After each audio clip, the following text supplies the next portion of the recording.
Wow. Hello, everybody. ScribbleSupport 52. 1 year. 1 year anniversary. Oh shit! I actually immediately remembered something that I wanted to do. We'll do it live. Breaking the immersion. Let's go. I don't know if I even have a thing, but I wanted to be silly and put like a little birthday hat or a balloon or something because it's 1 year. I don't think I have a birthday hat. God damn it. I saw that there's a nightcap. There's a Santa hat. Can I build one? No, because you can't pin items to other items. That sucks.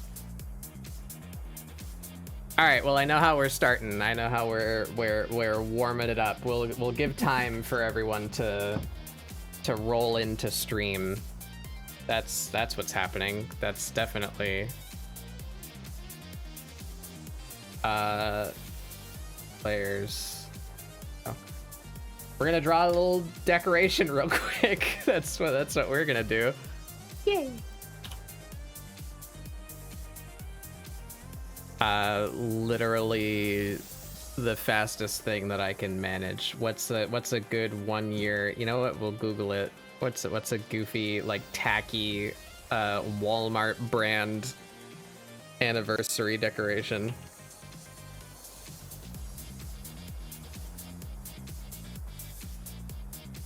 Can I just get like one of those Mylar balloons? That's the big number 1. Can the internet give me that?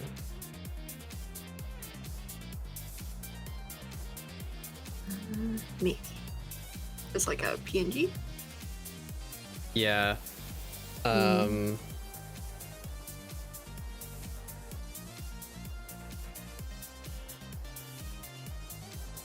Yep, there it is. Perfect. Oh, there's even a blue one. Beautiful. Give it.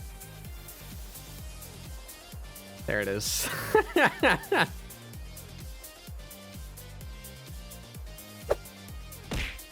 Wah.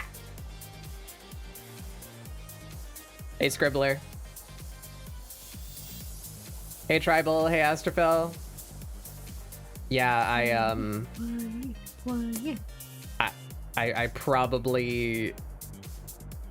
I probably should have been working more on preparing this, but I didn't, so we're doing it now.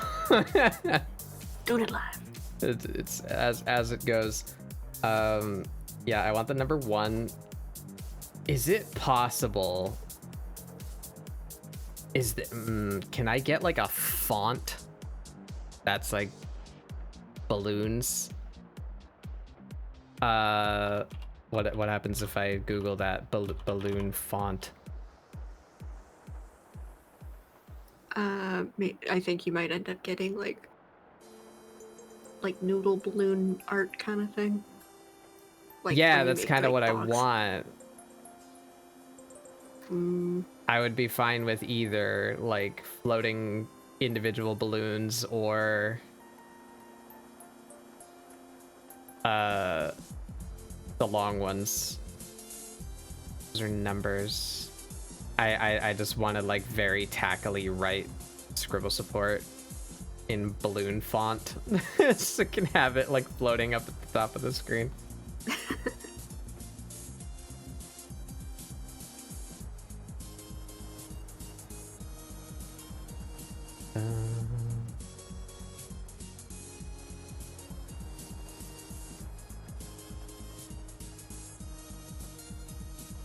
Yes, there, give that to me.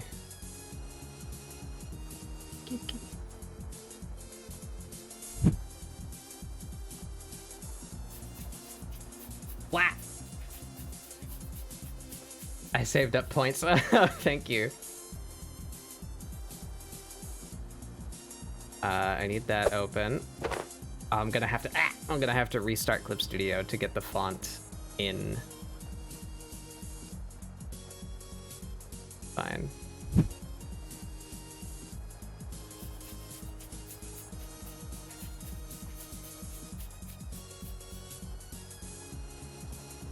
Are you extracting?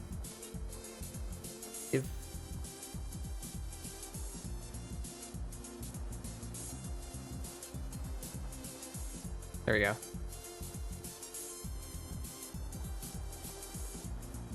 What the hell's an EPS?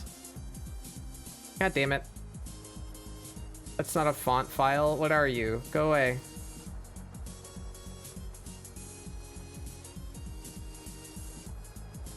Wah.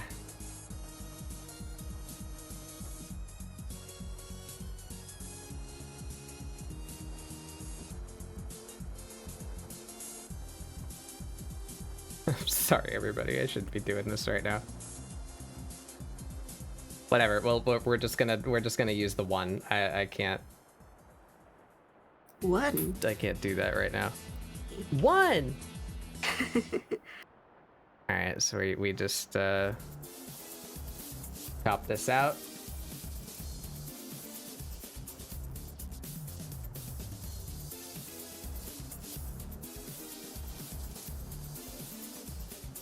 We'll put that up on the screen. And then maybe I'll get myself a little hat or something.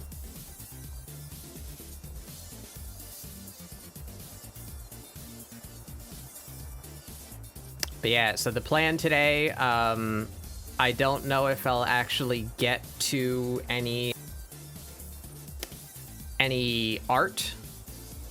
But I want to, I've prepared all of the prompts I've ever done for ScribbleSupport, and a couple from before ScribbleSupport, and lined them up in order so that we can go from beginning to current.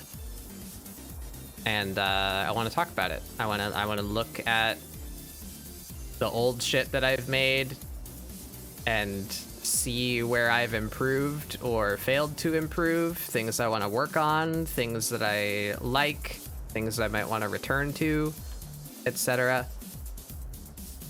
I think it is good, at least for me. That's the thing about art and doing art. Like, there's not really a I think art as a topic in school is kind of silly, because it's so individual and so subjective, you know, that like a specific topic, sure, that I understand, you know, like a technique, a specific thing, or saying like color theory or lighting and shadow or anatomy, you know, these are objective topics that can be taught, right? But what makes good art and what is like a good practice for you as an artist to do is,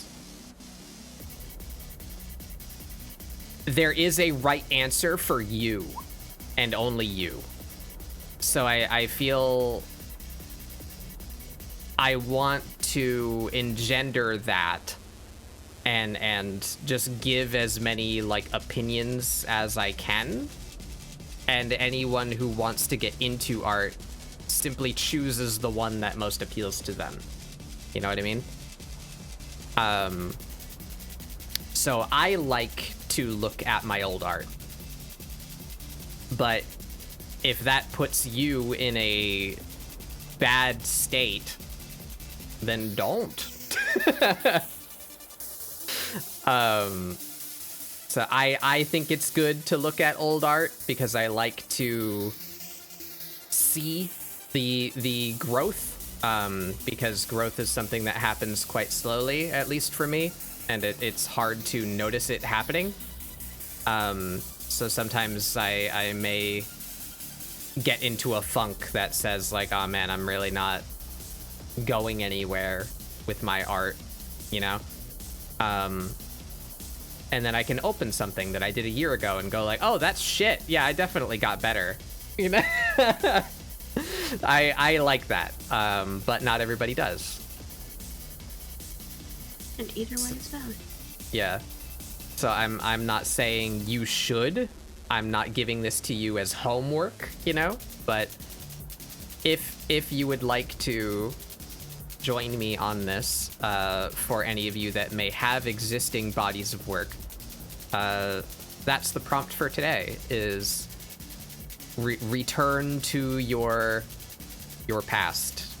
Look at it. Think about it. Ponder it. That's what we're going to be doing today. But if you don't want to do that, then you can take the return prompt as something nostalgic. Something that you used to do and no longer do. Like maybe you haven't painted a landscape in a long time. Do that. Or maybe there's a cartoon or anime or show that you used to really like. Draw a character from something old. Make a return to something that used to be a part of your life but no longer is. Yeah. Embracing nostalgia. Whether to learn or to just enjoy. I find it helps me not feel crazy about improvement as much as I cringe about it. Yeah, so yeah, you'll always cringe at your old art. And I'm going to cringe at my old art today. But I find value in it, as a mile marker and tool to direct learning.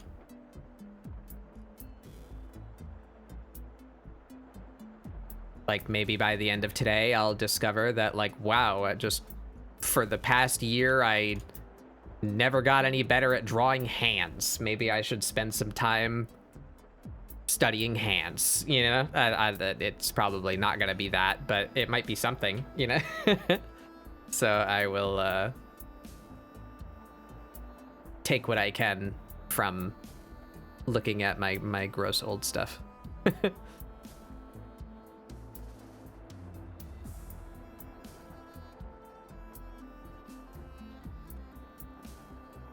I got anniversary cornbread. I could go for some cornbread. Tasty. Nice buttery cornbread.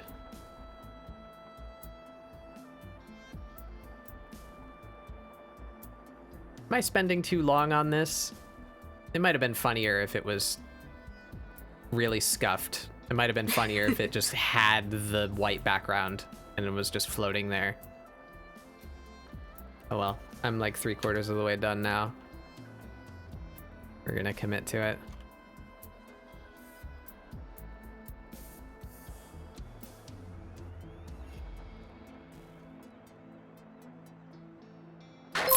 Whack, whack, whack. Commit to the bit. What? Ah, thank you, Tribal. Who'd you get? Who'd you get? Prince, Heretic, Bubble Fairy, and Rihanna. Dang, that's a good pull. Oh, and Vashka. Wah! Hey, Spadoinkle. Fast but I'll go. Welcome, everybody. Spadoinkle, I imagine you might want to take a little breather, and do some refreshing or whatnot, but anyone who has access to the treehouse back room, the arboreal recording booth. I should call that's what I should call this channel. You guys are all welcome to join in. I know Mari was in your chat and Beret was here earlier. You guys can come hang out if you want to. You don't got to do anything, but I'm just gonna be hanging out here, talking about my old shit just as soon as I finish cutting out this 1-year anniversary Mylar balloon to throw on stream. But yes, welcome everyone. I'm Bug Doodles. We do doodles here Today is Friday, so that means ScribbleSupport. This is my weekly art show where we do art prompts with friends to try and get you guys to draw along.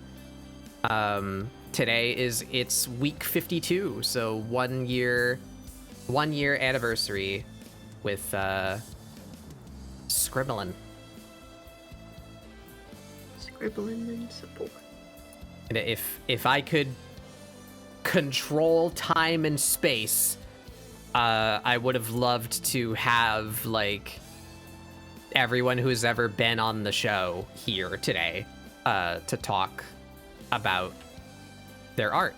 But that would be a absolute hell to try and schedule and manage. So I did not do that. But so we're just gonna do me and Seth if they want to participate too, or anyone else who has access to this channel and wants to show up, they're welcome to. But wow, I'm just gonna talk about my old art. What happened? Oh, Rihanna regifted their sub. Thank you so much. Oh, you got orange. Speaking of people to have on ScribbleSupport, I would like to have orange at some point. Orange is very sweet and their art is very cute. But I believe they are of the diurnal persuasion and are not normally available at this time of day.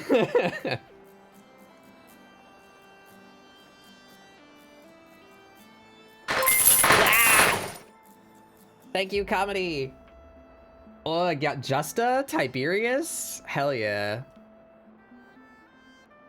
All these good people getting subs. Thank you guys so much. Oh, it's Sherbert. Hell yeah. I need to scroll up because I think I got behind on some things that happened.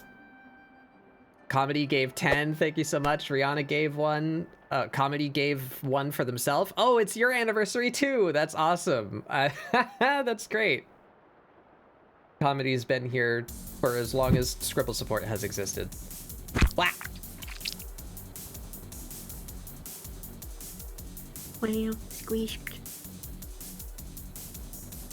Screamed on the anniversary. How dare, how dare. Such a tragedy. Cannot believe you have done this.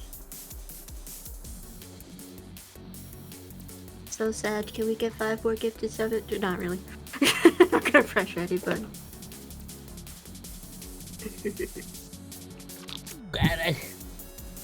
And now it's my birthday. Welcome. It's me, Bad Doodles. I was just born from the primordial blue goo. Let's go. And yeah, Zorn, can I call you Zorn? I don't know how to pronounce the first half of your name. I'm really happy to hear that. That makes me happy that you started drawing for ScribbleSupport. That's awesome. You don't have to show if you don't want to. Like I said, that's all very individual, you know? You don't have to post your art to the internet. You don't have to post under the hashtag to show the prompt. I would be happy to know that the prompt made you want to draw. You don't gotta show it if you don't want to. No worries. Are we knocking subs out of Batbug like they're rings out of Sonic? Oh no.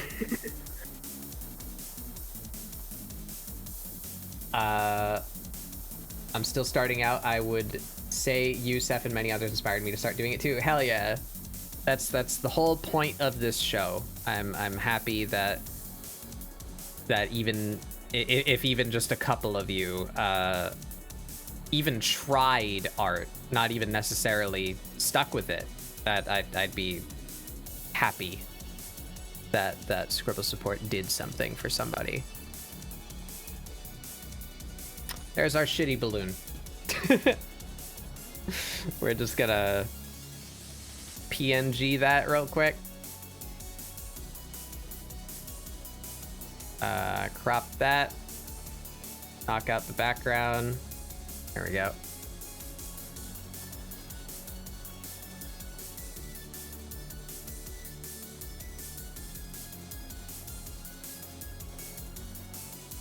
Call that one balloon. Very creepy. Ah! Very creative. Ceph is how I learned what Huion is, and we got a tablet from them. Awesome. I also have a Huion tablet. I have actually what may be Huion's cheapest product. I used a Huion Inspiroi 430p. It is a $35 pen tablet, not a display tablet. That's what I've been using since I started doing digital art. So what, 2-3 years? I must get the balloon. Do I put it in VTube Studio? Do I put it on stream? Do I connect it to me? Maybe we do that. Let's see. Maybe that way it can wiggle around with you. Yeah.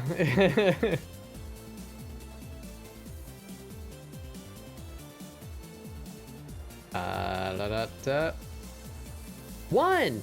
There it is. We'll stick it right there. Can we... a little bigger.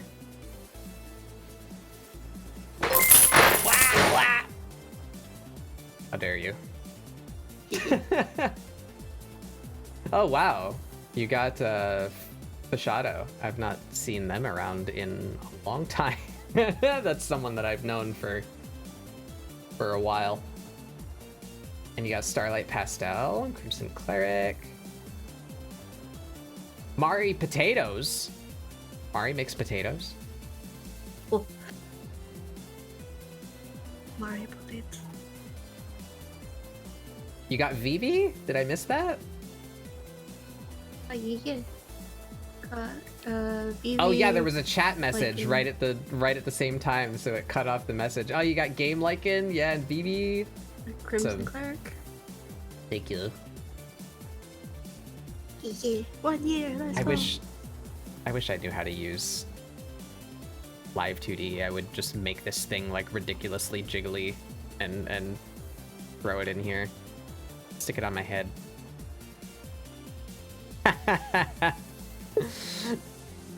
Well, that might screw up the head pats. Maybe we stick it like over here. There we go. There's my one. Okay.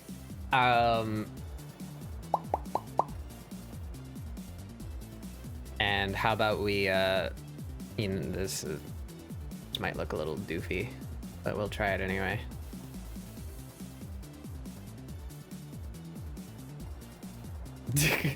They're very Christmassy, but there you go.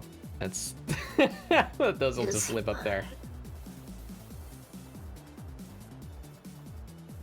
Yay! All right, we're very festive now. Oh wait, I gotta close my my UI. There we go. All right, so the main event then. Oh, I didn't shout out Spodoinkle. Fuck. There we go. Spodoinkle is another friend of mine, artist who has participated in ScribbleSupport. Go check him out. All right, we can close that. We need this open. Here we go. All right, we will focus on my screen. So I guess I'll start with a little backstory for why ScribbleSupport exists and why it is what it is. After college, I have a degree in game development. I pursued that degree with the last of my government awarded money. I didn't pay to go to school, so I'm lucky in that regard. Lucky with a asterisk, you know. I got that money because my family is very not well off. So, you know, give and take. Anyway, I went to school on financial aid from the government, and I originally intended to go to school for software engineering. I went to a community college to try and get a transfer degree, but they all but laughed at me when I tried to like work out the transfer to the big university. The money that I would be awarded was not nearly enough to do anything, and it was very far from my family, so I would have needed to like rent my own place. I would need to have I do own a car, but my entire family uses my car, so like I would need another car, you know, to TLDR. I couldn't go to the university. It was too much. So I pivoted and learned what I could from the community college that I was going to. So I took a degree in game design.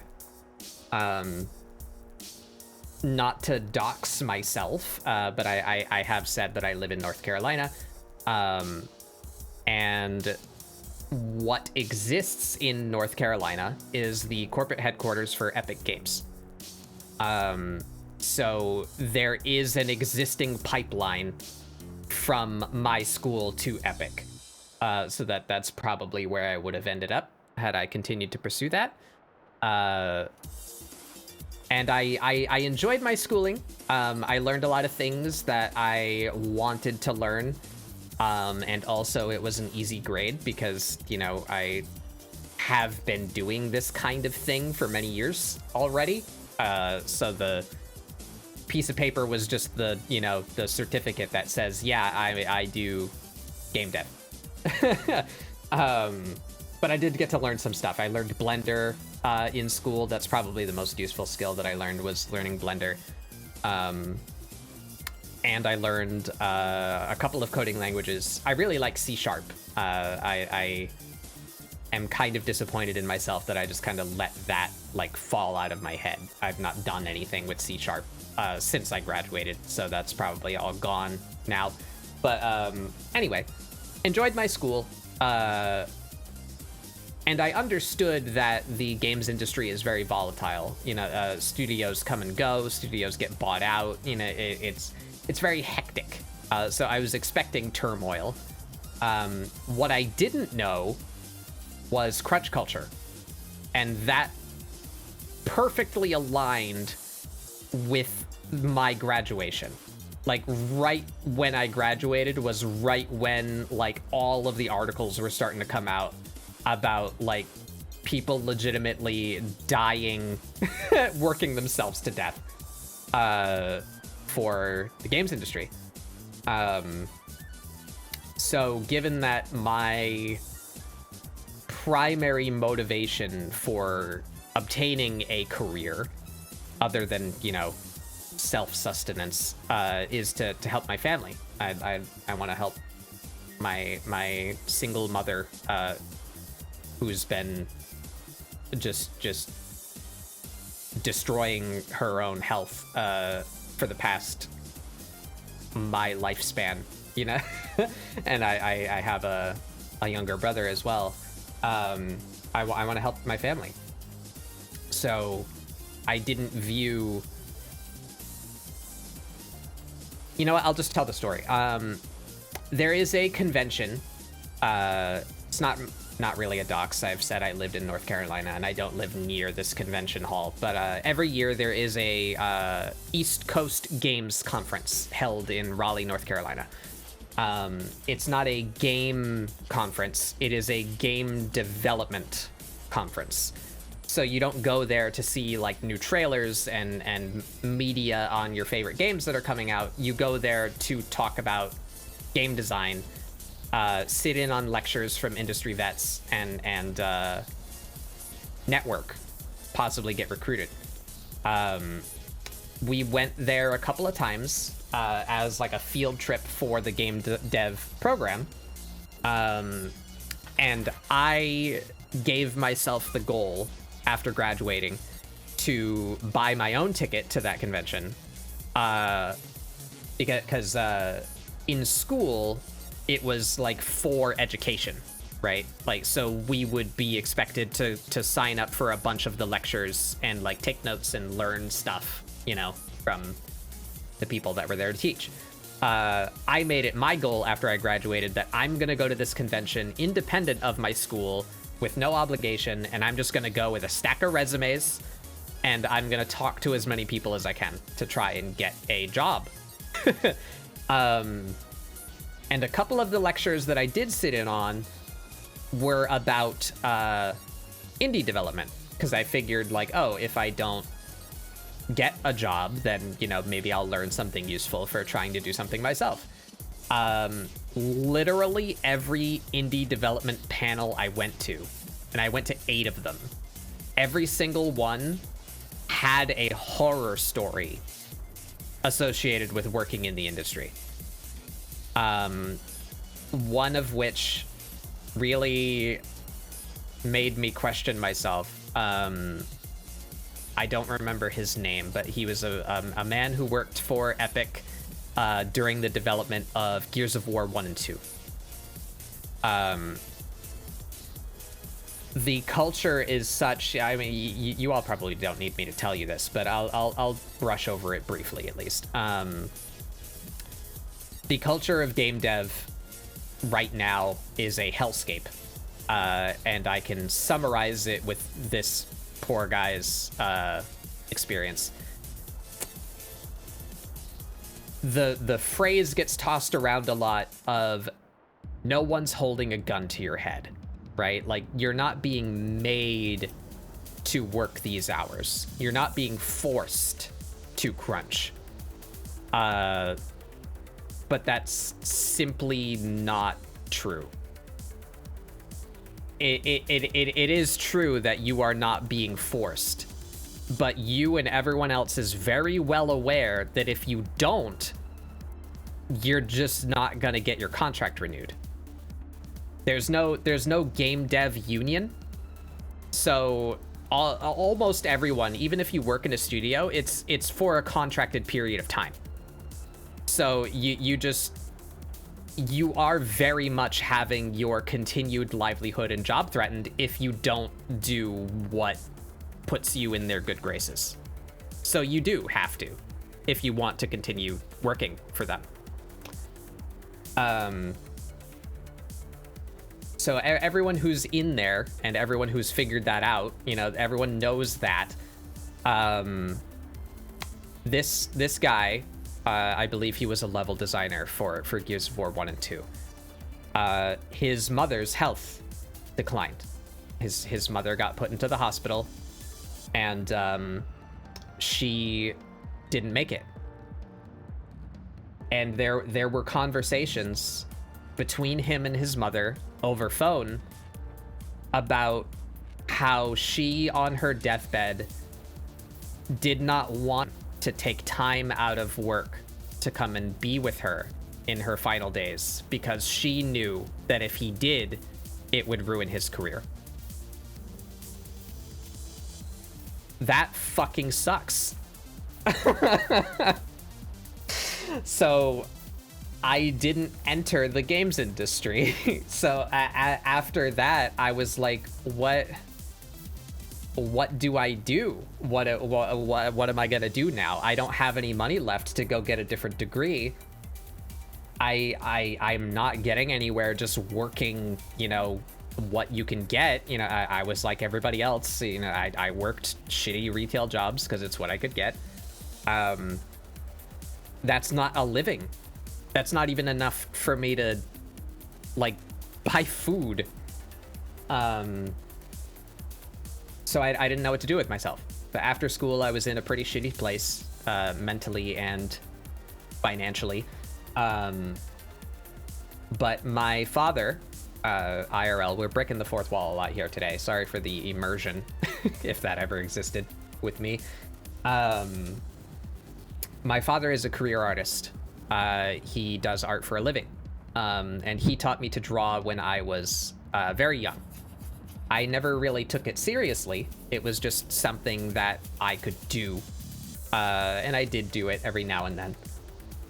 So after school, and I was kind of panicking, figuring out what to do with myself, I was like, well, this is my only other marketable skill, so maybe I will attempt to be an artist, and this is that attempt. This is where that has gone. I didn't plan to be a streamer. That kind of happened by accident. That's a different story. We don't need to get into that. But I had a friend also who was in the exact same situation as me.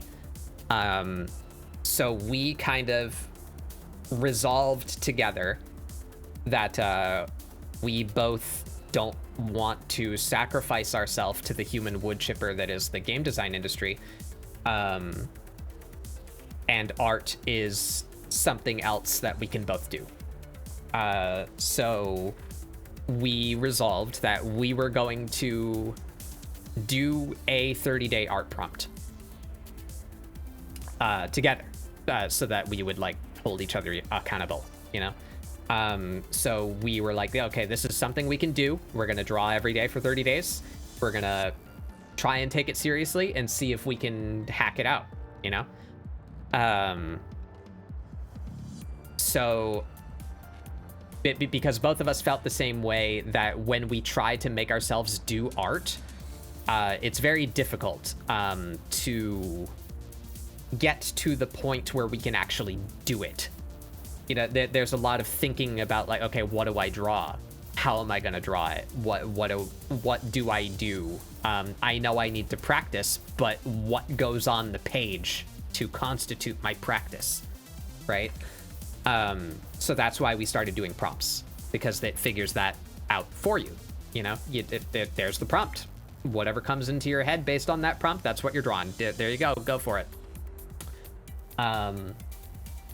So we did a 30-day art prompt, and you know what? Let's start there. I didn't plan to go back this far, but why don't we show what I did for that prompt? Where is it? Here we are. Let me scroll through here and see if there's things that aren't Twitch safe.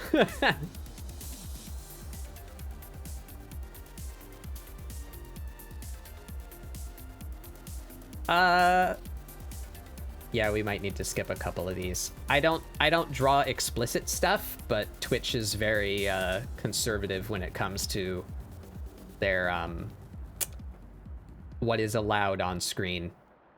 Yeah, big indie VTuber got banned recently for having hips. Uh-huh. Oh no.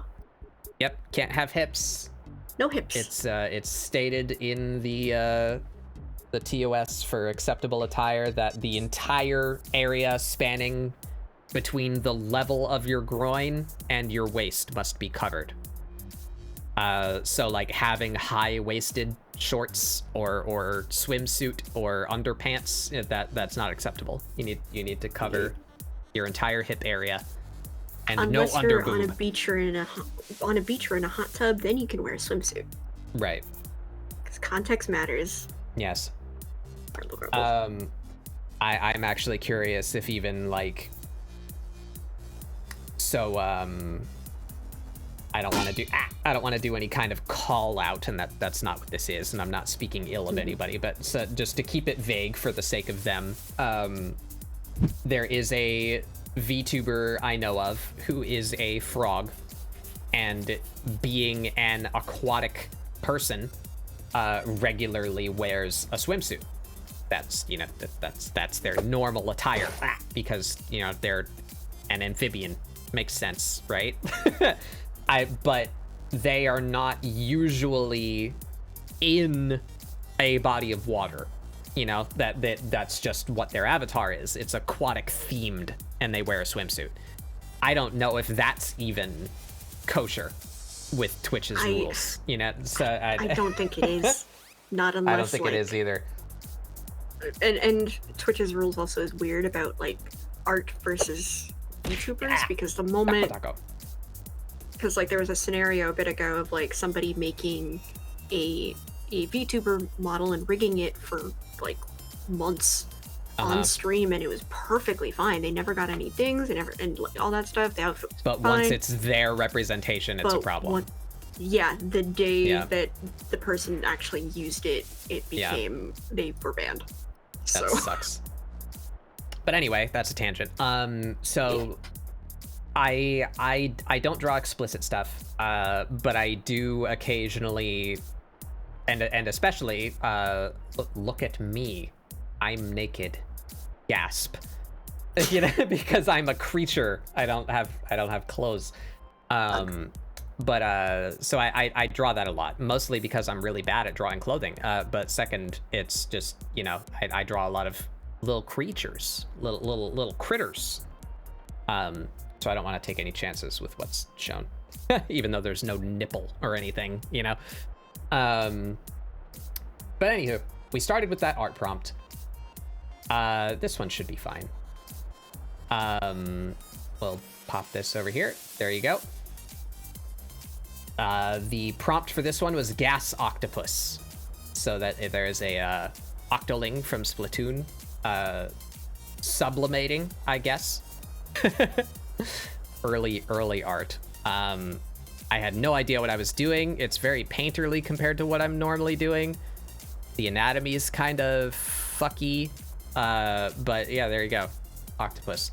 Second one, plant bird was the prompt. I drew a like harpy made out of a bird of paradise. Number 3, fire horse. I still like this one. There him. You guys ready for Breath of the Wild 2? Rehydrated again and is breaking the internet. Is that like, yeah, it's meant to be Breath of the Wild. The JoJo meme of like, yeah, Unga Bunga Breath of the Wild Link is about to possibly do something to our horse. That might not be okay for Twitch. We won't linger on that. Cloudfish. I drew a Vaporeon in a sauna. I don't like to think that I started it. I definitely didn't, but it's a haunting fact that I drew that just before the fucking copy pasta started. So it's a thing. This is very hard to see because it's very small and pixelated, but it's meant to be a small yappy dog. The prompt is ghost, dog ghost. So I did this. What is the worst spirit you can be haunted by? An eternally yapping small dog. It will torment you forever. There it is.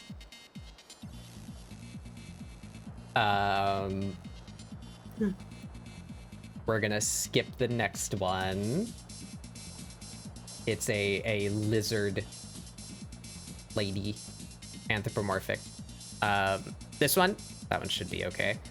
Slime rock. So I thought riverbed slime with like stuff stuck in them. This is the first time I ever drew slime, and I actually had a really lot of fun with it. So I've drawn a couple of slime characters since then because of this one. I enjoyed the rendering of it. Very fun.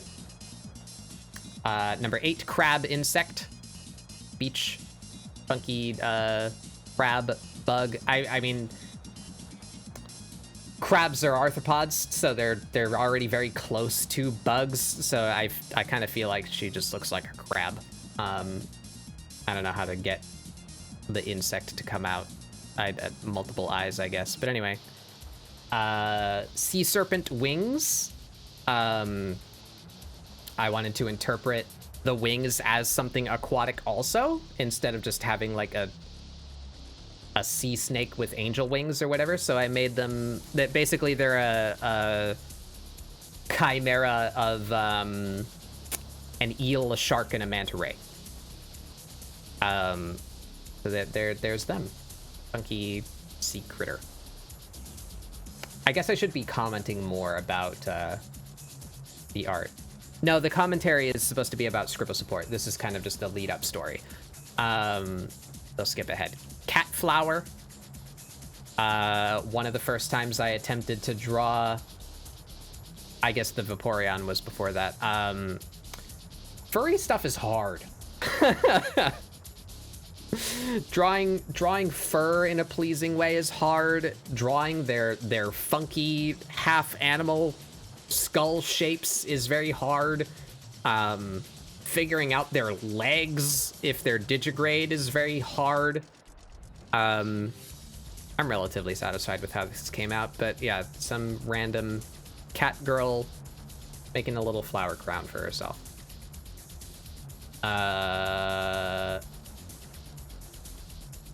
Bird bug. I couldn't think of a fun way to mash that together. Oh, and it should be noted, I did this as a 30-day art prompt.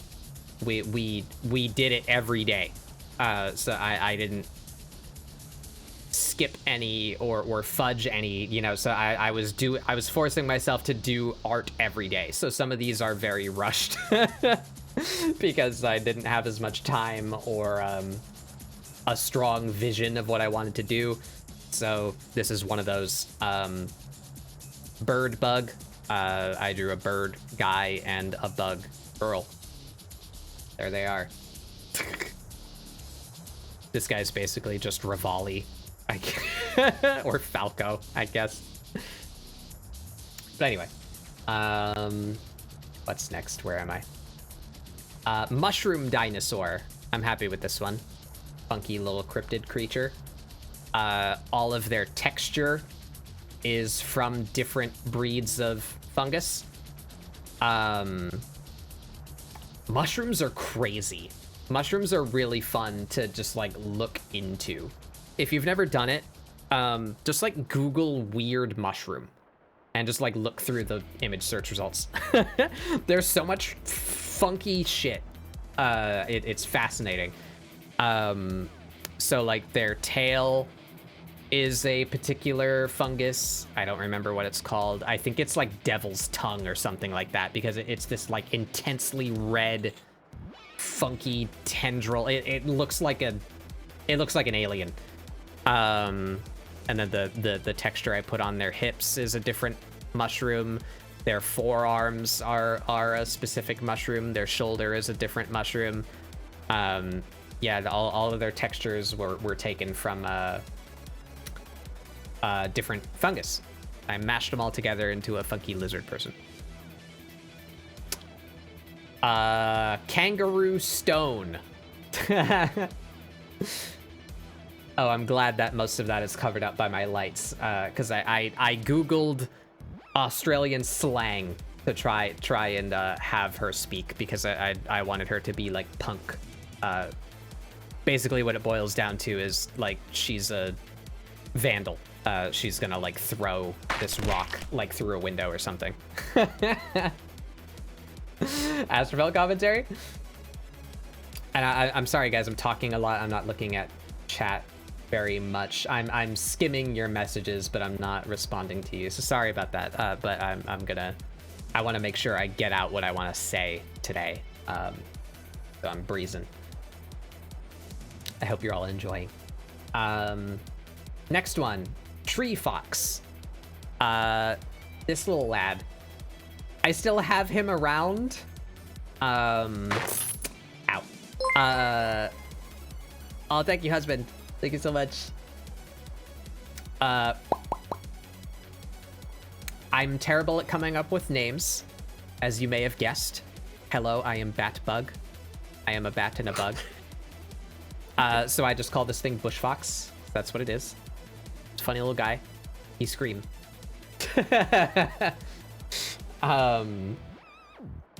Name him Bark. That's actually pretty good. I like that. I might look for things to do with this guy. So a tangent within a tangent. I briefly considered, I'm sure most of you here know of Sun, the grub father. Where's my Sun button? There's the Sun button. There he is. Sun has a little guy on his streams. It's a funny little chunky fox guy that sits in the corner, and whenever you give bits or subs to Sun, they like fall from the sky into the little chunky guy's mouth. And I thought that was really fun and cute. He also set it up where the more... Hey, Prince. Thank you so much. The amount that you give, like your tier of sub or the amount of bits actually gives weight to the objects that are falling into the chunky guy's mouth. So if you set it up right, like say someone donates like 50 bits, but they're all individual bits. So you donated, or even like 20 bits in 1 bit increments. It will fill up the little guy, and he'll be full of bits. And then you donate 100 bits as one quantity. That 100 bit will be much heavier than the other bits. So it'll fall from the ceiling, and it'll like splash out all of the other bits and just like explode the little guy. Wah! Like this. Thank you. But no, not here on Sunstream. But thank you for the bits. Anyway, TLDR, I wanted to do something like that, and I planned to use Bushfox. So for a brief period, I was going to have Bushfox be that. Thank you, Zorn. I was gonna have Bushfox like sit in the corner of my screen with his mouth open like a big trash can, you know, like hinged jaw fully backward, just looking straight up. And you can make custom images for bits on Twitch. That's a thing that you're allowed to do as a creator.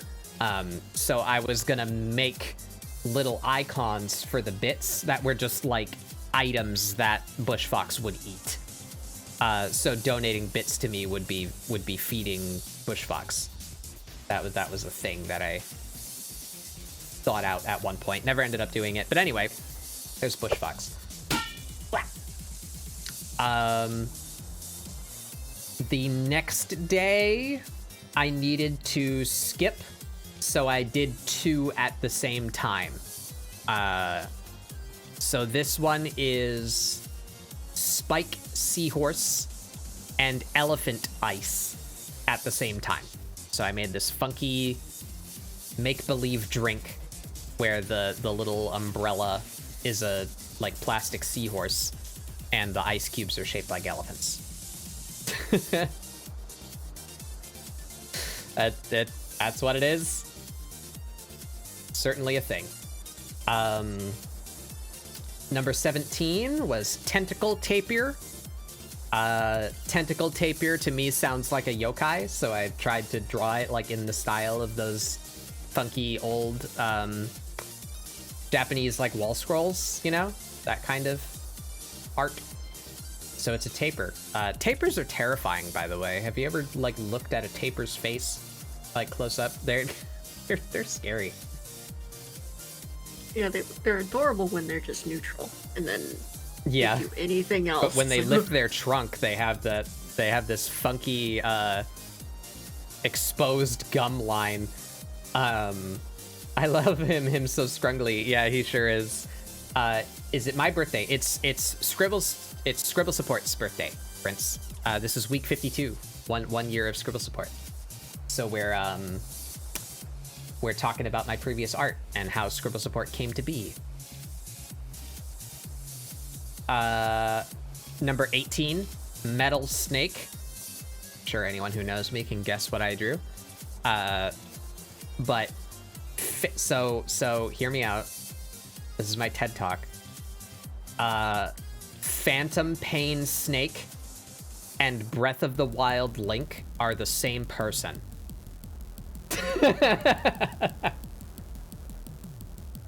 Plot twist of the century. So this is just a rehash of the first one, this one here. But it's Phantom Pain, another open world game where you have a stamina management system and heavy mobility, and you can just cause chaos and shenanigans amongst the landscape. And also there's horses. Yeah. Phantom Pain Snake hiding in a box. He's got some C4 things are about to happen. And then here's some deep lore immersion break. Number 19 of this prompt was butterfly bat. There it is. This is what Batbug came from. that there is proto Batbug.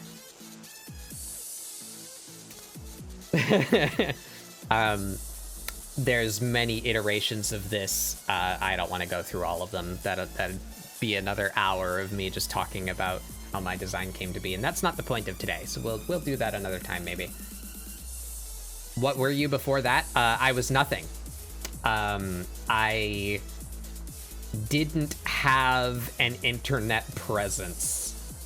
I had a screen name that I used for like 20 years. And that's just what I used on everything, but I was very much not active on any form of social media until I started trying to do this 2 years ago-ish. It's actually not very hard to do because I regularly clean out my Twitter. But if you feel like digging, you can go to my Twitter and just scroll to the bottom, and you can see the exact date where I had a social media presence. Because I, along with, you know, me and my friend deciding to do this prompt, the next thing that I decided was, okay, I'm just gonna roll. You know what? Actually, we can find out. Let me look at the gas octopus prompt.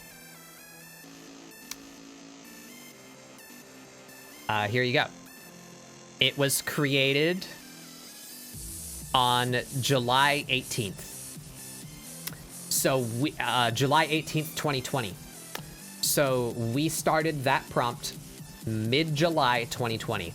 So that means the 30 days were over mid-August 2020.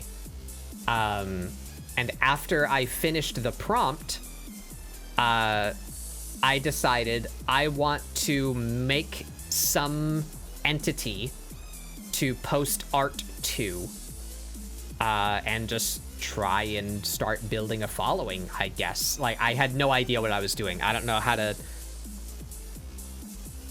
You make money with digital art by, like, doing commissions or finding a position somewhere for a game or project or something. You know, like, you need material that you're being paid to produce. And the only way that can happen is if people know you exist. So I was like, I need a thing that can exist that I can post my art to. So either I can be discovered by someone who wants my art to be part of their team for a game or what have you, or that people like my art enough and can find me well enough that they want to commission me for character design or whatever. So after we finished this prompt, I took this design and I was like, I really like this creature. I want to develop this creature more. I didn't even really intend it to be my persona. If any of you are aware of the we'll call him artist. He is an artist. The artist Scott Falco. He's a YouTuber, makes funny content. If you've ever seen any video, insert name of video game with a side of salt, that's Scott Falco. He makes the funny parodies on YouTube about video games where he's like hyperbolically angry at the game. It's a bit. It's good. It's fun. Criticism, actual criticism veiled behind like overblown reaction. Scott Falco has a character called Cece. I think it stands for Cyborg Chan. She's just a cute little robot girl, and he uses her as like a mouthpiece, I guess. So like if Scott Falco were to make an announcement in image form, say, it would be like CC is holding up a sign with the announcement on it, right? So she's just there to like be the delivery mechanism for Scott Falco. Later on, Scott actually like animated himself, but there was a significant period of time where it was just CC. Scott didn't show or represent himself on screen. It was CC. So I was like, I'll do that. I don't know if it'll necessarily be me, or if I'll ever need to name myself, because I didn't want to. It's not hard to extrapolate, given some of my tags down there on my stream, and if you know me, especially, I'm non-binary. I'm not super stoked about the physical body that I have. I have some dysmorphia issues. We're not going to get into that. I didn't want to represent myself with myself on the internet. So that's what this spokesperson was supposed to be for. So I took this design, and from mid-August all the way till the very last day of September, I worked on this design so that I could create a Twitter account under this name and do the October art prompt that year, so that I could maybe be seen. You know, that was the plan.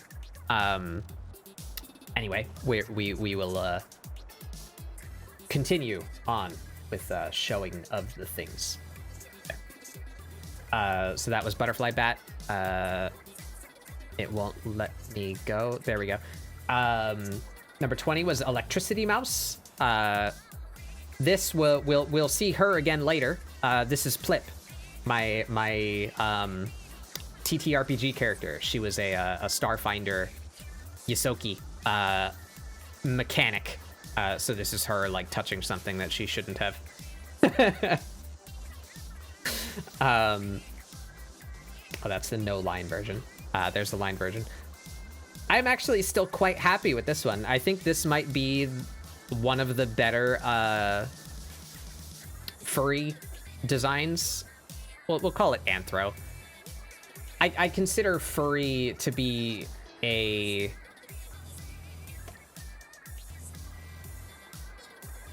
How would I say? Furry is a culture and a group. So we use the term synonymously with like anthro character, you know, but it's not necessarily the same thing. And I'd like to represent them respectfully. So anthro character, the prompt was magic rabbit. So my first thought was druid bunny. But I didn't want it to just be a druid. I wanted to put some kind of funky spin on it. So later on, I decided she is the one who grows the bush fox. She is the maintainer of the bush fox. They are hers. And you can see I dirtied her feet, her knees, the cuffs of her sleeves and her elbows, because I imagine she's just like in the garden all the time, and I call her a dirt mage. so she's essentially a druid, but specifically like garden bed druid, as a bunny would be. The feet art starts early. Shut up. Shut the fuck up. Number 22 was Moth primate. I just drew Mothman, essentially. The next one I probably shouldn't show on Twitch. It's like a pinup style lady on a tank. Yeah, again, I don't draw explicit stuff. It's really not that big of a deal, but Twitch might throw a fit, so we're not going to show it. You know what? I'm actually gonna write a note for myself. I'm gonna upload all of these images to somewhere on my Discord. So if you would like to see all of these images again, I'm gonna throw them up later on the Discord. Upload old art to Discord. And yes, thank you, Tribal. There's the link to the Discord if you would like to join us there. I post the prompts for ScribbleSupport there, and we talk about art and games, and occasionally hang out and do stuff. Every Saturday is Discord Doodle Day. We hang out in Discord and doodle most of the time. Sometimes we don't do art. Sometimes we play video games. But anyway, Community Day is on Saturday. Moving on. I need to close this and manually open the next one so that it doesn't scroll over the one that Twitch might not like. There we go. Pony stuff. There's a hidden pony layer in every artist you follow. You just need to look deep enough. I was never really into My Little Pony, but this is based on a video game that was originally intended to be the My Little Pony fighting game. Hasbro shut it down, and the character designer of My Little Pony generously offered her services to the group of people that were making this video game. Because, you know, it was a passion project. Like, they were going to release it for free. It wasn't going to be, like, for profit. You know, Hasbro just shut them down because they could. Shitty thing of Hasbro to do. They were just making a piece of fan content. It's absolutely harmless. But,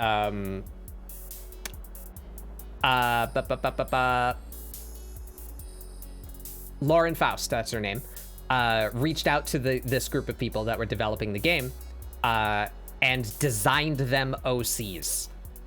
So the same person who made the main ponies from the show made the character designs to be copyright free from Hasbro so that they could continue to make their game.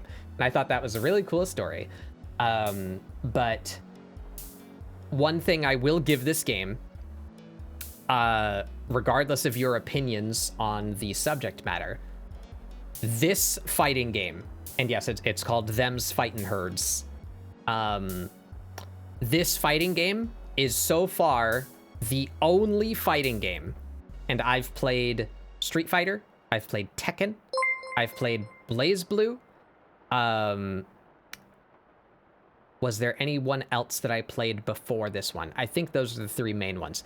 I've played, I played Skullgirls. Them's Fighting Herds is the only fighting game I've ever played that actually tried to teach me how to play fighting games. And thank you so much, Spinoigle. Save your money. Get your new computer. Come out to see us and wedding stuff. But thank you. I appreciate it very much. So fighting games, I need to stop myself from going on a long game design tangent. Fighting games have a fucking language. It's really hard to get into fighting games because everyone who's into it. Tell me about saving money. Thank you, Sword. Spuduncle and Batbug married? Yeah, it's happening. Imagine. It's really fucking hard to get into a fighting game. I really wanted to get into fighting games because of Dragon Ball FighterZ. I thought that game was gorgeous. Arc System is full of black magicians who can do forbidden arts upon game art. It's absurd how good they pull off anime style in 3D in motion. I I really wanted to play that Dragon Ball fighting game, if for nothing else but to just stare at it while I was playing it.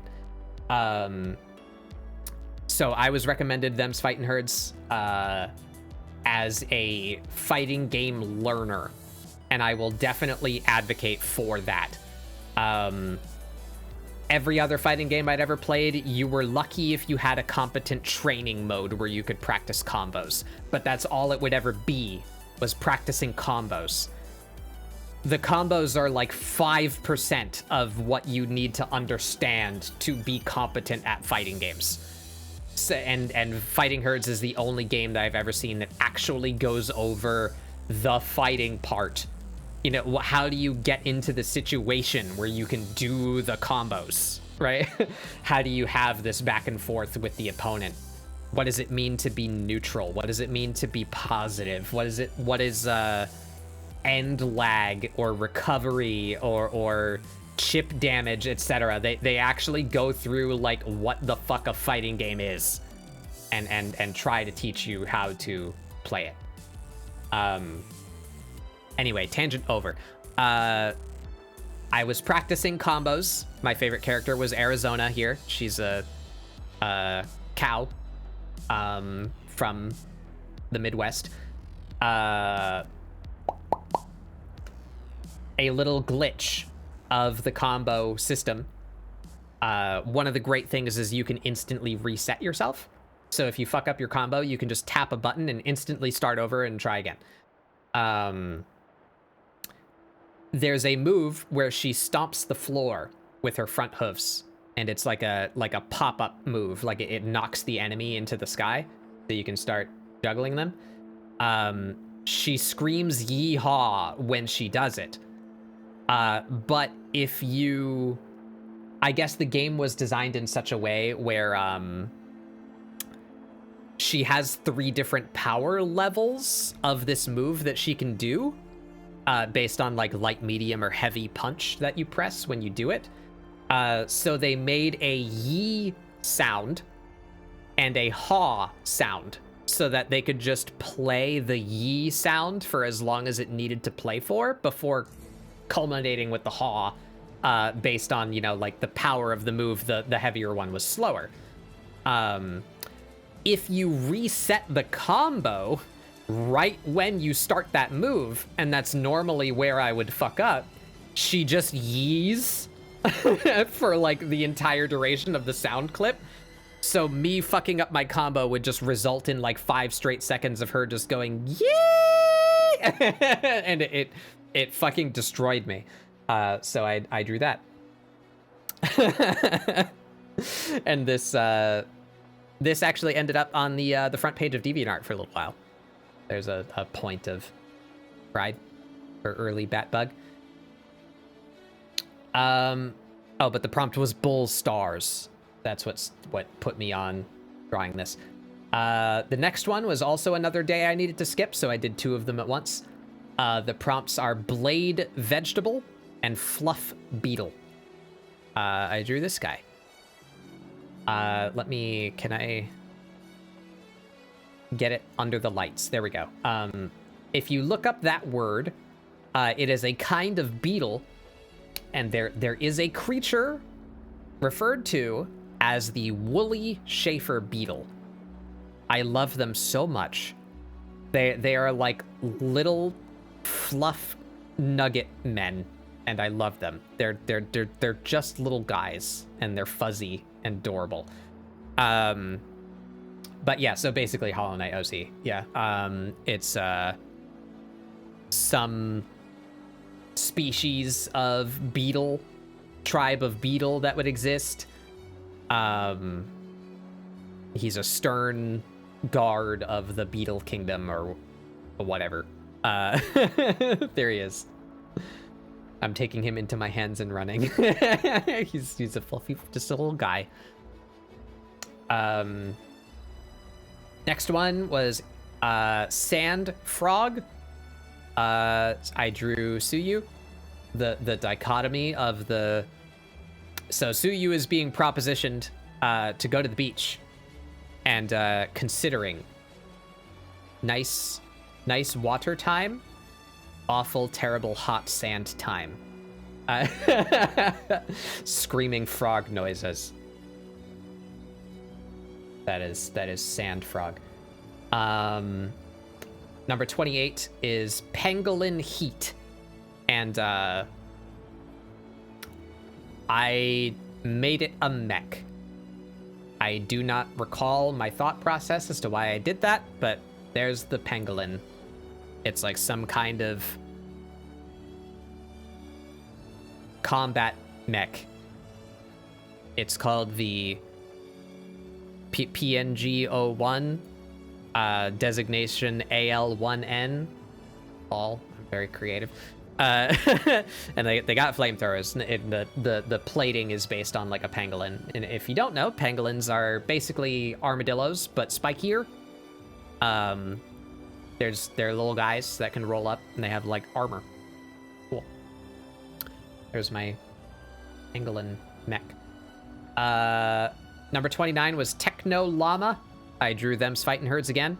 Because again, I'm doing one every day. I'm trying to just pump out whatever the first thing that pops into my mind is. This also ended up on the front page of DeviantArt. There is a llama character in Fightin' Herds. There she is. She's called Paprika. Number 30, the Pinkie Pie replacement. Yeah. Number 30, Storm Tortoise. That name just spoke Mega Man boss to me. So there he is. Storm Tortoise.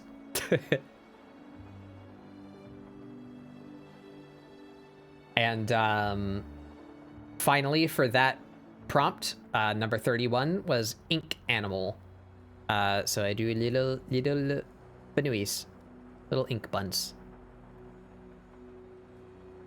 Yeah, so that was my first art prompt. That was me trying to get into art as some kind of living.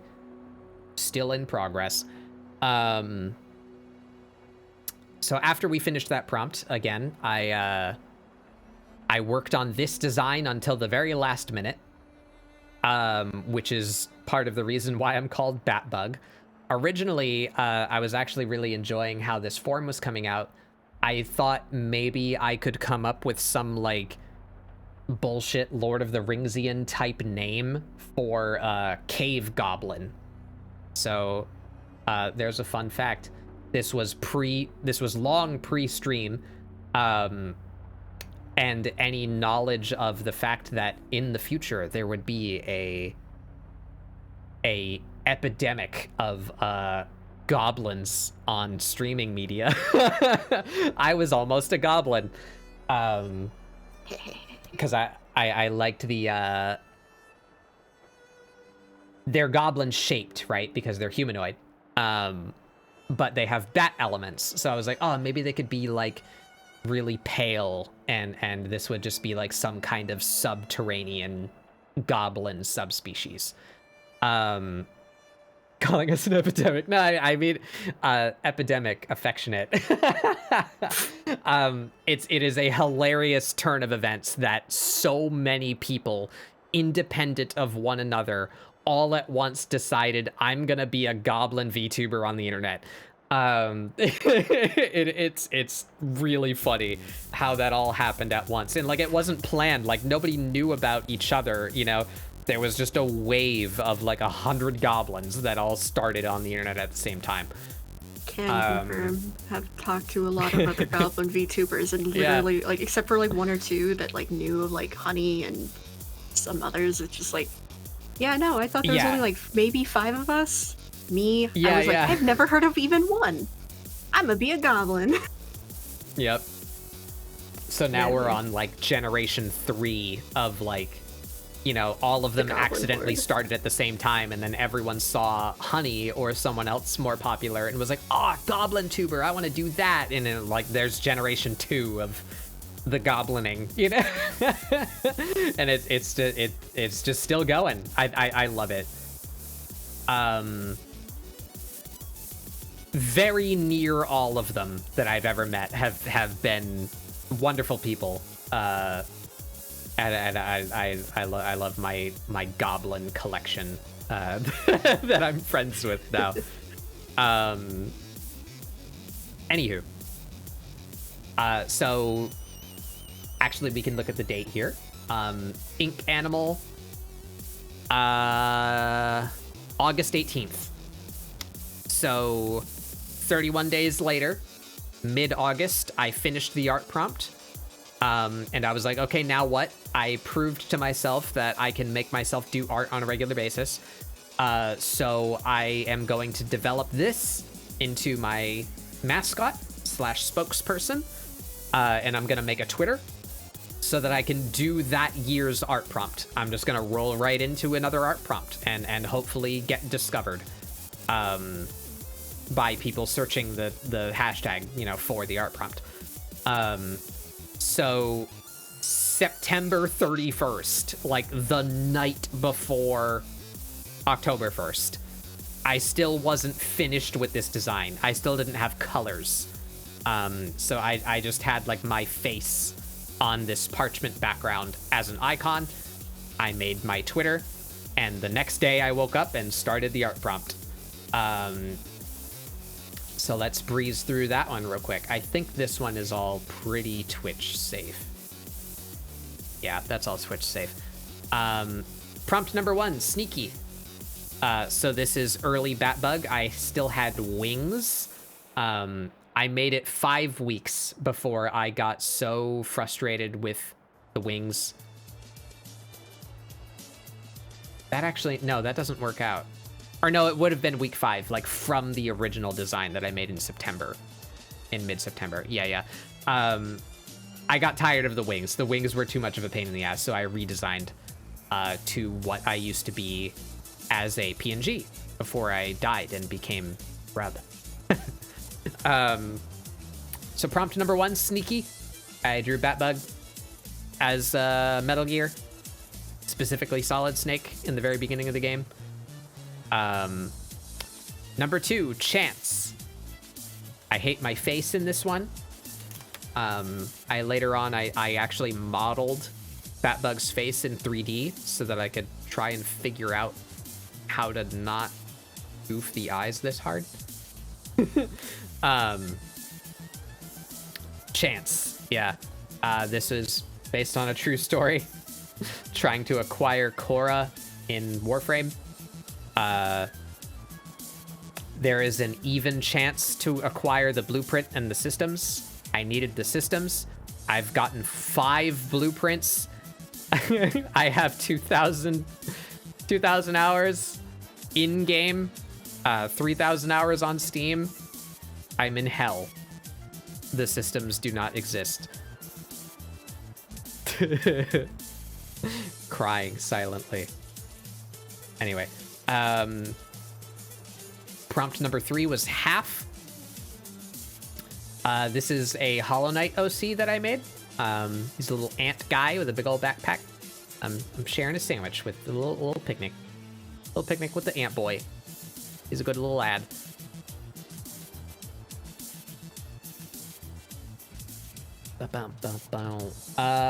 Number 4 was Gem. And I used Gem as an excuse to prompt color palettes, because Batbug didn't have colors yet. There were many more iterations of this, but I'll just show you this one page. So I would choose a gemstone, and based on the color of the stone, I would come up with a color palette for Batbug. I still really like this one. I might use this for something. I really like that desaturated purple and blue one.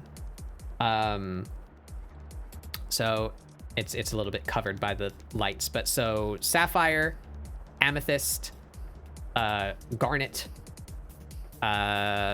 tourmaline, topaz, and fluorite. So I guess of these, fluorite is the closest to the one that I ended up using. But I did like 4 more pages of this, just iterating colors before I chose the ones that I chose. But I used that prompt as an excuse to brainstorm colors for Batbug. So then the next one, Bottle. Batbug had colors. Estus Flask. I just wanted to draw the Estus Flask.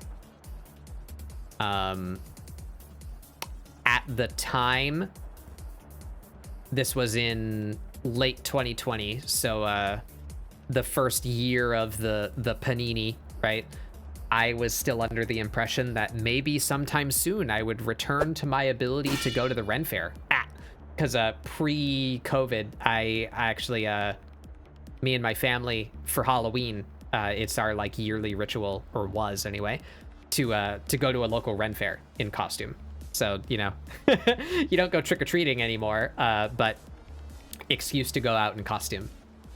And it was fun. I was making an Estus Flask IRL, like a thing that would actually light up and look like this, to attach to myself for the Ren Fair. So I had it on the brain, and I was manifesting that for my art. You started around COVID. Yeah, I guess kind of a fortunate thing for me to dive really hard into digital art and social media content right when the pandemic took away some of my hobbies that involved touching grass. Anywho, bottle. Number 6 was Spike. I cosplayed Hornet. Shaw. Number 7 was Rage. I hate my face in this one. I play Warrior in Final Fantasy XIV. That's just like the stance you take when you do your big Angie debuff. So that's what I drew. Number 8, Tail. A sudden tail. A little foreshadowing? Not really. Batbug 2.0 is gonna have a tail. Not this level of tail, but I'm gonna have a tail. Number 9, Shadow. There's no way Midna was an accident. Anyway. Number 10, Tasty. Batbug likes gummy worms, I guess. That was just something that I had to make up quickly. I was like, bats eat bugs, right? Sure, gummy worms. Number 11, the prompt was Fist. I used it as an excuse to catalyze my redesign, because that was the point where I was so tired of drawing these wings already. I redesigned Batbug to have normal hands. So I put extra detail into the hands just to qualify for the prompt. But there's the fist and the fingies. So I decimated the wings down to just like residual membrane to imply the wing without having to draw the whole ass wing. And to make up for the de-battening of removing the wings, I gave myself big old bat claws. So that's the, I guess, 1.5, whatever you'd call it. This was the design that I used for Batbug for a good long while, and this is what I started streaming with, was this design. If you go back far enough in my highlights and VODs, you can still see my PNG that I used. It was based on this. And then I got squished and reborn as Grub. And what I will grow back up into is currently in the works. The song that goes bing bang. Number 12 was Blade. I hate my face in this one too. Big sword. I used this as an excuse to practice Blender. I hadn't done it in a good long while, so I did it for the sake of practice. I made the Moonlight Greatsword in Blender, and then threw it into Clip Studio and used it to have Batbug hold it. And yeah, there's the highlight where I get smushed and turn into this. I skipped a day, so I did 2 at once. The prompts were in order, thick and skinny. So I drew Ornstein and Smo, but they're dumb little gremlin versions of Ornstein and Smo. So they're Orny and Smo. There they are.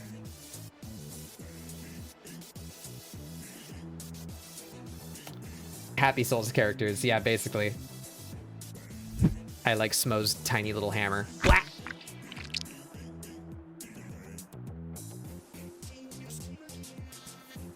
Blah! I'm not gonna stay down very long. I want to keep talking.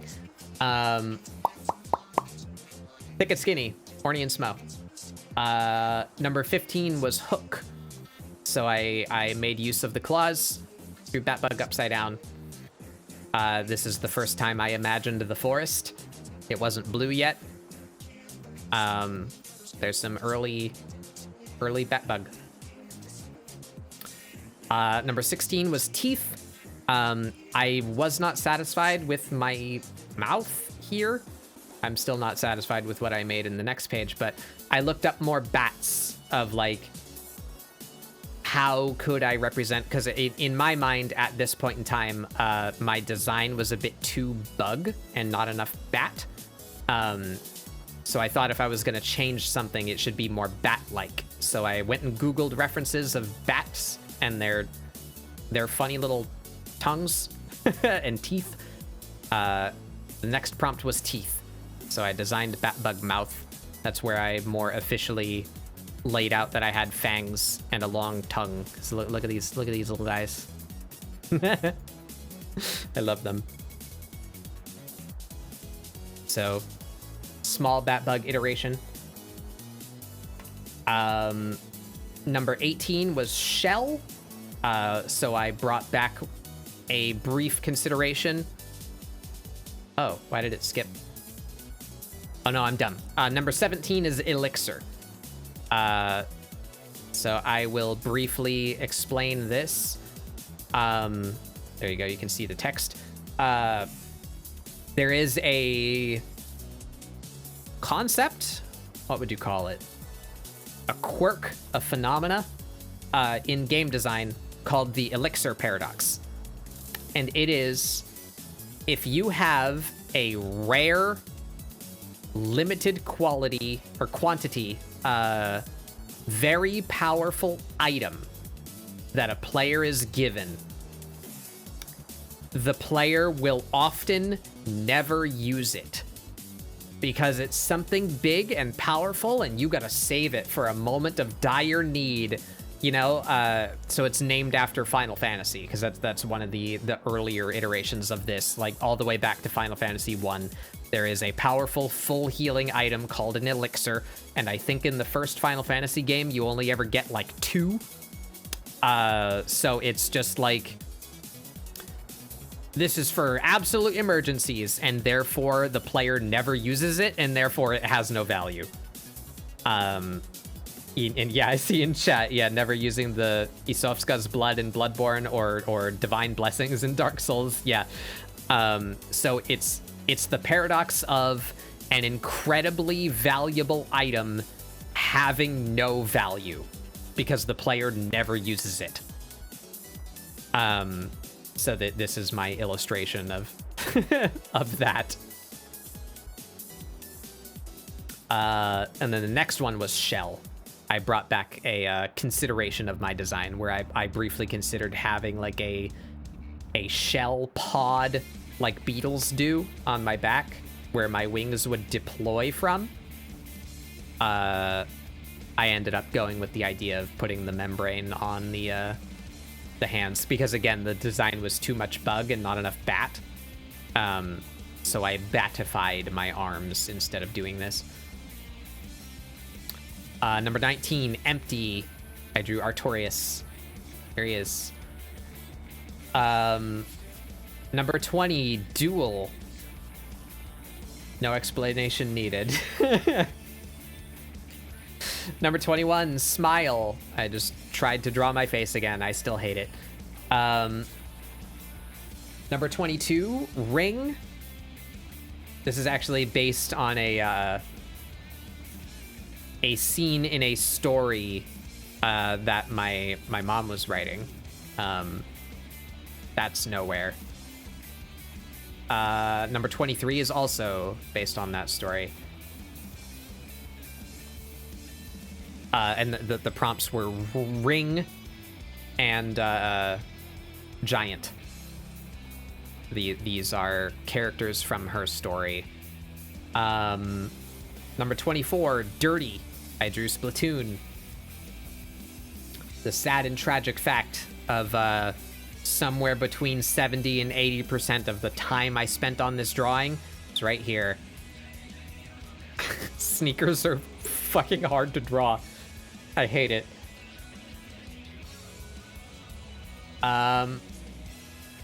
But okay, so up until this point, I was following a specific art prompt. One of those 30-day art prompts, you know, not Inktober, but a specific one that was posted publicly by a guy that I used to follow on YouTube. He did like art tutorials and stuff, you know, and I followed that guy. And he was gonna do an art prompt. So there was a specific hashtag for it, and I was like, oh, this is cool. So I'm learning how to do art. Other people who are learning how to do art will be doing this prompt because they're here from him. He's an art tutorial guy, you know? So I might meet people that are of similar skill level to me, and that would be cool. So I was using that prompt and using that hashtag. He said that every day he was gonna look at it and retweet ones. He didn't do that. So at number 25, I just had nothing in my brain for what to do for the prompt, and I was like, this guy's not promoting the hashtag. He is not doing what he said he was gonna do, so like no one is seeing my stuff. I'm just gonna stop doing his prompt. Turns out later on this guy got into NFTs. Anyway, at number 25, I abandoned that prompt, and I had found Forrest, Rotten Forest on Twitter, one of my favorite artists. He put out a Halloween OC creator, where this was a GIF that would have a little red dot that would scroll through all of the items on this list. And if you right-click a GIF on Twitter, it freezes it.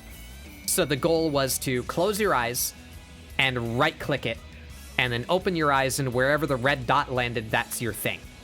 And you do 2 of them and then mix them together. So my 2 were Imp Snake, and this is my Imp Snake. I don't want to go off on this tangent. I've talked about it in my Discord. I could talk about it when I post this to my Discord. I went off on a whole tangent with this character, trying to develop. So basically, after the prompt, I still needed more stuff to keep me going, you know, to practice art and hopefully improve my skill and be discovered at some point. I have a game design brain, so I treated it like a game design project that helped me reach for concepts to draw. So I took this character and I said, okay, this character is a species. Now make them a homebrew module for D&D. So I thought about the species, I thought about a school of magic for them to use, and I thought about a class that utilizes that school of magic. And those were meant to be the prompt to like develop this and do art based around them. So there's a bunch more art of this character and what they became. And I'll talk about that at some point. Not today. Number 26. So I found a new prompt to go after that. It was just like a generic RPG one. Number 26 was Summoner. We did more Final Fantasy XIV art. There was a joke term for the Titan Eggy. We just call him Nugget, because he looked like a little chicken nugget. This is him looking very pleased to be called Nugget. And my dumb little character ordering them around.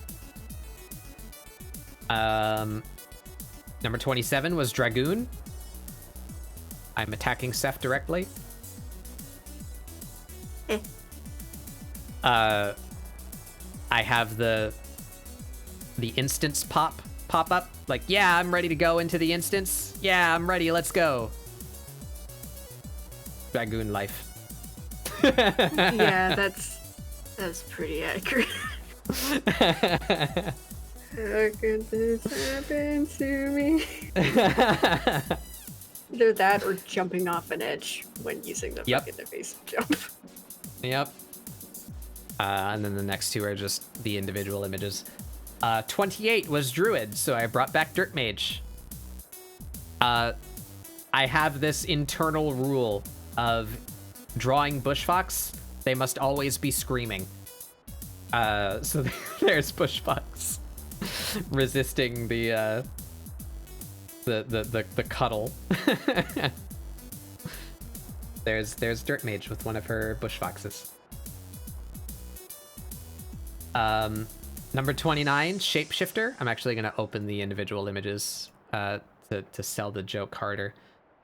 29, Shapeshifter. Frame number 1. Frame number 2. This is my true form. Funky little gremlin.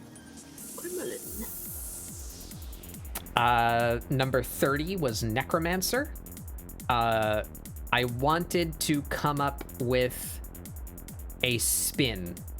This is what I like doing for like RPG classes and fantasy in general. I don't like to just be fighter, ranger, rogue. You know, I like coming up with some kind of offshoot of that.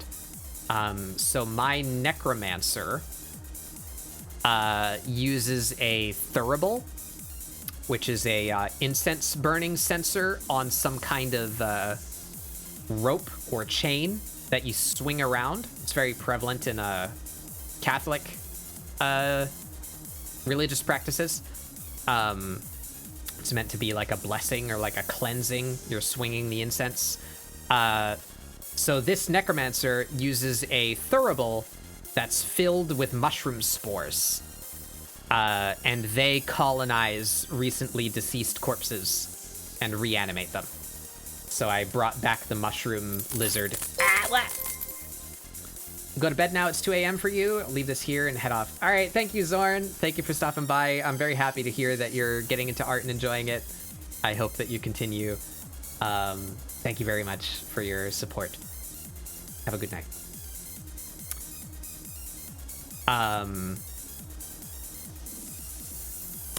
Mushroom Dino from the first prompt.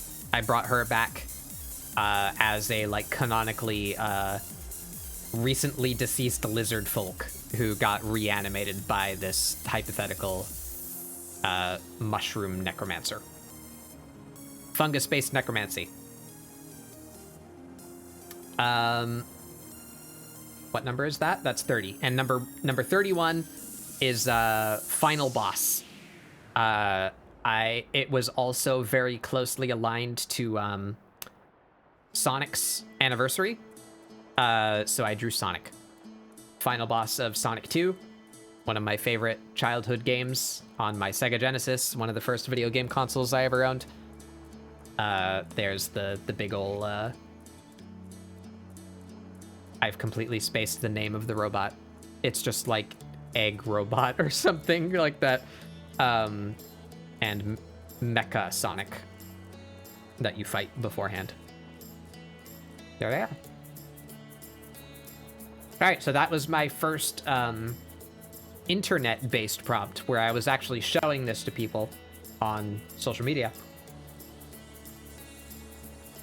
And then after that, I decided, or I discovered that, sorry, for some reason, I took a bite of food like in the middle of my talking. That was not the wisest thing I've ever done. by now I had discovered some artists that I really like on Twitter. Forest being among them. Jelly, Envy, and Suizilla being some others. And Jelly and Sui both occasionally streamed on Picardo. I was like, oh. Up until this point in my life, so very, very recently, after I started my Twitter account, and so sometime between that date and now, I had just super not cared about streaming as a form of entertainment. I'm still like this. I really...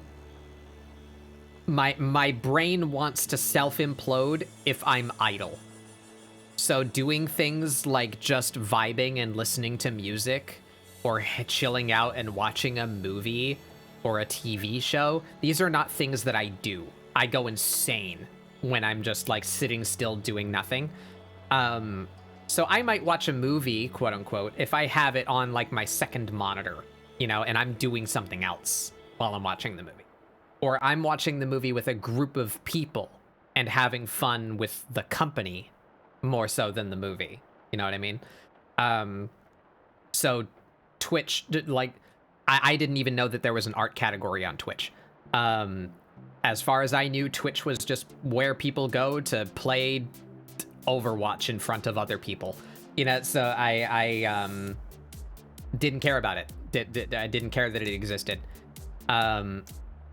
So when I saw Sui and Jelly streaming on Picardo, I was like, oh, streaming art, that's cool. I really like their art, and I'm a new artist trying to improve myself. I would love to see how this artist that I respect makes their shit. That was interesting to me. So I would go and hang out in their streams, and that's actually how I started streaming. I would hang out with them so frequently that they got to know me, and I even drew like jokes to go along with what they were talking about. You know, like when they would doodle something for fun, I would also be doodling that like on my other monitor while I was listening to them.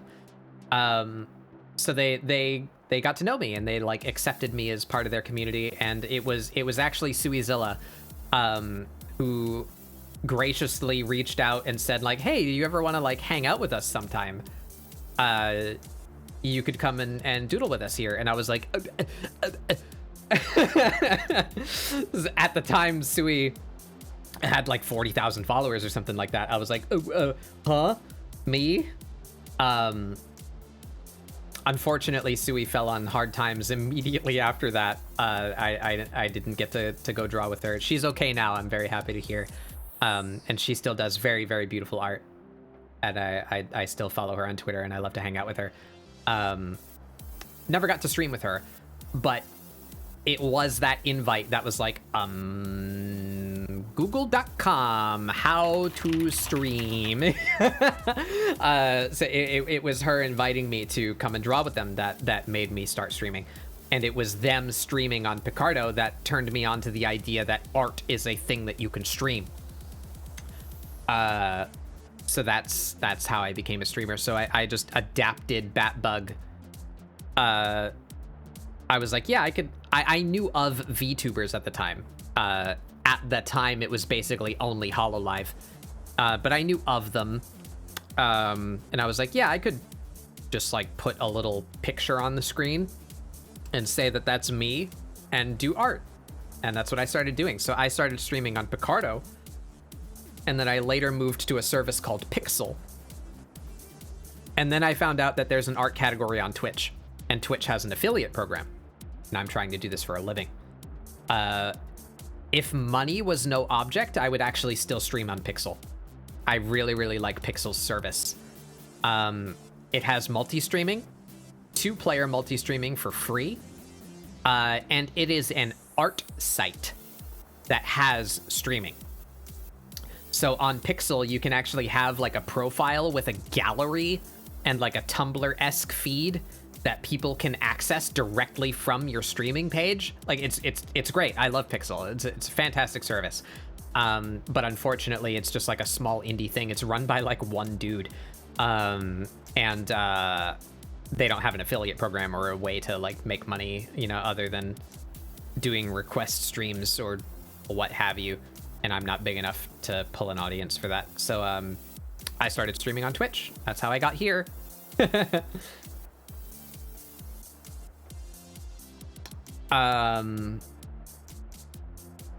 Oh, Garrett isn't the one who made it. I thought Garrett was the simultaneous tech support and owner / creator of it. I know Garrett. He's been to some of my streams when I was streaming on Pixel. But anyway, I got off of Pixel because Twitch allows me to make money. That's where I am.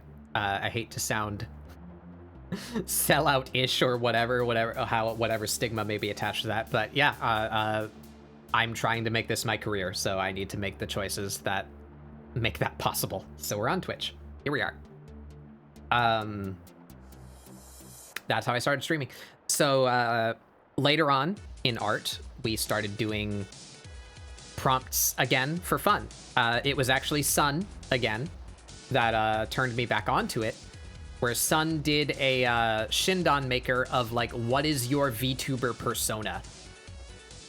Or no, it was demons. He did it with Petra.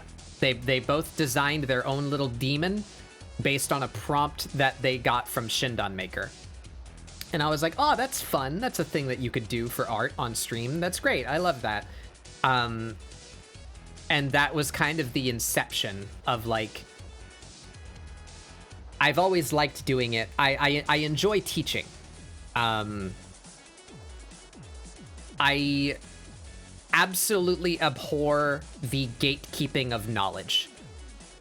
So as someone who has regularly had to spend many hours in frustratingly ill-documented subjects trying to learn something for myself, once I do that, I'm more than happy to share that knowledge in a more digestible form to other people who are seeking that knowledge.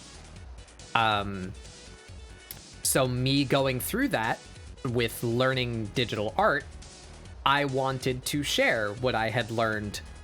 And because prompts is where I started, and I found that very helpful to encouraging the easier act of drawing on a regular basis, that's where ScribbleSupport comes from, and that's why it's an art prompt show. That's the backstory. I did an art prompt to start with. My first iteration of internet content was an art prompt. And then I started streaming. Doing art prompts on stream could be fun content. So that's what ScribbleSupport is. Farah! Hey, Farah. Haven't seen you in a bit. Hope you're doing good. So yeah, that's ScribbleSupport. That's what it is. That's where it came from. How long have I been talking? 2 hours. So all right, let's begin the actual topic of today's discussion. We are going to go back through all of the prompts that I did for ScribbleSupport over this last year.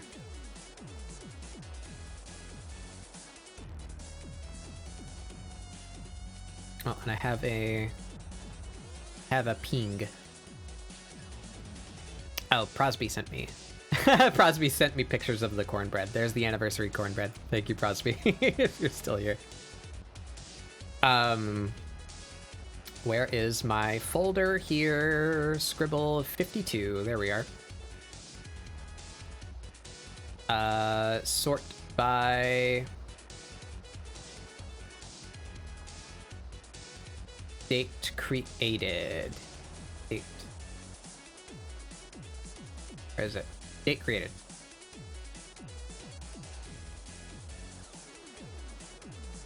There we are. Okay. This is the industrial zone. It's a chemical plant. Chemical plant from Sonic 2.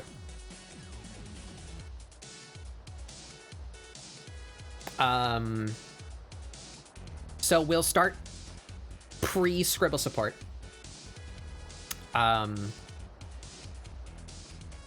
You know what? Actually, shit, I'm missing one. Hold on, I gotta go dig for something.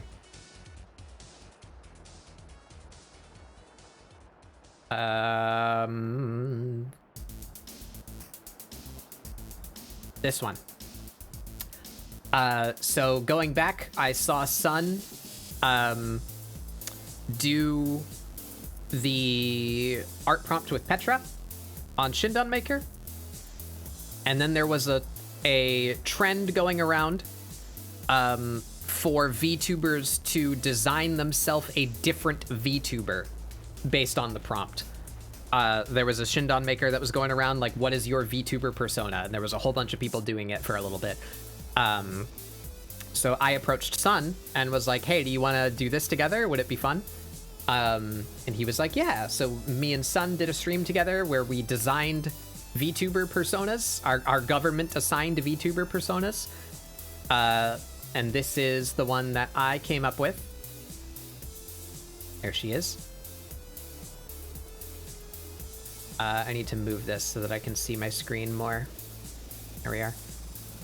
So there's the prompt. A loud skeleton girl with multicolored hime cut hair and above average bust size. They got suspended because of the strip club in GTA. So, there's my edgy skeleton girl. These pants are real, by the way. I want them so bad. I don't know if I would ever have the courage to wear them, but I want them so bad. Look at these pants. Look at these pants.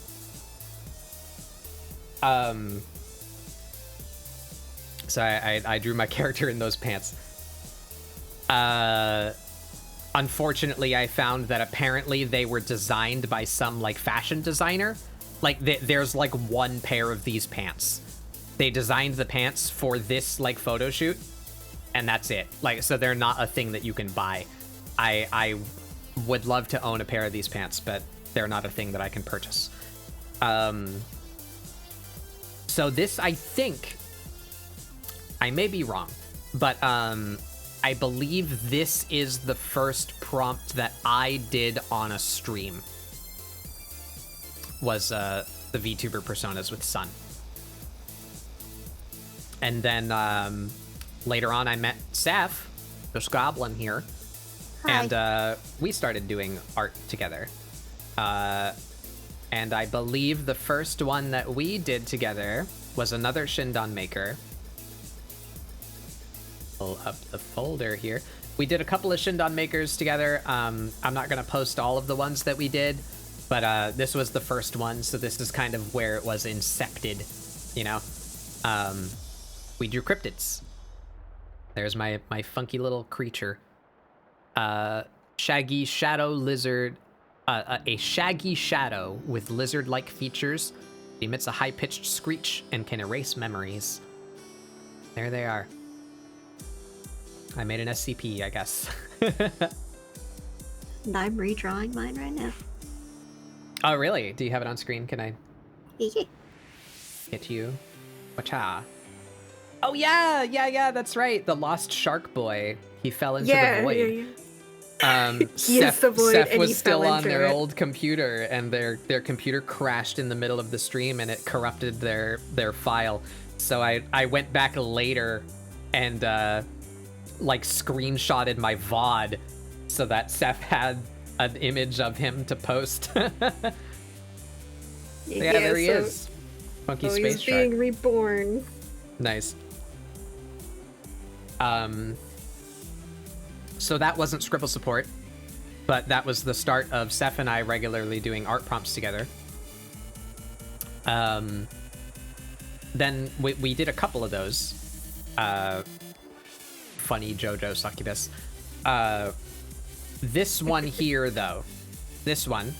And this is when I was saving the prompts separately. I don't think go back, here. Back to me. This one here was the first one that was kind of proto ScribbleSupport, because this was Seth and Moon and myself. So this was the first time Seth and I had a guest on to do a prompt. and it was this knight generator. This is the one that I did.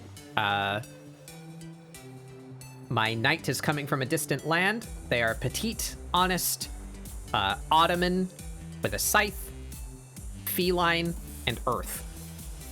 So the old Ottoman Empire is like in the Middle East, so there's a lot of earth around there. It's very desert, arid climate out there.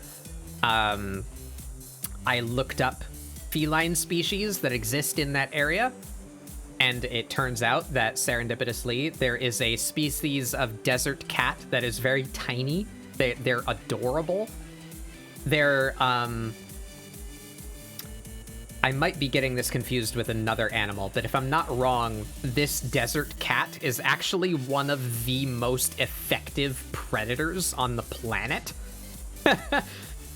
Just as far as ratio of like successful hunts, you know, like that they get what they go after almost all the time, which is highly unusual for most predatory species. So they're just an adorable little murder machine, and I adapted them into a like Ottoman style set of armor with a scythe. And here, oops, I went backwards. Here they are. My little desert cat.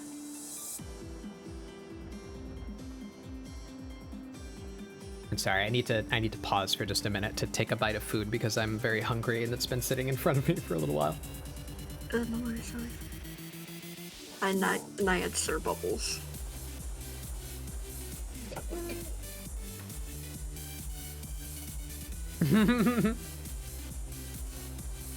It better just be Puss in Boots. Yeah, almost. Kinda. But yeah, so that was, we refer to this as ScribbleSupport 0. Because I knew that ScribbleSupport was something that I wanted to do. But I hadn't quite organized it, or made it happen, or even given it an official name yet. I really wish I saved... I might be able to find it out if I scroll up for like a million years in our DMs. But the ScribbleSupport was like my 5th choice of name. Because I was trying to find... I wanted it to be a catchy, like attractive name, but also to have a hashtag that wasn't already in use somewhere.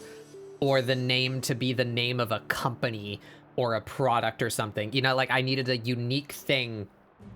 So most of the names that I wanted didn't work out because they were like an existing .com or an existing hashtag on Instagram or something. You know, so I had to settle for ScribbleSupport. ScribbleSupport was not my first choice. I do still like it, but it wasn't my first choice.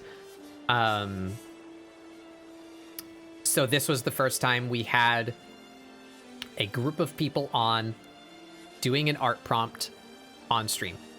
So this was kind of proto ScribbleSupport.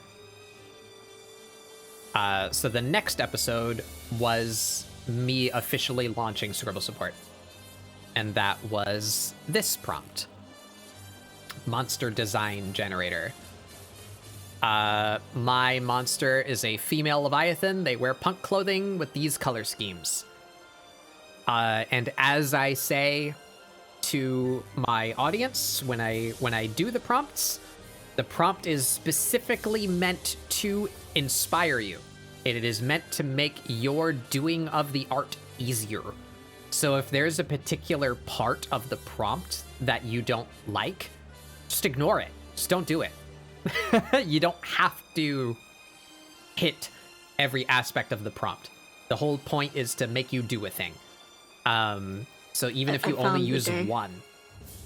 You found the day? What day? I found the day we figured out that you figured out the name ScribbleSupport.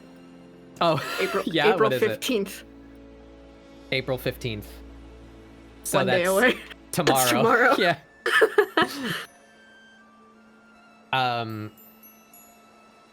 But so this quote episode 0, I can actually get it, was on April 13th. So this was on a day, I think it was a Thursday. Oh, I can look. Yeah, it's Thursday. ScribbleSupport episode 0 with Moon Bitch. We shout out Moon Bitch.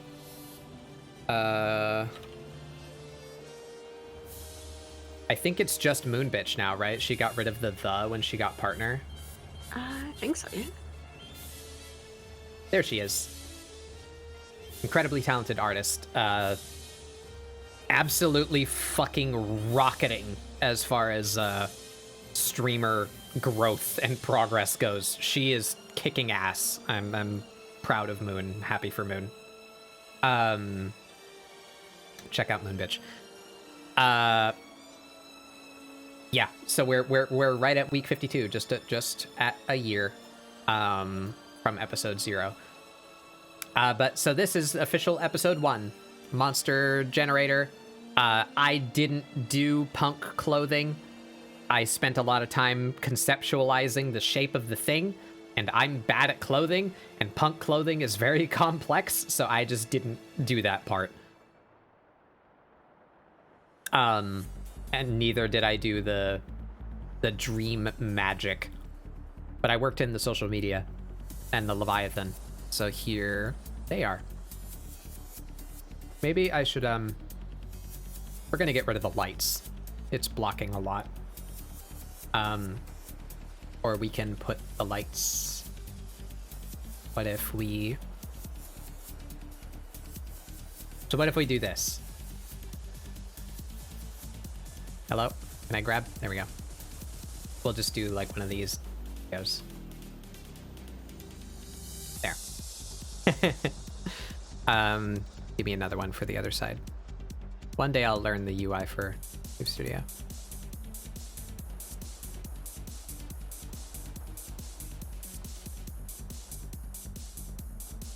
There we go.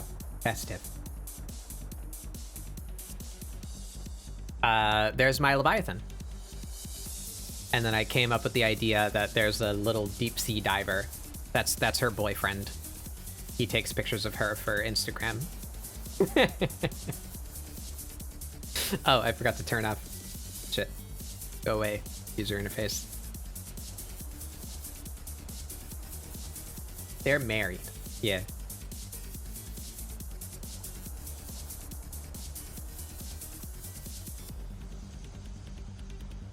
Floral light wreath around Santa. Yeah. Oh yeah, you were drawing a hat, weren't you? Did you like add that to yourself or something? Do you want to update your PNG or something to put the hat on? Oh, no, I never exported it. It was just kind of like a Okay. yeah, kind of doodle to go along with your thingy.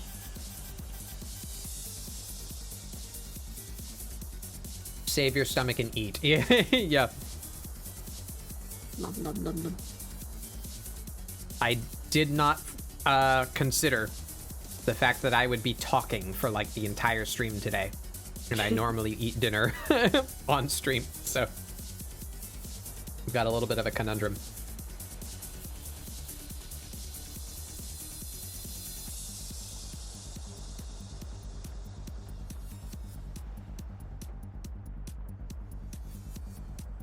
It's gonna take a little nibbles here and there.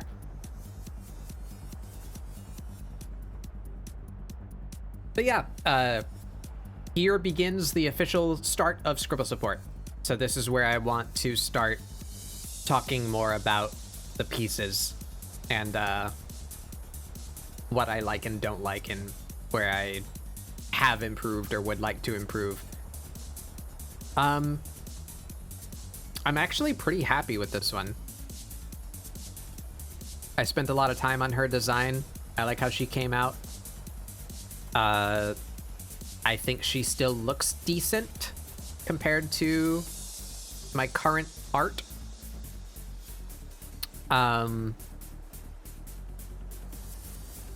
Areas to improve. I definitely got better at lining and just the process in general. that this was not vector. I sketched her and then had a hard time coloring her in because I didn't do the vector art. I like her mouth. Yeah, I based her on there's some shit, what was it? I think it was an eel of some form that just has like crazy teeth. That's what I was aiming for with that. She's very buff, because, you know, ocean-based predators are usually really strong, you know, muscular, not with a like humanoid physique, but you know, they swim all the time. They need to exert a lot of energy to go and do their thing. So stuff like sharks and whales and stuff, they're very powerful creatures. So I thought that she should be buff. That's about all I have to say about that. My lines are icky, but I like her form. Colors came out okay. Hell is a vector. Despicable Me villain. Yeah.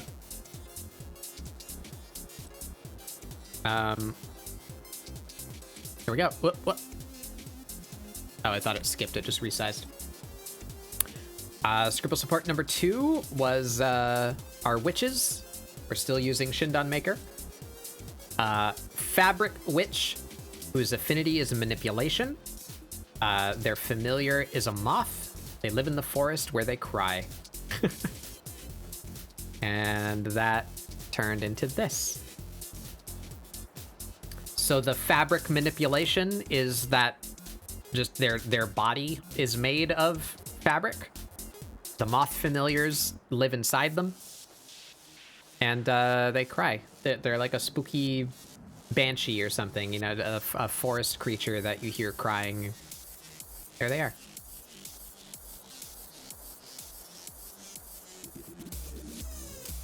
Mari at the sewing machine at Joanne. It's Mari. Mari is the fabric manipulating witch.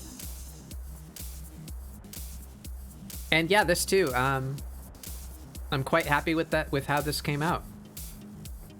I fear that I may not be discovering much growth in our review, but that is educational also, and motivation to force myself to do so in the future. I mean, even from the beginning with ScribbleSupport, you tended to try to do things you didn't normally do. Like, you took chances from the very beginning. Like, yeah, and because that's the point. Like I want to educate and push myself, and that's what I want my people to do. But I want it to be in a framework of where it's easy to do so. You know, and that's what the prompts are for. Like, I encourage your growth, and this is for art practice, and the prompts are to make your practice easier. So I'm doing it myself. Gotta push myself.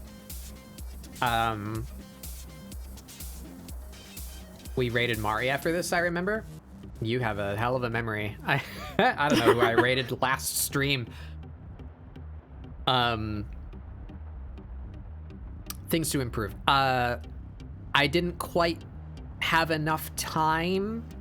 This is one of the longer ones that we went with, if I'm not mistaken. And I mean, we go pretty long in general. But I wanted the whole of her to be bandages. But I only ended up doing it to her body. And that took me so long that I kind of just cheated and like textured the entire thing with this gauze texture to make up for the fact that there's no bandage texture anywhere else. And then I just did it to the tip of the hat to like imply that it is also made of bandages, even though there's no line art to suggest so. So quote improvement, even though it's something I would have done given more time, is I want to finish her. Do the whole body wrap like how I wanted to originally. Yeah, I want to go back to the prompt for that one as well. Because, like, I never got to My finish it. lighting is also scuffed. My lighting is still scuffed, though, so that's not something that improved over time, unfortunately. But I wanted to shine moonlight on her, and I think the hat came out good, but, like, the lighting that's on the body is just, like, eh. It doesn't really make much sense or conform to her form or shape. The lighting's stinky, but I also did the lighting very quickly at the very end. But that's not an excuse. My lighting is not great. Lighting is something that I want to work on more. That's something to... You know what? I should take notes. Take notes. Lighting. Light. Light and shadow. We're gonna write down stuff that I want to work on it. Do that on doodle days together. We can do study days.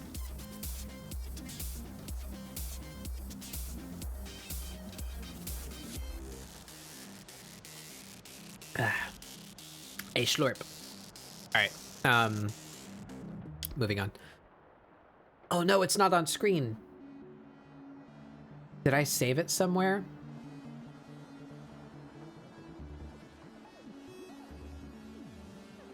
I didn't. Well, shit. If I can try and remember it. This prompt, I had already learned after us doing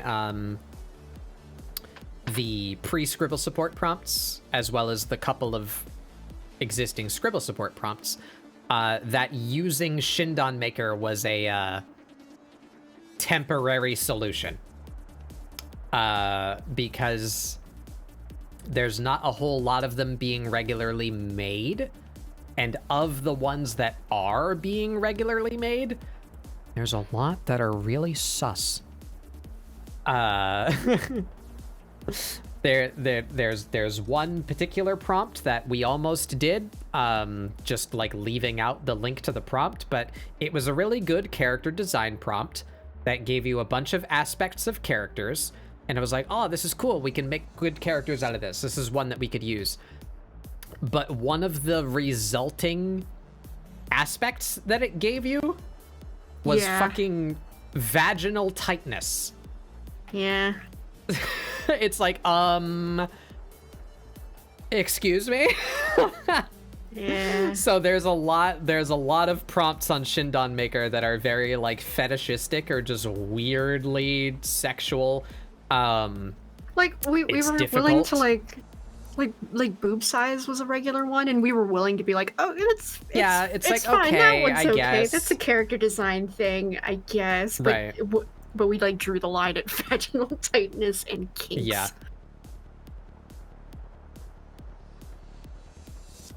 Yeah. So we would spend hours. I was learning trying to go very through that quickly. shit. Yeah, I was learning very quickly with how long I would spend digging through Shindan Maker to try and find ones that weren't weird. I knew that I needed to replace it eventually.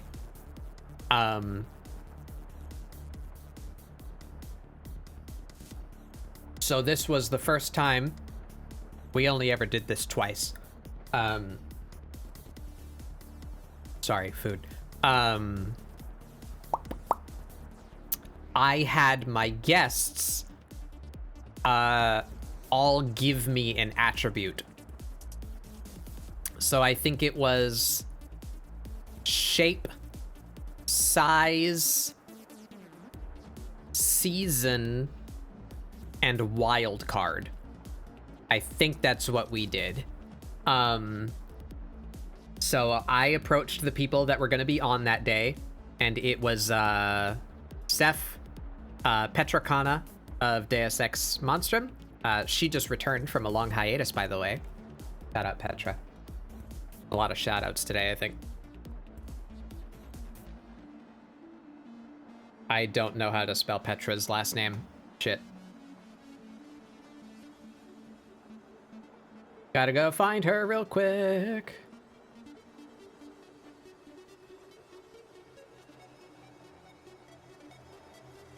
I reversed the A and the H. Yeah.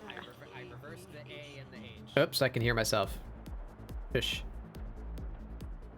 Be gone. Petra Kana.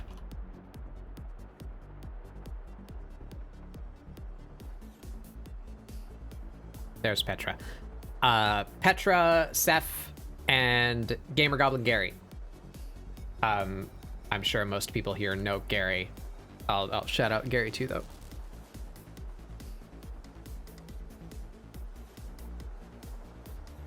There's Gary. So the theme was Forest Spirit. We came up with Forest Spirit. Actually, that came from Scath. That was Scath's idea. And then to generate, you know, because we were used to using Shindan Maker, and the whole point was that they gave you like aspects to work with, right? They gave you some idea of what the thing looks like so that you can draw it. So I was like, okay, we need more than just Forest Spirit. So what are some attributes that we can give it to describe it? And I had each member of the, or no, it was personality, shape, size, personality, and season. And then we had a wild card. So the season we randomly generated on the day, and all of the other aspects were assigned to one of us four that would be doing the art, and we would come up with something for that category and then mash them all together to create the prompt. So I think it was Petra who came up with the personality. Gary came up with the wild card. I think I came up with the size, or were you the size? Do you remember? I really can't remember, but I think I was wild card though, because I think I was the one who picked one-eyed. Were you? I thought that was Gary.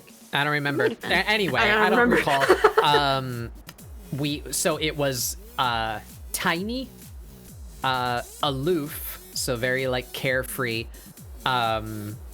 humanoid, and then the season. So the goal was kind of, we're all going to draw a tiny, aloof, humanoid forest fairy, but we each got a season. So mine was fall, so that hence their colors and the hot cocoa. I drew them like sitting in one of those universal cookie tins that every grandmother has and keeps their sewing materials in. I like to imagine they're a funny little forest creature that comes to visit this old lady every autumn, and they like to hang out, and she gives them hot cocoa.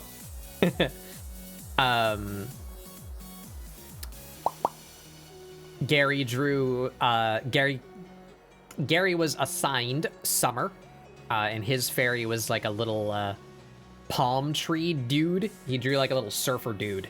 He came out really cool. And Petra drew, I guess, a more typical fairy. She's very cute. I think she's named Pickle. I think there was some joke that happened on stream that resulted in that character being called Pickle. I think so, yeah. So Petra had springtime. Chilling on a donut. Yeah. So I was fall, Gary was summer, Petra was spring, and Seth was winter. And that was, Seth actually just brought back that character last Friday? Was it last week? Your little, like, brownie fairy. Yeah, your little brownie fairy guy who was all sad and in a shoe in the wintertime. Yeah, because I, like, preemptively designed a character, and I was just like, yeah, no, I'm gonna make a dude who can be in any season. I'm ready. Let's go. Mm-hmm.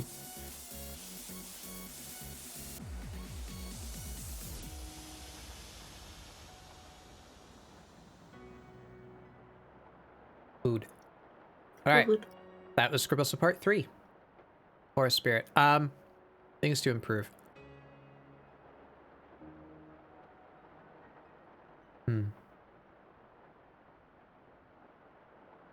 I think it works because they're like a fictional, funky little creature. But it was not on purpose that the teeth are at such a weird angle. I was trying to get the perspective of like looking down at the open jaw. So there was more jaw here to imply that shape, but then I covered it with the little yarn. So I don't feel like that reads very well. It looks a little bit weird. But they're a weird little creature, so it kind of worked out that they have funky teeth, I suppose. The leaves are nothing. They're I think it reads well enough as leaves, but they're just colors in the shapes of leaves, and then with some like fake scrungly shading thrown on top of them. I'd like to do that better. I'm pretty happy with the wood texture that they have, though. The horns are not quite right in perspective. I think I actually modeled these horns. I think I did that in Blender and then threw it in, but it still doesn't quite look right. It looks like it's coming out of two different locations on the skull, the horns. Yeah, I think that was the first time you were like, hey, anybody making 3D assets for Clip Studio, make sure that the center point is that it rotates. where you swivel. Yeah.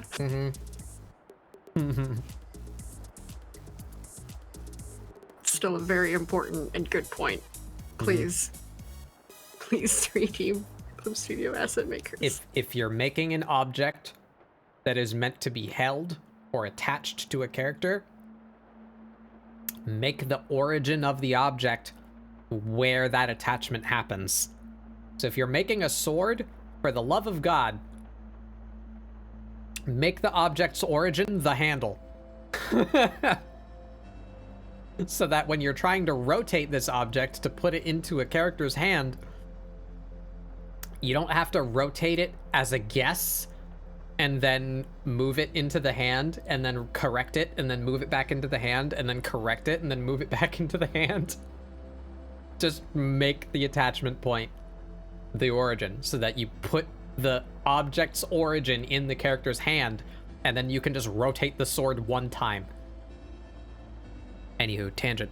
ScribbleSupport. This song fucks me up every day. Yeah, yeah. Outer Wilds. Number 5. Wait. No, number 4. The prompt was segmented form. And again, I don't think I saved the actual prompt. Oh wait, no, I did. It's on this one. No, it's not. It's on that one in the Clip Studio document, not in the PNG. There it is. So this was the second time we did the community-driven prompt. And then we stopped doing it. Because Many, bless her heart, completely misunderstood what I was asking of her. And like crowdsourced her Discord to come up with her own entire prompt. I was like, no, Manny, I just needed like one word from you. But it proved to be too complicated. I don't like putting the extra work on the people that I'm asking to be on my show. And it was difficult to get people to find time to think about it and do it. You know, like it was just too much extra work for my guests to do. So we stopped doing it after this one. This one was, I believe, Soph and Many, and Seth and I that were doing this one. So the theme, like forest sprite, was segmented form, and then the prompts, the size, the shape, the demeanor, and the wild card were big creature, so distinctly not human, Solemn, and -1 limb was the wild card. So this was my guy. I call him Dent on account of the head shape. Why is that not a tank in Overwatch? Yeah, I guess he is a little bit Overwatch character shaped, isn't he? But so here is the process. I'm happy that I saved these. From beginning to end. The first concept was this like spider orb thing. I didn't like that, so I tried a more like gorilla-esque, like funky shape. Yeah, the big tall one. And I was like, okay, I like the big hands, so let's go more monkey. We call it, and I named them based on their shapes. So spider, tall, monkey, frog, cat, crab, lizard. Like there was like a head on this one. Cue ball. And Dent being the final one. Oh yeah, and Crater. That there was like a big bolt inside of the Dent, but I ended up going with the one without the bolt. That was the design process for this funky little Robo Man. There he is. Oh, the prompt was here. I didn't need to open that. I'm still pretty pleased with how this came out. I kind of don't like the outlines, but that's like a side effect of how I drafted this. I did a very off-style means of producing this guy, where I was just like throwing down ink and then removing it. So the outlines are not drawn in, they're just areas that I didn't erase, you know? So it's funky, but were I to do this again, I think I would draw it in my more normal style, but I am quite proud of how that came out. The geometry of the thing, I feel, sells. I did better with the lighting on this one, I think, than normal. It's more painterly. Even some of the details, like the cracks and scuffs, dents, little chunks missing. Pretty happy with him. And his discarded broken arm. Yeah. There he is. Yeah, this is another one that I wanted to like revisit, because if my little doodle on my old drawing, or on what I was working on, is any inclination, I think my arm was really hurting that day, so I couldn't finish it. I don't remember what you did. I don't remember yours. It was a spider lady with like blade arms. Right. But yeah, I have like a little doodle of like me screaming about my arm, so I don't think I finished it because my arm was hurting. But I was liking how it was going, so yeah, another one that I'd like to revisit. Yeah.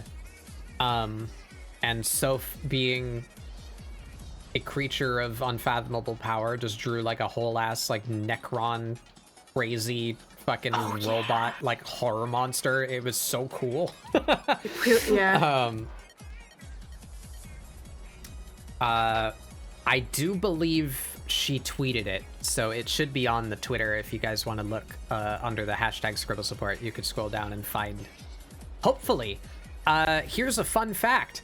This is something I just discovered the other fucking day when I was talking about this with the Gleese. I know for an absolute fact that I think it might actually be number 6, number 7. We're about to talk about it. We had a prompt where we did the object to design, and Honey Goblin was on it. And I know for a fact that Honey finished hers and posted it, and I liked it and retweeted it. I do that every time one of my guests, posts to Twitter. It's not in the hashtag ScribbleSupport. I was scrolling hashtag ScribbleSupport on Twitter with Astrophel, Mari, and Spadoinkle, and I noticed that Honey's was not there. And then I now cannot know how many are missing. And I absolutely am disgusted to think if anyone participated and I never saw it. Because fucking Twitter sucks, I guess. Because the post is still there. You can go to Honey's Twitter and scroll and find it. And it's tagged ScribbleSupport, but it doesn't show up on the, when you search the hashtag and then just scroll the posts that are under it. It makes me very angry. Twitter's fucking dying. I'm honestly very not far off of just abandoning Twitter.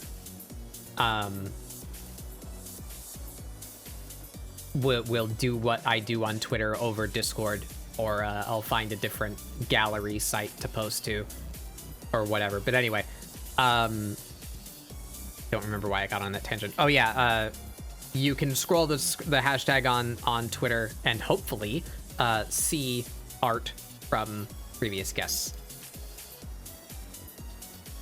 if you are interested in these things that we're talking about. Anywho, there is our ScribbleSupport 4 segmented form robot boy.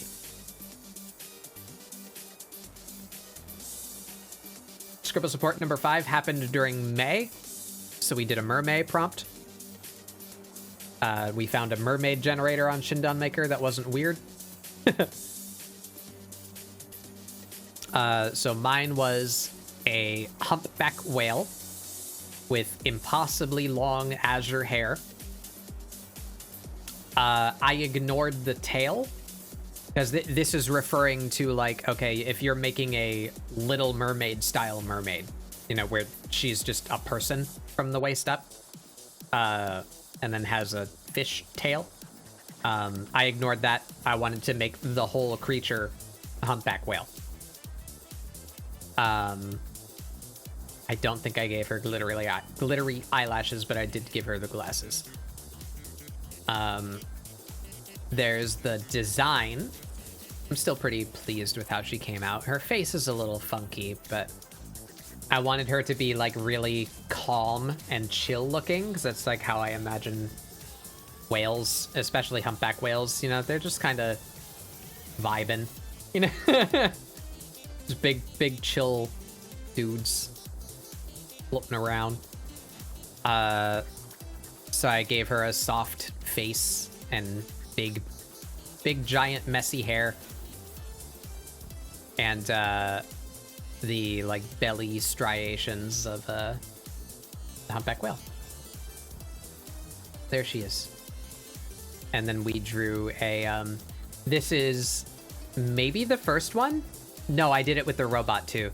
For a short while, I was actually doing art streams on Thursday where I would draft my ScribbleSupport character and then do ScribbleSupport on Friday where I would, like, put them in a scene. But that workload just ended up being too much for me at the time. So I stopped doing that. But this was the case for this one. So I spent an entire day working on her, and then I drew a piece on stream. So another fictional ship, I guess. I like to imagine that she knows the lighthouse keeper. So when she comes by, this is like how they watch movies together. Is the lighthouse keeper projects something, like, onto the dock, and she just hangs out and watches movies. She's very chill.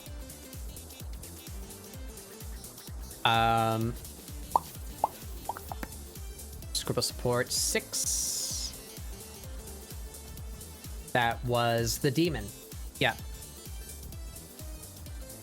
My demon is very strange. They're tiny with jet black skin and scars on their face. They have wild hair, long fangs, and many arms. They wear a cloak and feed on people's emotions. Some of those things didn't get translated over, but here's my funky little creature. I'm still quite pleased with them. This was the first draft here. This is when I was gonna give them a cloak, and their eyes were scars. Like they just had like slashes on their face where their eyes should be, and they had like a little cloak to match the description. But I didn't like the normalness of them. I wanted them to be far more weird. So that's when I came up with this body shape, the funky little needle legs and the 3-fingered hands that are extra chunky, weirder proportions, super narrow waist, wide hips, you know, very, very funky, much less normal looking. And then this was developed on top of that. So they got the wild eyes, big teeth, shadow creature, one broken horn. Yeah, there they are. And then the piece that we did, there they are. I'm still pretty happy with how this came out. So stuff to improve. Again, I'm bad at inner mouths and teeth. Their teeth look like metal, I would say. Like, it looks like they have a bent sheet of metal that's been sharpened to points in their mouth. Like, their teeth have no thickness or volume. I may have gotten a little bit better at that since then, but still something I would probably like to work on. Other than that, pretty happy with their weird anatomy. It's easier, and I would say even more fun, to draw stuff that is wildly unreal. Because then it doesn't quite hit your brain the same way as, like, if I fucked up the anatomy, like, in the legs, right? This creature looks like this, you know? So, like, what is that even? Who's to say that the anatomy is fucked up, you know? But if I drew them with normal legs, it's much easier to pick out that I fucked up the perspective, because we know what normal legs look like, right? So drawing something that's, like, vastly different from anything that is a real creature or exists gives you a lot of leeway in making it look good without the mistakes being so obvious.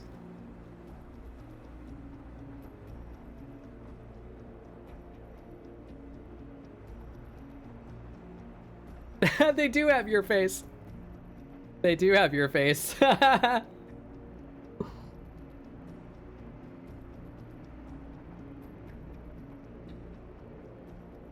need a drink, sorry. Did I steal this? I don't know. When did this happen versus your first design? V-drama! Yeah, there's my little demon. I like that they... Oop, I went the wrong way. I like that they are just black. The idea of, like, outlining the form by just erasing what's behind it was very fun to do. And I like that they're just, like, amorphous, you know, shadow creature. It was fun to do, and I would do it again. We'll do it again. Right, here we are. ScribbleSupport 7. Object to design. I think this may be the only time I've ever actually landed on a trend on Twitter. But this was something that was happening on Twitter. People were taking just, like, cool looking things and turning them into characters. So I wanted to do that. This is the first time that I made a Pinterest And it was very useful, at least for this function, where I made a board that I could share on Pinterest of just like cool looking things, just funky objects.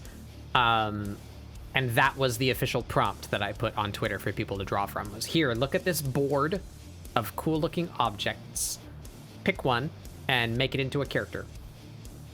So here's my design. I chose this like cloth Victorian lamp, and the shape of the, whatever you'd call that, the thing that screws on to hold the shade on, I thought it looked like a bird head. So I came up with this.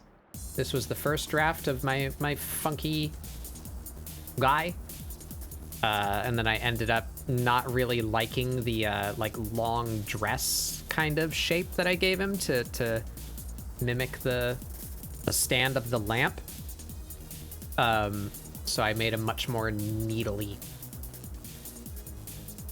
And I like him. I think he's a good creature.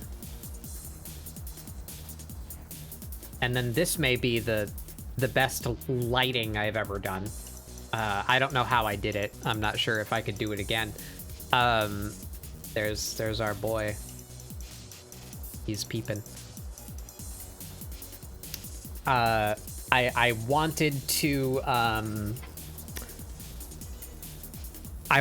land on the vibe that I personally subscribe to for the Grim Reaper, where he's very spooky, but he's not malicious, right? Like he's just a guide.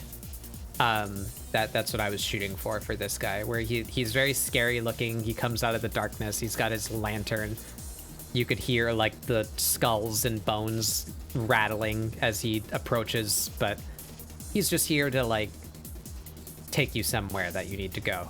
You know, he's not a predatory creature, but he's a spooky guy. Yeah, my lad, ScribbleSupport 7.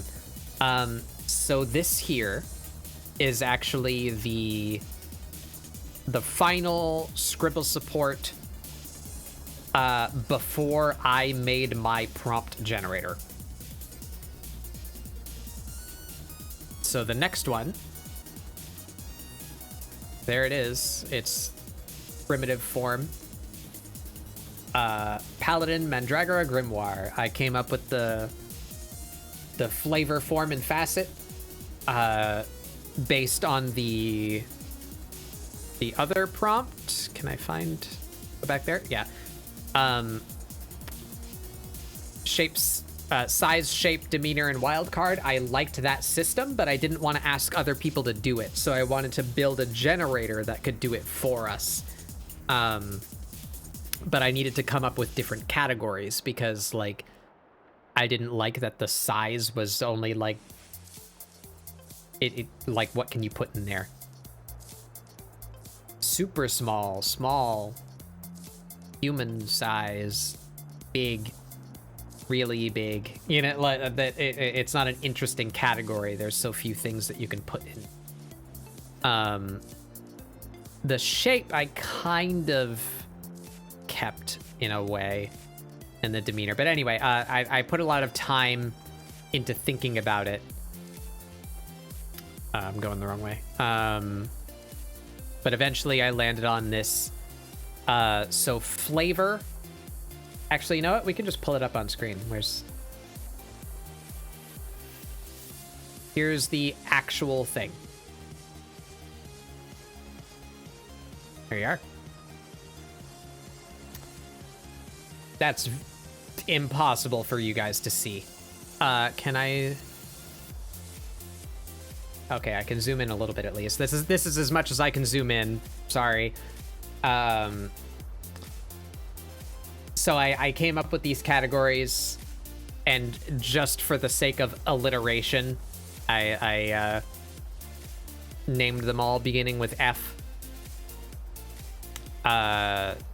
for no other reason really than to satisfy myself, because I thought it sounded clever. Form, flavor, facet. Anyway, so the flavors are all just like themes. Themes, attitudes, personalities, all of that kind of thing goes in flavor. So you can see air, cowardly, dynamic, ghostly, short, just in no particular order. Filled out a bunch of stuff on flavor. I think flavor is the easiest category to come up with things for. It's the longest.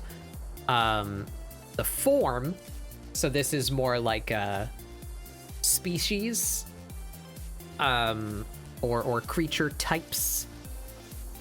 So lots of just random animals and cryptids, things of that nature. Avian, chimera, fae, griffin, minotaur, unicorn, zombie, etc. And then the facet. Originally, it's meant to be like an item. This kind of took the place of wildcard. So just like, they have a thing that they always keep with them, or they have one less eye, or more eyes, one less limb, you know? And just to populate this list, because it's the hardest one to come up with items for, I put in like class archetypes in here as well. So alchemist, assassin, criminal, dreamer, entertainer. Yeah, they have a helmet, they have an idol, or they are an idol, who knows. But yeah, this is my prompt generator. There's the script. It took me an ungodly amount of time to figure this shit out, and make it work right. But it works. I can just add items to these columns whenever I think of one, and the green square in here just generates a random object from each one of these columns. See, if I mash backspace, it refreshes it. So quiet folklore archer, punk insectoid skull, thin parasite elder, calm ghost thief. This is where we get ScribbleSupport prompts from. And this one was the first generation of this prompt. Congrats on 1 year. Thank you, Ty. Thank you. ScribbleSupport is 1 year old. That bug is almost 2.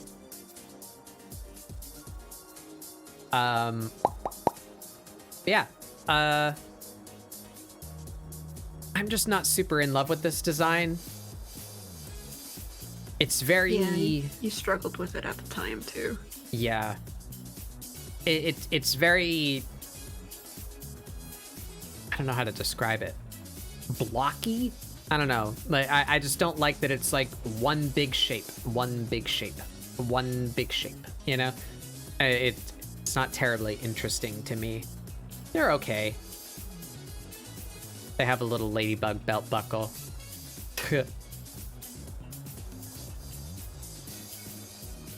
I don't remember why I gave them this weapon. I had a reason at the time, but I have forgotten. Yeah, I would do something entirely different with this character now. But they're okay. They're not awful. I at least like the funny like wood shapes that I like their arms with the little swirly elbow. I like that. The helmet shape is kinda neat, I guess. I don't know. And the point down here was they have big old boots, big paladin boots, but they're flower pots. because they're like a plant, you know? But could be improved. You honestly like the big shapes? They're fun. Yeah, like I don't know. I'm not disgusted or disappointed by it. It's just like, I wouldn't do this now. One! Yeah. My balloon, isn't filled with helium. Helium's too expensive now, and, it's stuck to me with static electricity. Somebody rubbed it on my hair, and I can't get it off now.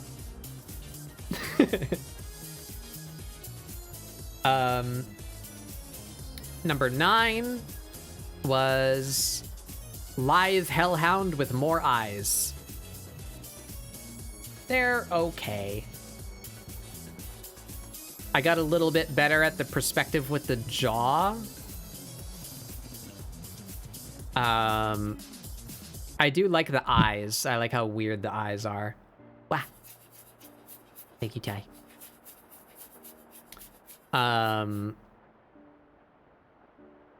I'm not super in love with the rest of their body, though, and I kind of don't like how huge their head is compared to their form. If I were to do this again, I think I'd make them longer. But I do like how skinny they are. They're, like, unnervingly skeletal, like emaciated, funky creature thing.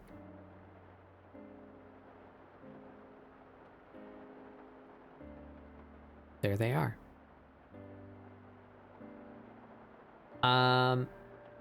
Number 10, Solar Harpy Mask.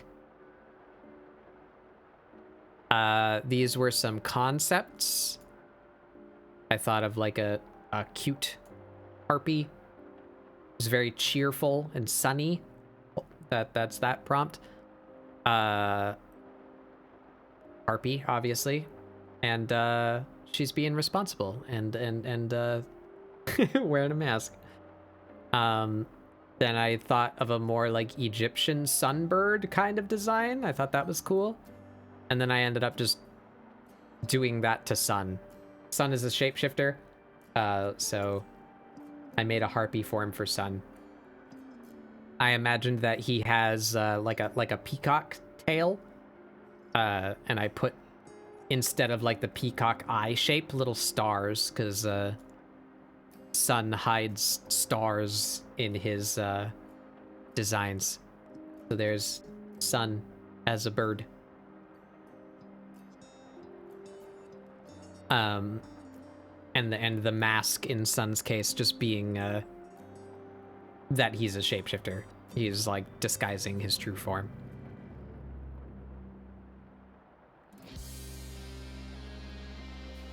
Food break.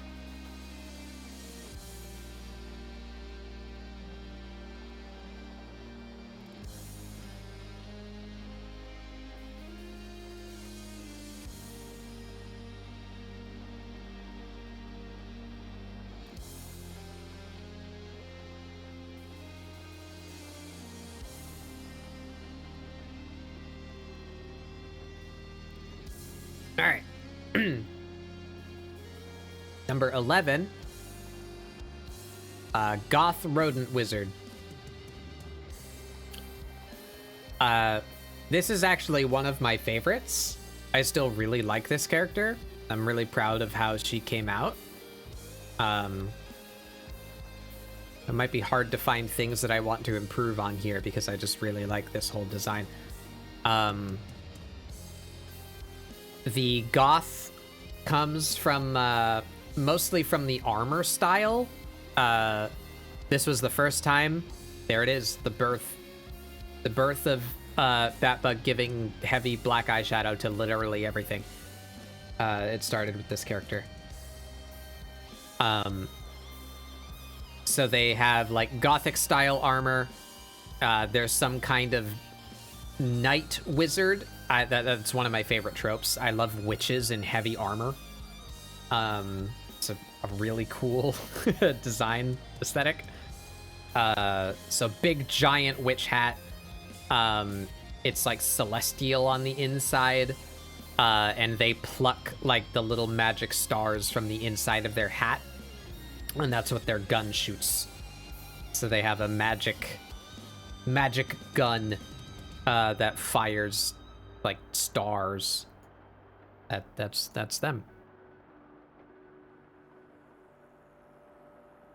I would like to return to this one and draw them again.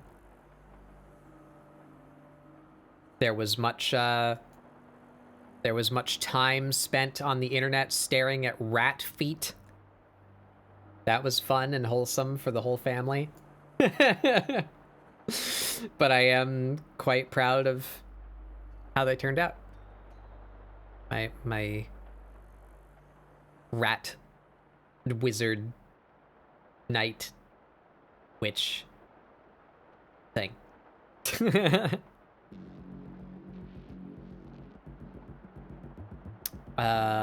Number 12. Number 12, we did a side ScribbleSupport. I put out a prompt like normal, and the prompt was Fire Fawn Temple? Fire Fawn Alchemist was the prompt that I put out on Twitter. But we bamboozled Sun. We invited Sun back, and it was very, very near his birthday.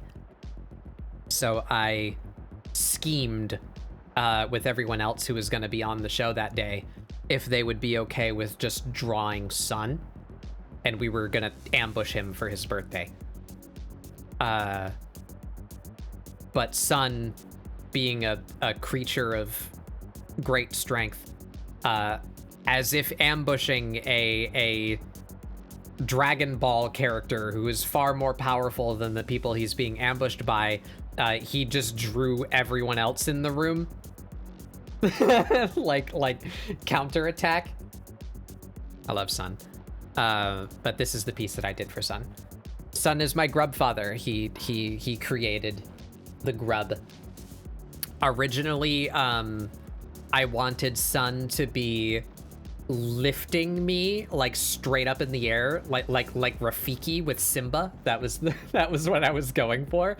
But I realized too late I'd done too much work and spent too much time that the pose and angle that I chose for him would have put his arm like directly in front of his face, so you wouldn't be able to see Sun in the pose that I chose. So I was like, well, fuck, I guess we'll just draw like him holding me.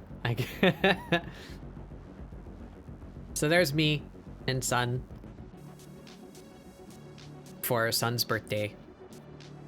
Happy birthday, Sun.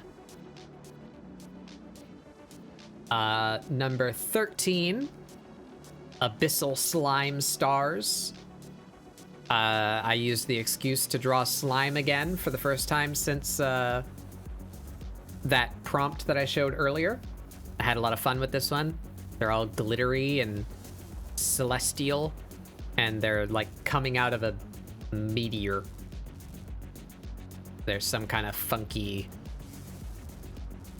space slime. Quite happy with how that turned out. Painting on this is gorgeous. Yeah, I really like drawing space, or painting space, I should say. It's very fun. Still like nebulae and galaxies and stars stuff. It's fun. I like it. This one was a lot of fun. Places to improve. See, most of the improvements that I'm going to bring up are all like time equations. So it's not necessarily things that I did poorly in the past that I would do differently now. It's just that if I had infinite time or wanted to spend more time on this piece, I would have done more. I don't like how the meteor looks. It's very flat, with like really visible outlines. I would like the rock to be better. but whatever. I'm happy with the slime. Was fun. Time is a chunky soup. Number 14, Sneaky Mushroom. I need to find the reference here. This is an OC of mine. She's called Noki. There she is. During the period where I was just doing art, like not really following prompts, and I don't think I was even streaming yet when I made the Mushroom Sisters.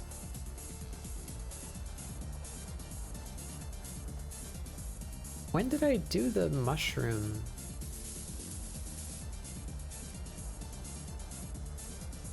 Sorry, I'm digging through my art folder. 1 second. I'm trying to get the origin of this character.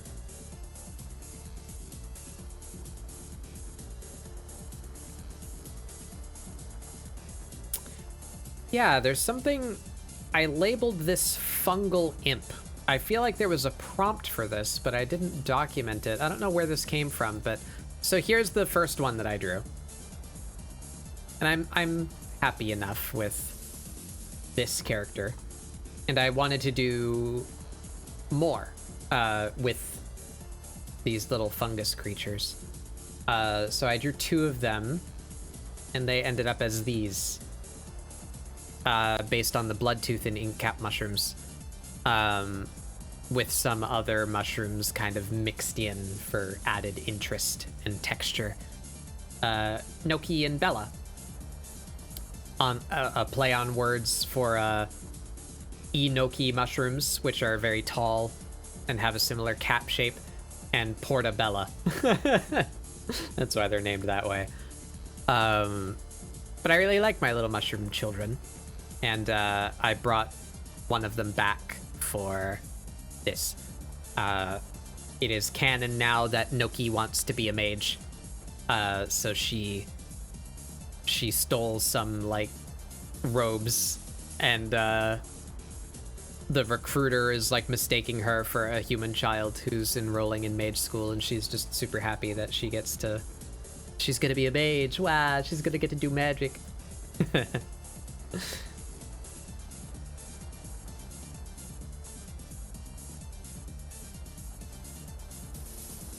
Close that. Open this back up.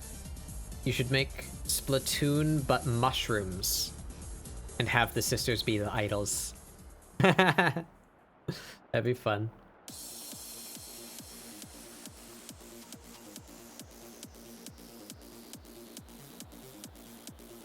There we are. Where are we? Sneaky Mushroom, number 14.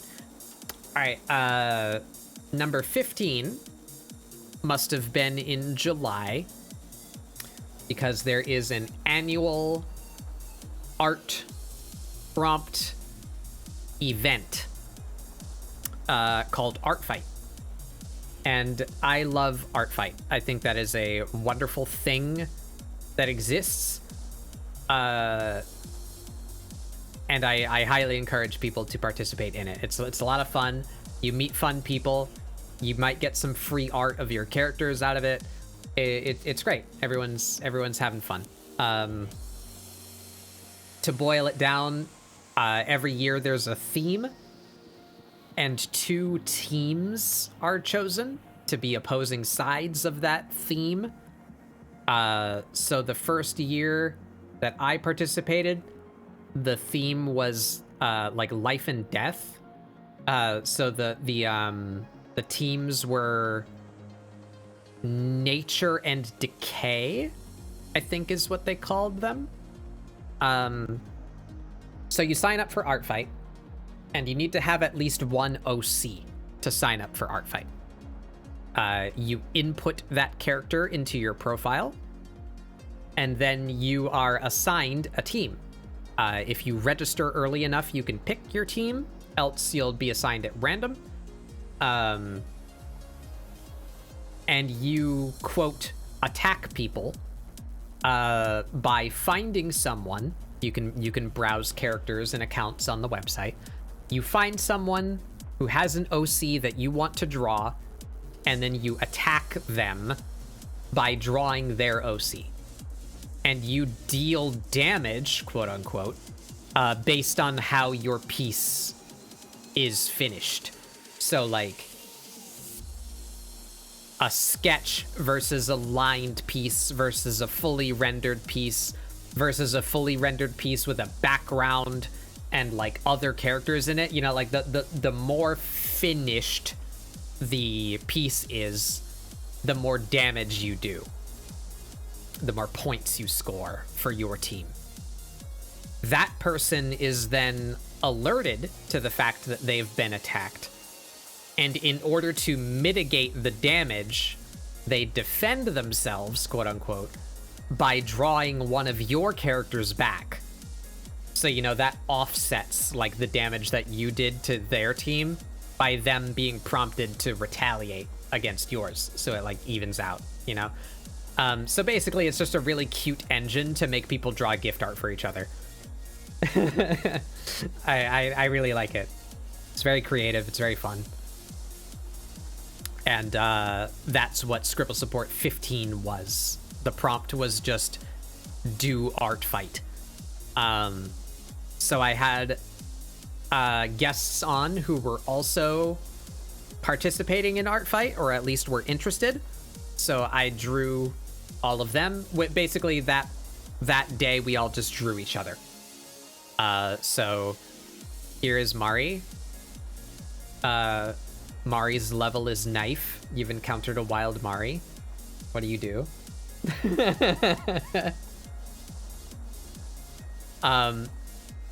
Seth, do you remember where this joke came from?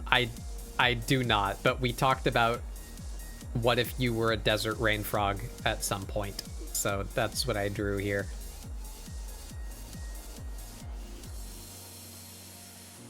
Seth may be AFK.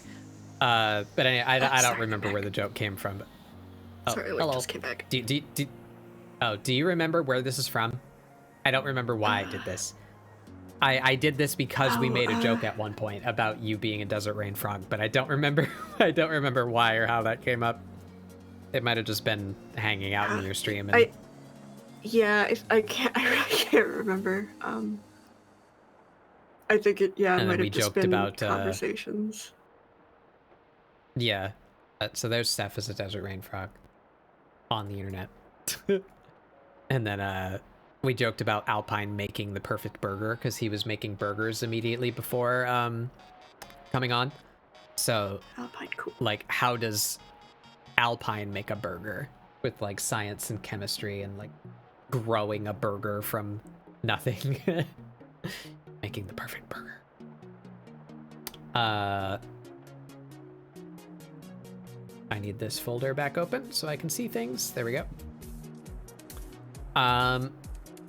Number 16. Thick skeleton druid. And once again, I used slime as a excuse to give thickness to a skeleton. So this is a like fawn dryad creature that has been taken over by a slime. So they're like half digested, zombified slime fawn creature. There she is. Hey, sorry, something IRL is pulling me away. I'll try to come back a bit later. Okay. Sorry. No problem.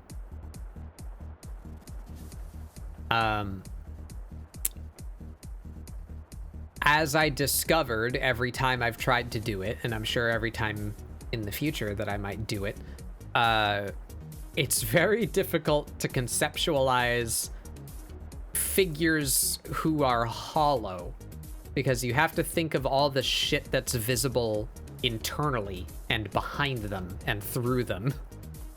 So this, I spent a long time on her ribcage.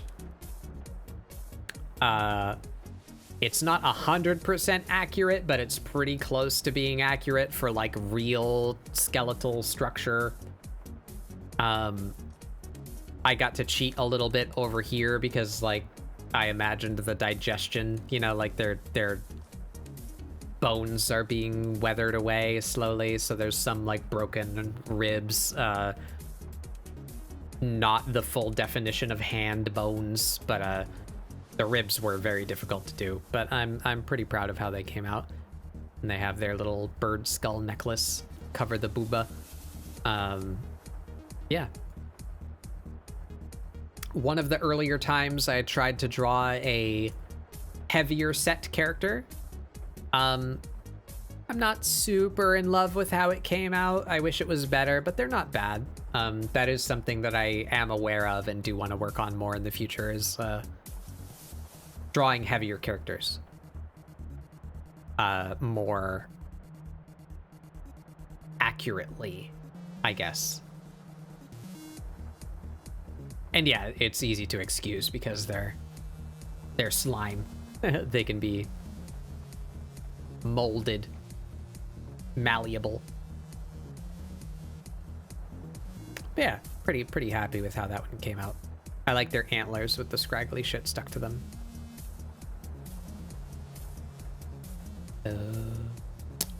Number 17. Ghostly Rabbit. I had put a lot of time into staring at fur, and this is the result of the study. But I feel I did the fur much better than I had previously, making it appealingly fluffy and little tuft shapes. So their concept was like, it's a little hard to see. It's down here more. These are like other paws similar to hers. So it's meant to be like ancestors or otherwise bound spirits that are like offering. So like this sword belongs to this ghost. And so this ghost is the one who's like volunteering their weapon currently. And same up here. So this is like some other entity that is giving this sword, and she has the power to just like conjure that. That she's like given different weapons from the different spirits that she houses. That was that concept. I think it came out pretty cool. Number 18. Stocky Ferret Necromancer. This is one of my favorites too. I love my shitty gremlin child. This wasn't finished. This is one of those ones I didn't do fast enough to finish, so she doesn't have colors. And she doesn't really have a background. These were supposed to be rat skeletons, because she's small, you know, she's a ferret, stocky, you know, so I attempted the short stack body style. I don't think I really hit it quite right, but I love her. I love this little shitster gremlin. So she's meant to be very scraggly. She's got like a bite out of her ear. She wears little skulls and feathers for jewelry, wounds and scraggly necklaces, little bones and teeth, and these were supposed to be her little like rat entourage, little skeletal rat minions. I definitely want to return to her at some point. One of the broad statements I can make about my art in general, not really directly related to the art itself, but I really want to name some of these OCs. I don't name anything. So maybe some fun thing to do would be to go through my old OCs that I feel are worth future development and giving them proper names. Yeah, I love me my little shitsters, and I think she came out very well as a little shitster. Number 19, Punk Alien Rogue. It was actually supposed to be Punk Arachnid Robe, but Tia, shout out Tia. Hopefully I shout out Tia. Good. Tia is arachnophobic, and Tia was on that day, and I forgot. So this is when this doesn't mean much to many of you, but I created a Google form that is meant to be an official invite to ScribbleSupport, so that you can fill out information about yourself and things that you don't like to do, so that I can avoid picking prompts based on your phobias. Accidentally assigning Tia an arachnid was the motivation to make that form, so that I can keep track of my ScribbleSupport invitees and like what things they don't like and what times they're available. So this was originally supposed to be a spider, which is why my character is quite spider-like, but I couldn't make the prompt arachnid because I'm not gonna tell Tia to draw one of their phobias. But I'm actually still quite happy with this character. They came out funky. I'm satisfied enough with the clothing, despite my usual negative affinity for clothes, and my low ability to draw them. But their outfit's fairly simple, so I managed to get it done. But yeah, they're funky little... Just flip them upside down so you can look at them. So the concept here was supposed to be they can spin a web and use it as a bow. And this is like a magic poison arrow that they conjure to fire from their web bow. So they are using their extra arms as the limbs of the bow to, you know, like draw attention in their web to fire the arrow. And I like them. Funky little guy.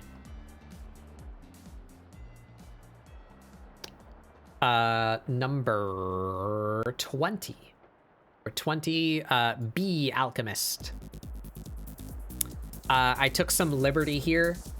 This is actually based on an ant. But if you weren't aware, ants and bees are actually quite closely related.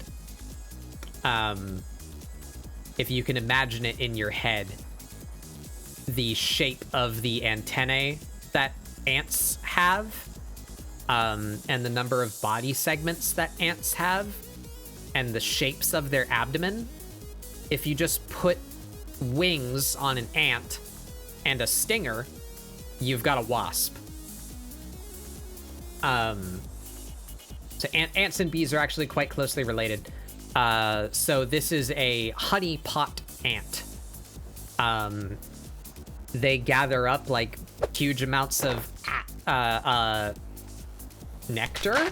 Well, yeah. Hey, Koju.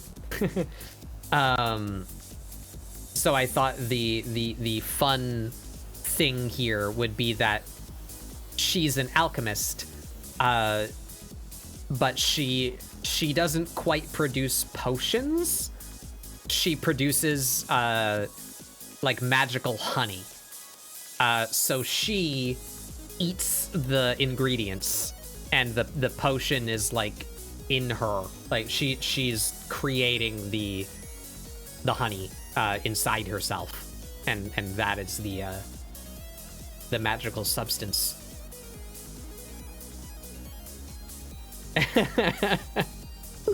Yeah, she got booby. I was trying again to hit short stack. especially feminine short stacks, I'm not great at drawing boob. Something I need to improve. But yeah, here's our fluffy bee lady. Number 21. Bohemian Leshy. I honestly just kind of hate this one. I kind of just hate this one. But the Bohemian was meant to be communicated with the like type of jewelry that they have. But I made them such a funky shape that the jewelry looks kind of dumb on them, I feel. I was struggling with this design. I like the head, but that's about it. So this design, oh, excuse me. This design, I don't know what I would do differently, but it's just, I don't like any of that. Excuse me.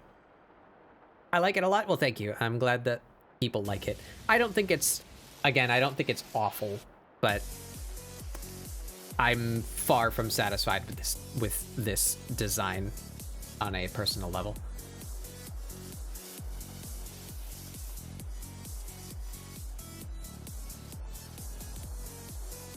I'm going to consume a small amount of food.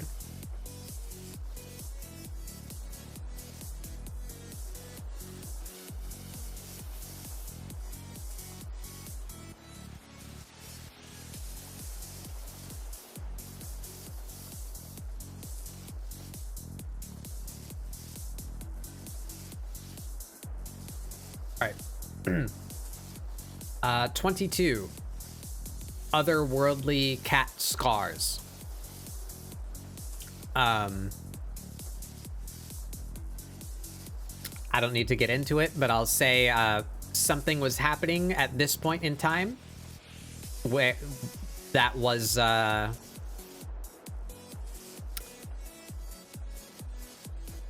prominently, how can I phrase this? I don't want it to sound more dramatic than it was, but I also don't really want to call attention to it. A thing regarding representation of minority groups happened here. And I was lashing out and said, you know what? Fuck it. I'm gonna do it. And so this character, the scars that I gave them are top surgery scars. Trans space cat. I also worked the colors in. You can pick out the colors. So yeah, this was me lashing out against what was happening to me at the time, and saying, you know what, fuck you, I'll make my own representation. There you go. So they're like just some kind of funky crystalline form. They're like broken and shattered in some places. But I had fun with it. You're a great bean, and thank you. I don't know why I signed my name with this brush. It's a completely different brush than I normally use, but yeah, weird. And again, I enjoy drawing space. I drew that galaxy behind them. That was really fun. I like how this character turned out. They're very weird. And easy to take leeway with because their arms are just like fragments. So, you know, I can skip certain portions of anatomy. But yeah, our space trans cat. Number 23, Curious Doulahan Knight. My Doulahan just doesn't have a head. They have a little like fire wisp in place of a head, and I enjoy the face, the just sheer panic. They're overly curious, and they didn't check the chest before they wanted to look inside, and They got in trouble. I was in this. Yeah, this was one that you were on. You drew that big tall Doulahan with the little creature, the little critter, bat bunny critter that you drew. I love that little critter. Yeah. Things I would improve. I don't know, honestly. I think this one came out pretty good. I guess I would like to give more texture to the chainmail because it is literally just texture. The line quality should change, like based on the rings of the mail. That would take a really long time. That's why I didn't do it, but I would like to see the chainmail more true to its shape. This was another one that I did model for. I believe I made a 3D model for the gauntlet piece and the chest plate, so that I could draw it correctly in perspective. But yeah, pretty happy with how it came out. The Mimic was fun to draw too. Number 24. Oh, Short Sphinx. Another little shitster. There she is. It's totally not another yellow cat who's Egyptian. I have no idea what you're talking about. IP theft. Mine is a sphinx, not a cat. What are you talking about? I like her. She came out fun. Things I would improve. Again, didn't quite get the short stack figure right. I also really don't like her legs. I think it would have been better to give her digitigrade legs and kind of make them more stocky. Think like the Palico from Monster Hunter. I think she'd look better with legs like that. But right now her legs look way too normal, and then they just end in an awkward paw that like doesn't, I don't know, it's not shaped right. I don't like it. But I like her from here up. I like this funky design that I found for her, like tabard, little skirt piece with the Ankh tie jewelry, and her smug ass face. And I made an alternate version.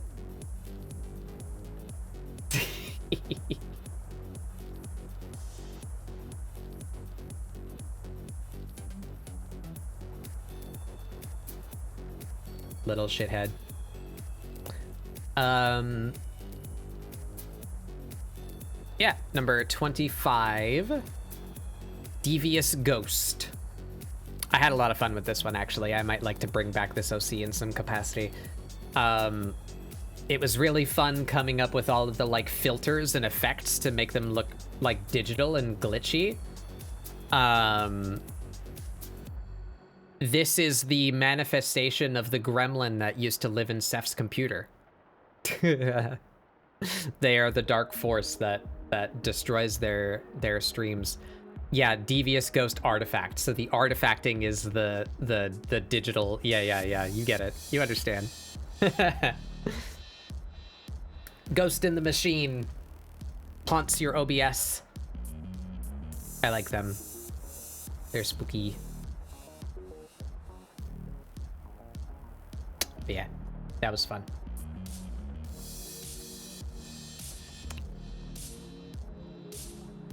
Things I would improve. Something I've already put work into improving. This knee is really fucked up if you look at it for too long. That knee is just not good. I have put some individual time into studying knees since this point. So I've already made steps to improve what I would have improved about this picture. But otherwise, I like my skinny, scraggly, funky little ghost. who haunts your OBS and ruins your streams. Number 26, Angry Witch. We brought back the witch from number 2. There she is.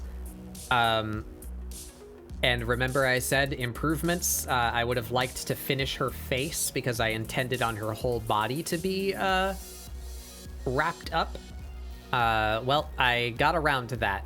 The prompt was Angry Witch, so I used it to bring back that witch. So she has a skull underneath. The bandages are all coming off.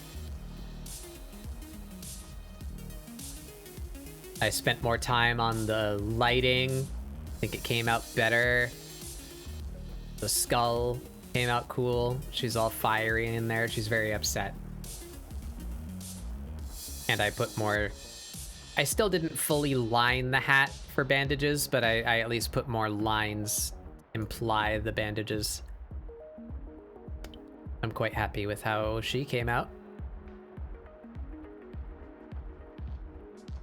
So there, we can do the meme of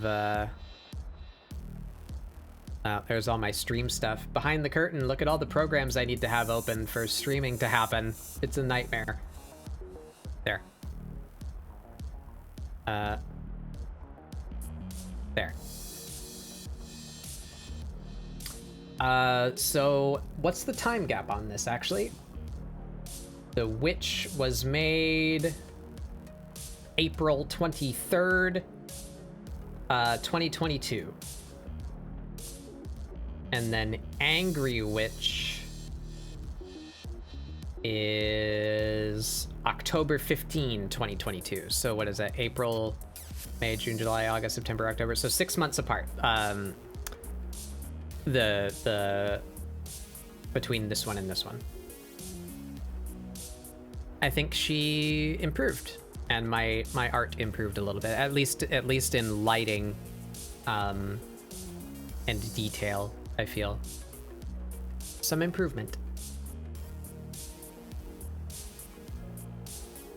Up, up. I need this back open. There we go. Number 27, Glamorous Ghost. I super don't like this one. I struggled with her design. I don't think she came out very interesting at all, but there's the fashion demon, I guess. You invoke her to give you a makeover. I don't know. I struggled to define glamorous. I struggled to figure out a concept. I don't like her at all. She looks a little bit like that one character from Mario Odyssey. But yeah, there she is. The Glamorous Ghost. And the Grimoire. I like the effect. The light and the spooky, but I don't like the design of the character. Number 28. Possessed Scarecrow. This was fun too. Wow. I was still kind of feeling the long, skinny character from the ghost artifact that I did before, so I did another one. I'm not super satisfied with this design, but it works. When are we getting this hunter? Yeah, see, so like what? Come on, Hunt. Give us spooky voodoo stuff. Give us a possessed burlap sack as a character. I would play it. Yeah, this was fun. Spooky Scarecrow. I love how sassy they are. Yeah, they're very what would be the word? Musical, I would say. Like that. I wanted them to have Nightmare Before Christmas vibes. So they're all very dancer-y in the way that they move, and they'd probably sing. Theatrical. That's a good term for it. Yeah.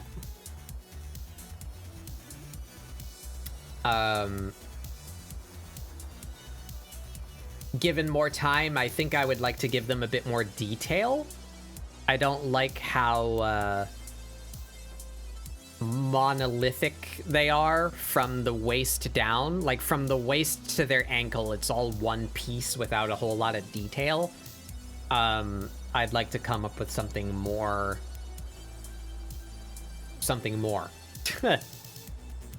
But yeah, definitely they'd keep the curly shoes. And I like their little, like, capelet tattered thing. But I would like to do something to their form around their legs and their arms to make it more interesting. Number 29. There's Scrugglebat. This is one of my other favorites. I do really like this OC, and I've returned to them many times. This is where they were born. Scrugglebat jewelry. This is where my current fixation has started, where I've wanted to get better at drawing lips.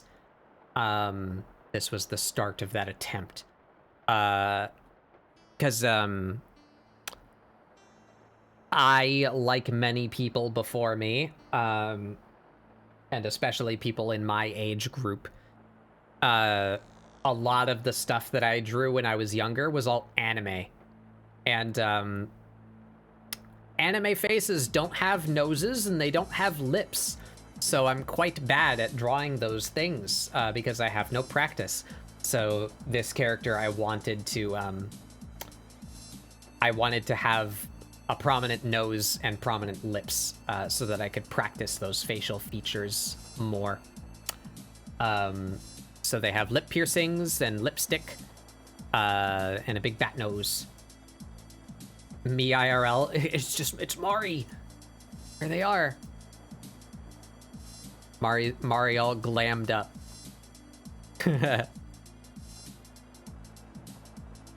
And I made this character, I'd say, from the top down.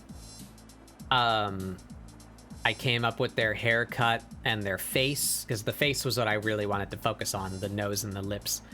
And then I figured out, like, an outfit for them. I just found it on the internet because I'm terrible at conceptualizing clothes myself. So this was just a picture. In fact,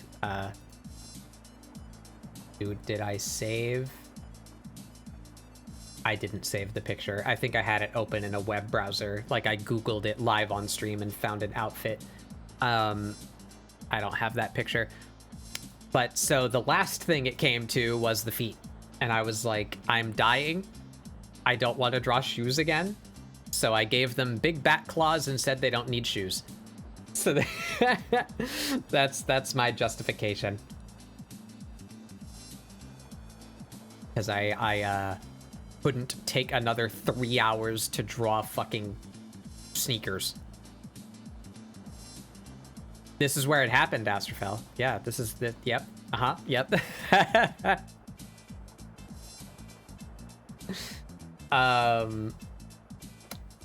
Number 30, Native Alien. Naive Alien. Sorry, not native. Naive Alien. I drew an OC created by an artist called Unknown Spy. They are a very talented character designer and animator. And they have a character called Sploot. And they are a little non-binary alien, and I love them. So I drew Sploot in Outer Wilds. Because I love Outer Wilds. And Sploot has a history of being... molded into like different IPs via like color scheme or outfit choices, so I thought that Sploot would be appropriate to throw into Outer Wilds. So the whole thing is very painterly, to get that like gritty Outer Wilds art style, and they're on their tiny little planet, and absolutely nothing terrible is about to happen in regards to this comet.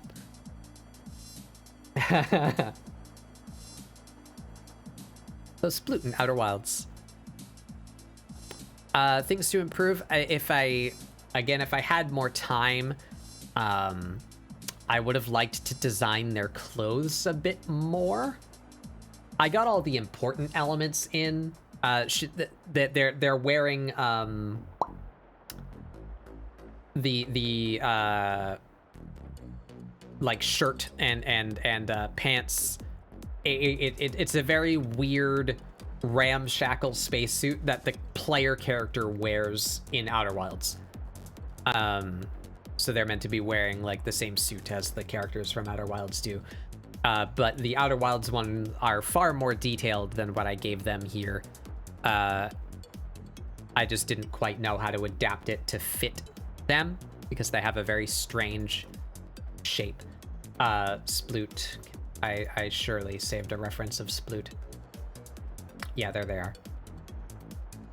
There's Sploot. So they have these giant feet and giant hands. And I was like, how do I cram them into an outfit that looks like this? So that is what I ended up coming up with. Sploot is adorable. I love Sploot. Occasionally they have a big goopy tail too. Big. I like Sploot. Sploot's very cute. And we love the non-binary representation.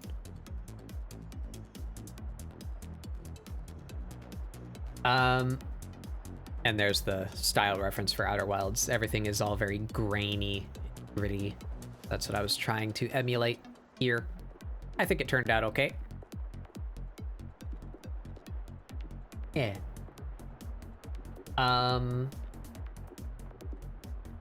Number 31. Alert raccoon thief. They got caught stealing stuff from your fridge.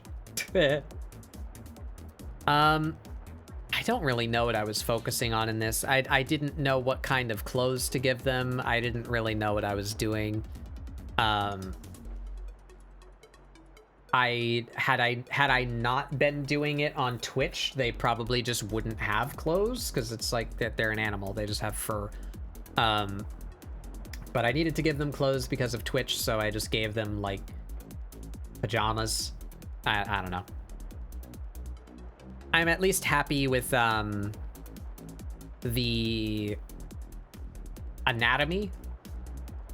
I think I did pretty well with the muzzle shape and the hands and the feet.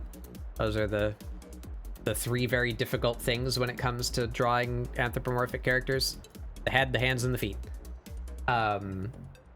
They're okay. I don't know. I'm not in love with this character.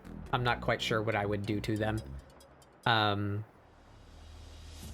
I guess given more time, I would just make them more of a character. Like, give them a better outfit, give them some kind of distinguishing features. We give them specific markings or tattoos or piercings or something, haircut. I don't know. Just, I'd like to develop them more than what I ended up here with. But there they are. They're still in food from your fridge.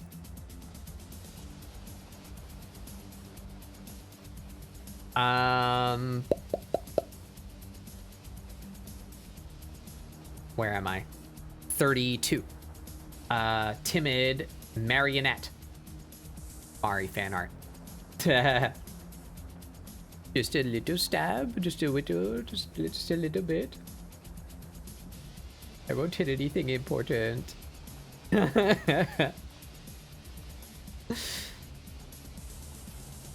Sometimes I just want an excuse to draw my friends.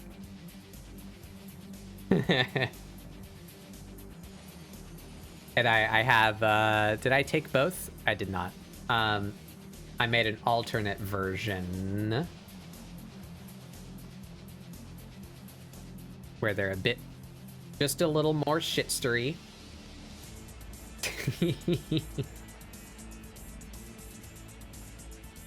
I'm quite happy with how this one turned out. Mari, do a little stab.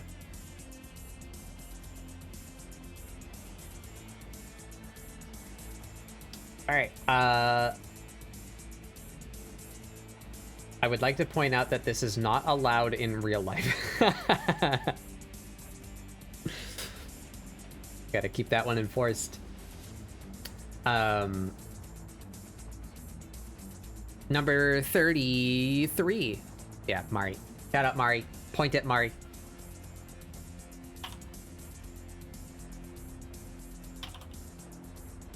Maui. I think I forgot, or no, that wasn't part of this design, was it? The stripe on the horn? I don't think there was stripes on your horn. But yeah, things to improve. I don't know, honestly. I'm pretty happy with this. I think I got Mari's proportions right. I got all of their features on there. I think they're appropriately Mari. And this was actually one of the moments I was really trying to pay attention to the eyes.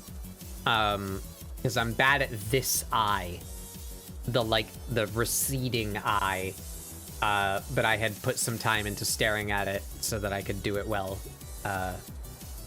for Mari, and I think it turned out pretty good.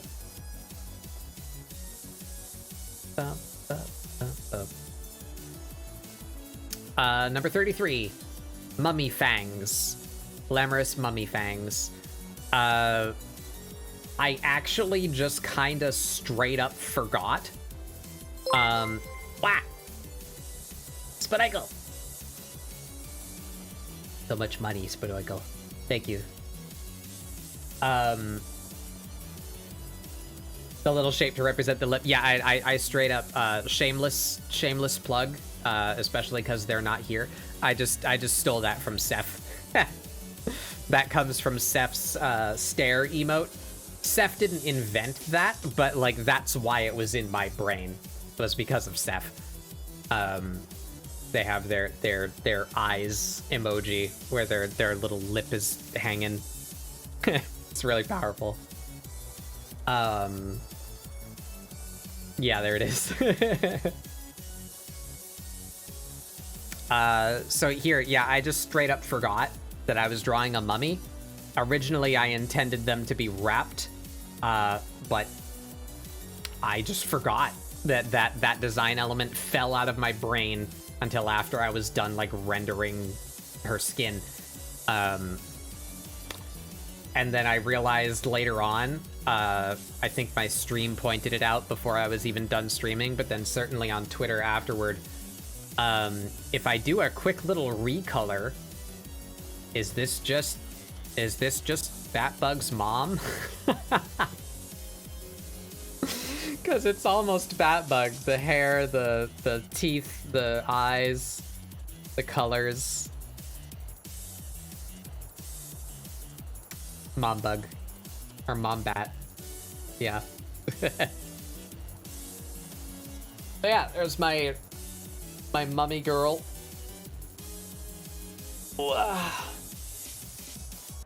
I like how she turned out, even though she's not very mummy-esque, despite the prompt. Batbug's mom has got it going on. Bug's mom. But yeah, number 34, Elegant Snake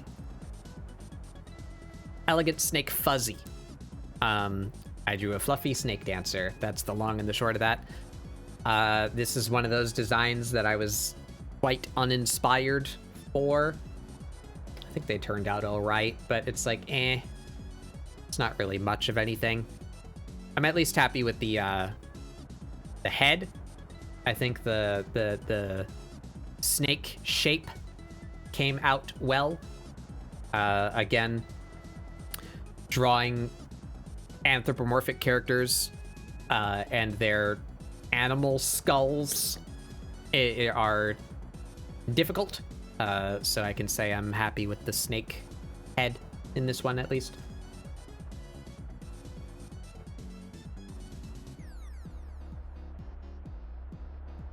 But otherwise, quite uninspired jewelry, outfit choices. It's just a thing.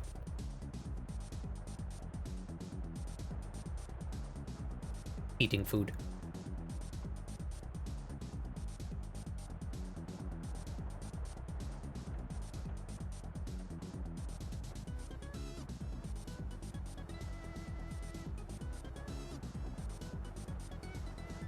Wow.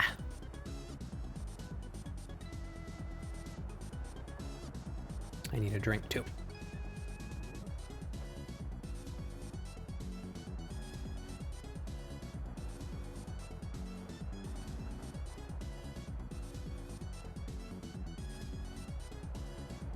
Wow. All right, moving on. ScribbleSupport 35 happened the day before my birthday, or the day after my birthday. Day after my birthday. So that was my birthday celebration at the same time. So again, with ScribbleSupport, the goal is to encourage you to draw, and I like to advertise fun drawing activities to engender that behavior. So as I advertised Art Fight for ScribbleSupport before, this one I used as an excuse to just celebrate my birthday at the same time.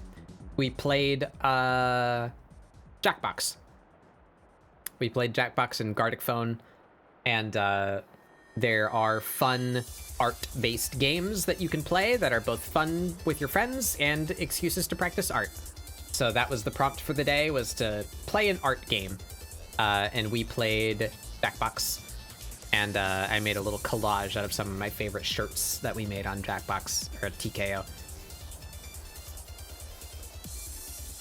I apparently saved this at a very low resolution, so it's quite crusty. That's a shame. I had to get a vasectomy. I think that's Scath. There's Raz. He. There's Mari. You cannot kill me in any way that matters. Bat grubs are spyware. There's Scath again. I suffer from cumbulosis. Who knows what that is, but Scath has it. Eat ass. I'm go. There I go.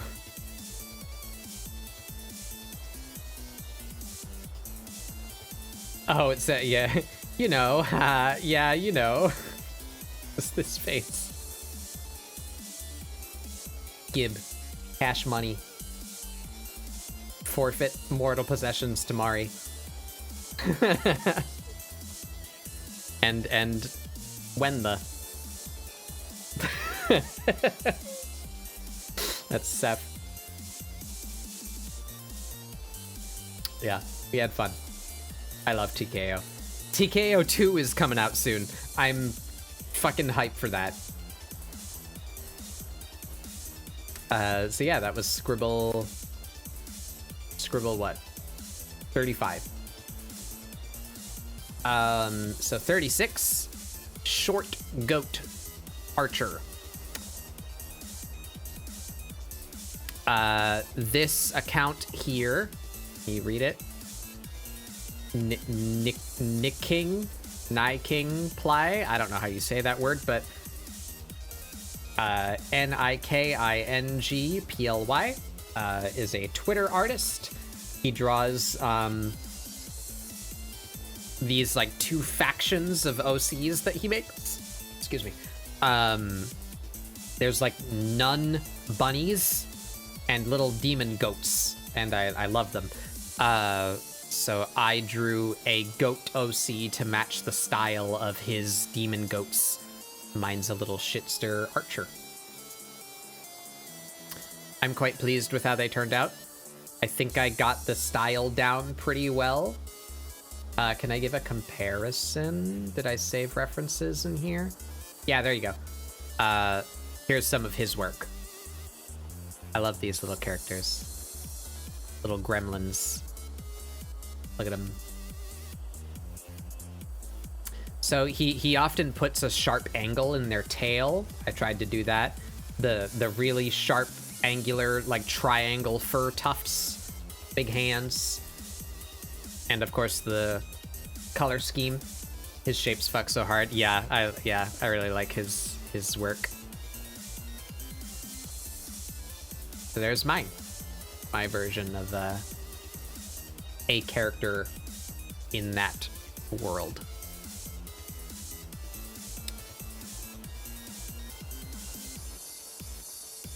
Things to improve. These are going to be some words that I say on the internet. Things to improve, the crotch. I don't like how disjointed it looks, but like the thigh would come in front, right? But then like I don't know. I didn't know what to do in this area. It needs to be covered, obviously. But I don't like how the crotch turned out. I would redo that.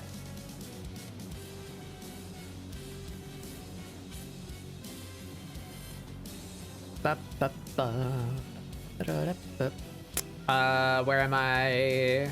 Number 37. Right, the prompt for 37 was favorite.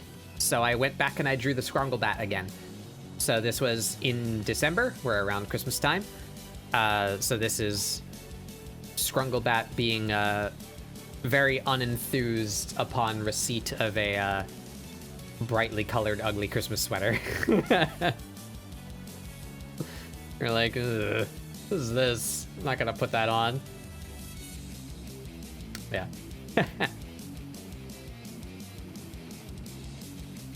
Take food.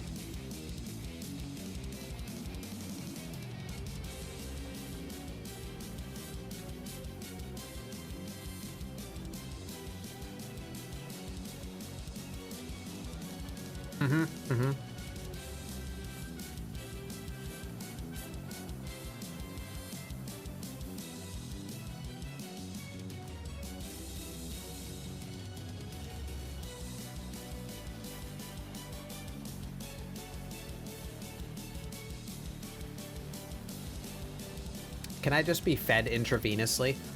Anyway, it wasn't so much that I was looking specifically for workout gear. It's just I wanted to imagine like what they would be wearing as like comfy home clothes. And I had the thought, and Seth agreed, that like, yeah, just like spats, just like comfy shorts. So we gave them, we found the brand, yeah, Killstar, yeah,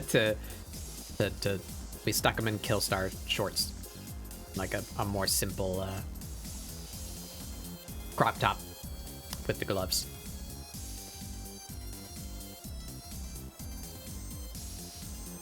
Things to improve are things that I've improved already, I feel. I don't think I captured the same character. The shape of their head, especially, is quite a bit different than the original. And especially, I drew them again later on number 40. You'll see. Yeah, that was Scribble 37. So Scribble 38, Fire Ghost Temple. I took the fire and temple to mean like a shrine, like an offering, where you burn incense. So this character is like a spirit that eats incense. So they would be chewing on this like hockey, but it's a lit incense that they consume. I like that concept, and I like their general shape with all the little wispies, but I'm not pleased with their characterization. Again, they're very monolithic. I would like to break up this center somehow. Details on their torso or hips or legs. I don't know what I would do, but I would like to insert more design onto them. But I like the eyes that are just light. That was fun to do. That's like a smug pupil right there. That eye's closed, that eye's slightly open. That was fun to do. Yeah, they're a incense eating ghost. Number 39 was Ink Siren. I just drew Splatoon. I took the excuse and I drew Splatoon. So this is my Splatoon OC. With the outfit and weapon that I use. This was really fun. I'd been kind of wanting to return to Splatoon art since the first time I drew it.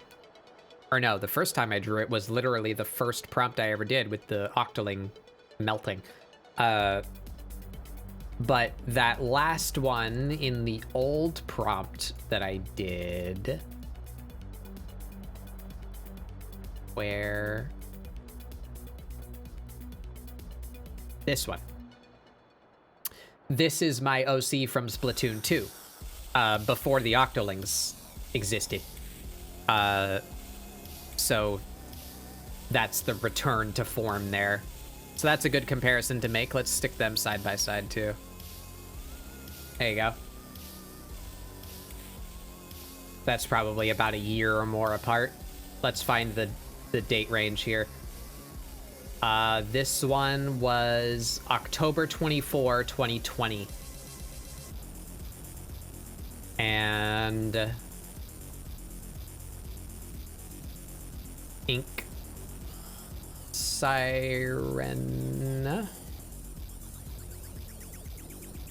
is January 2023. So that's over 2 years actually between these two. That one I can see some improvement just in shape, body shape, and understanding perspective. This one's head is like ridiculously big. And the perspective on the arm is a little bit goofy. There's absolutely no armpit anatomy here. Their arm just kind of plugs onto their vest like an action figure. But yeah, so there's some improvement there. And I'm quite happy with this one. The sassy pose and the upward angle and the ink. Yeah. Armpit depravity awakened. Oh no.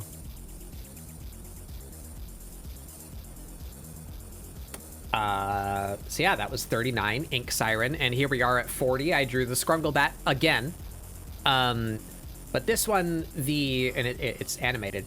The subject is this thing. The subject is this little guy, not them. So their body is actually unfinished. They have 5 fingers and 5 toes, you might notice. Because this is literally just like a line extraction from one of the 3D models in Clip Studio. I didn't want to spend the amount of time necessary to just drawing their whole being again. So this is just a quick, rough representation of the Scrunglebat. And the actual subject is this guy. Little creature. Welcome, Elijah. Yeah, this is the 1 year anniversary of ScribbleSupport, so we're not doing the normal. We're not actually doing art today. We're doing a, like, review of the previous year of things that I've made for ScribbleSupport.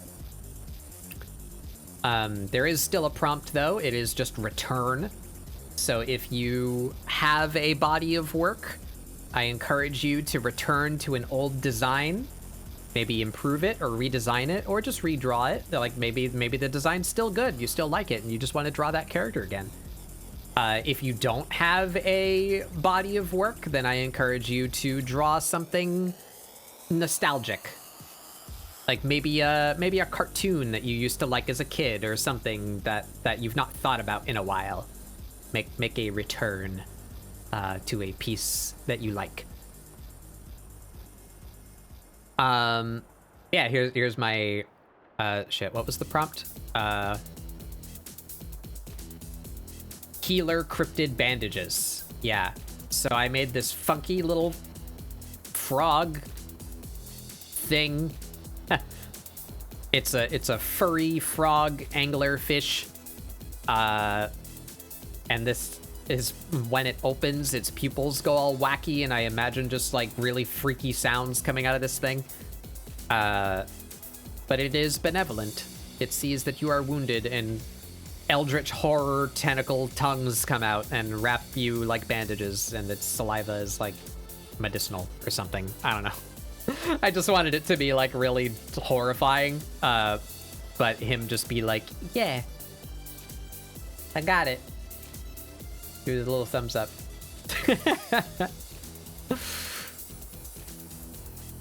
There's that little critter. Number 41 was during Goblin Week. I'm still quite happy with this little guy. The prompt that I gave myself here is try to imagine that goblins don't have established visual representation. So if you only ever heard about goblins in books, take the description of goblin and make a new thing. That's what I tried to do for this guy. So small, mischievous creature, likes to steal and collect shiny things, funky little guy. That's what I based this guy on. So he's just a fuzzy little dude. He's covered in moss, and tattered, scraggly clothes, and he just stole this like decanter from this inn back here, and he's got tiny little eyes. He made glasses out of like bottles. He's just an old dude.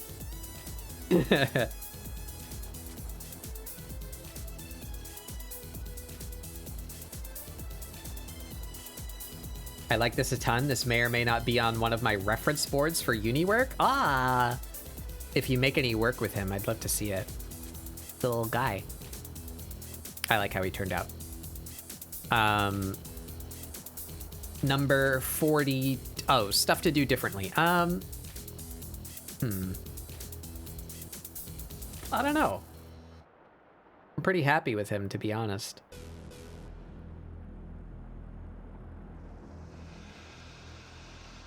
Yeah, I don't know. I kind of just like him. I'm satisfied with that design. I don't think I would change it.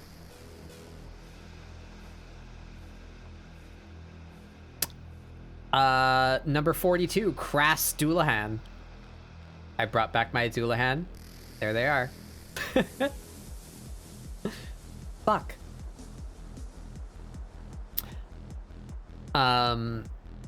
This one and the one after this were not streamed.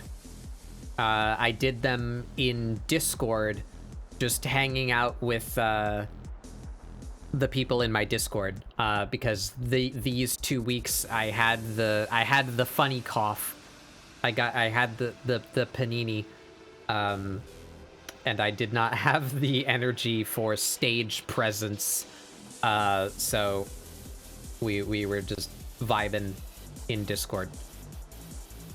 But so I did something pretty simple. I went back to an existing design so I didn't have to think about a new design through my existing character saying the fuck word.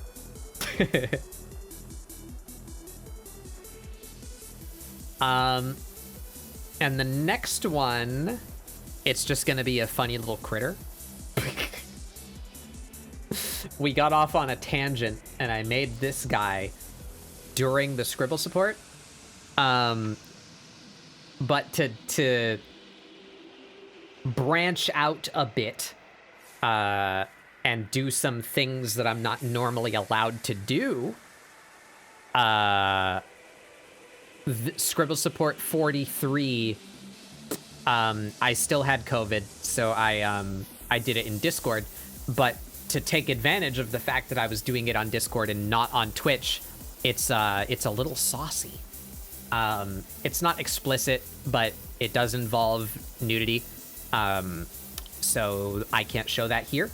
I'm just gonna show the funny little critter that I drew alongside my character. The character can be seen in my Discord if you would like to see. The prompt, here's the prompt. So if you want to imagine what that might be, I have that up in my Discord. I can't show that on Twitch.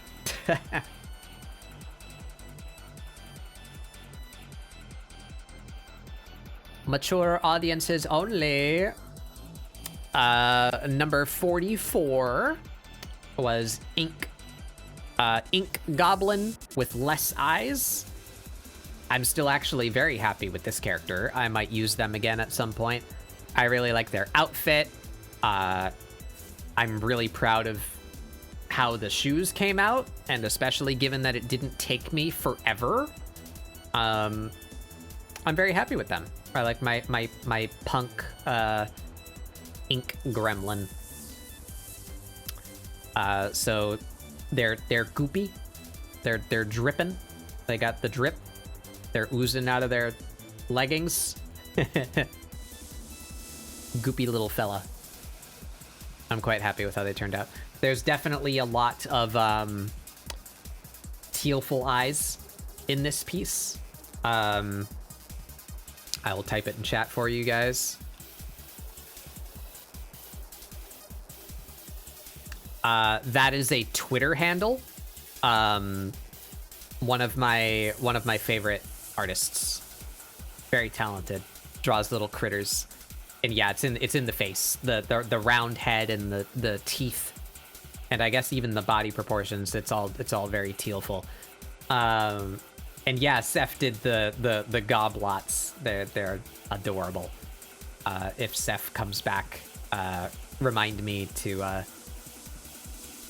actually, you know what? I can probably swipe it off their Twitter real quick. Let me go sneak. Let me go sneaking. Shouldn't be too far down on their Twitter because this is just like 2.5 months ago. There they are.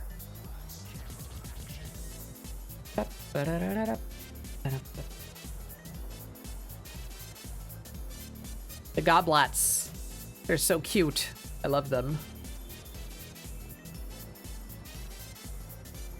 And they drew one that's made out of the like glittery Elmer's glue. Little guy.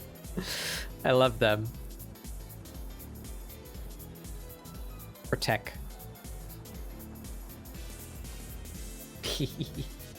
Very good design. That's Seth's artwork. My regular guest here. Check out Seth.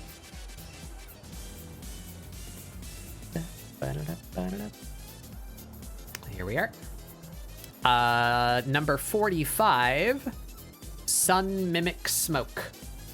I did a Hollow Knight tribute piece. The Sun Mimic. Hollow Knight spoilers. Look away for a second. I'm gonna show the picture. There she is. So we got like phase 1, phase 2.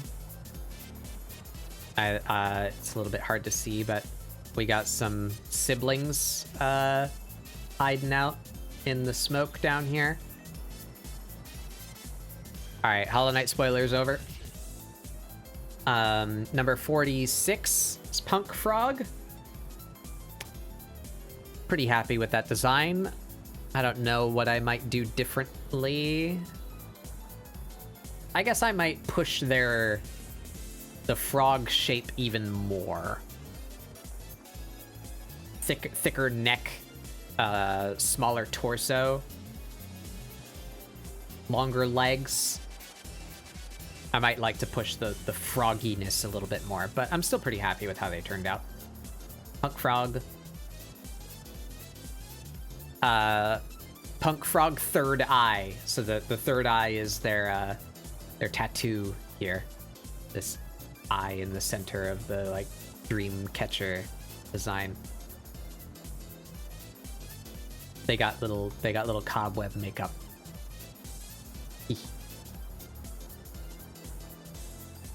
I remember Mari's awesome frog. Yeah, Mari did a really good frog for this design too.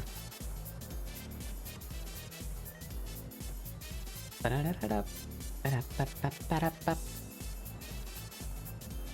yeah, pretty happy. Might change some stuff, but overall, pretty decent design, I think.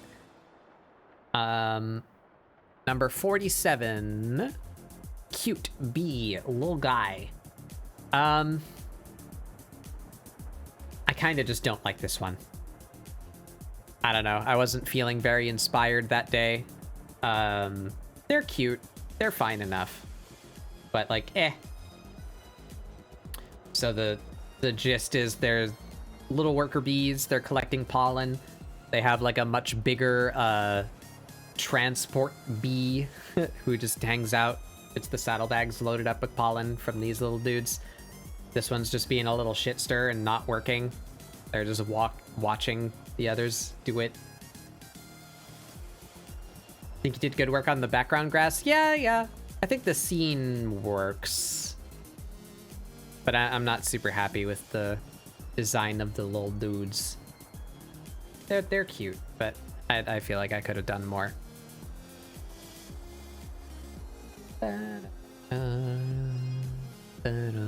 I probably spent more time on the background and the scene than I did on them, actually. Number 48, Summer Rat. There's Plip again. So, oh boy, this'll be a hell of a comparison. Plip, this one was March 18th, 2023. And the old one, there she is, August 7th of 2020. So almost 3 years between this Plip and this Plip.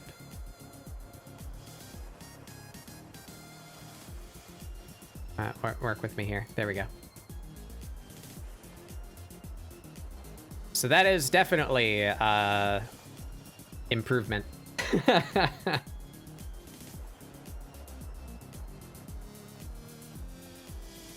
Her much needed vacation. Yeah.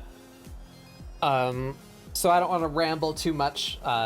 There's more information in my Discord about her if you are curious, but this is my first and thus far only TTRPG character.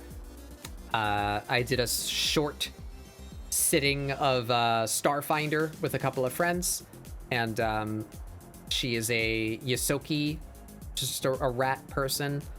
And very, very shortly, she was raised in the diaspora, which is an asteroid belt that's made out of space junk. So she's just like a junkyard rat,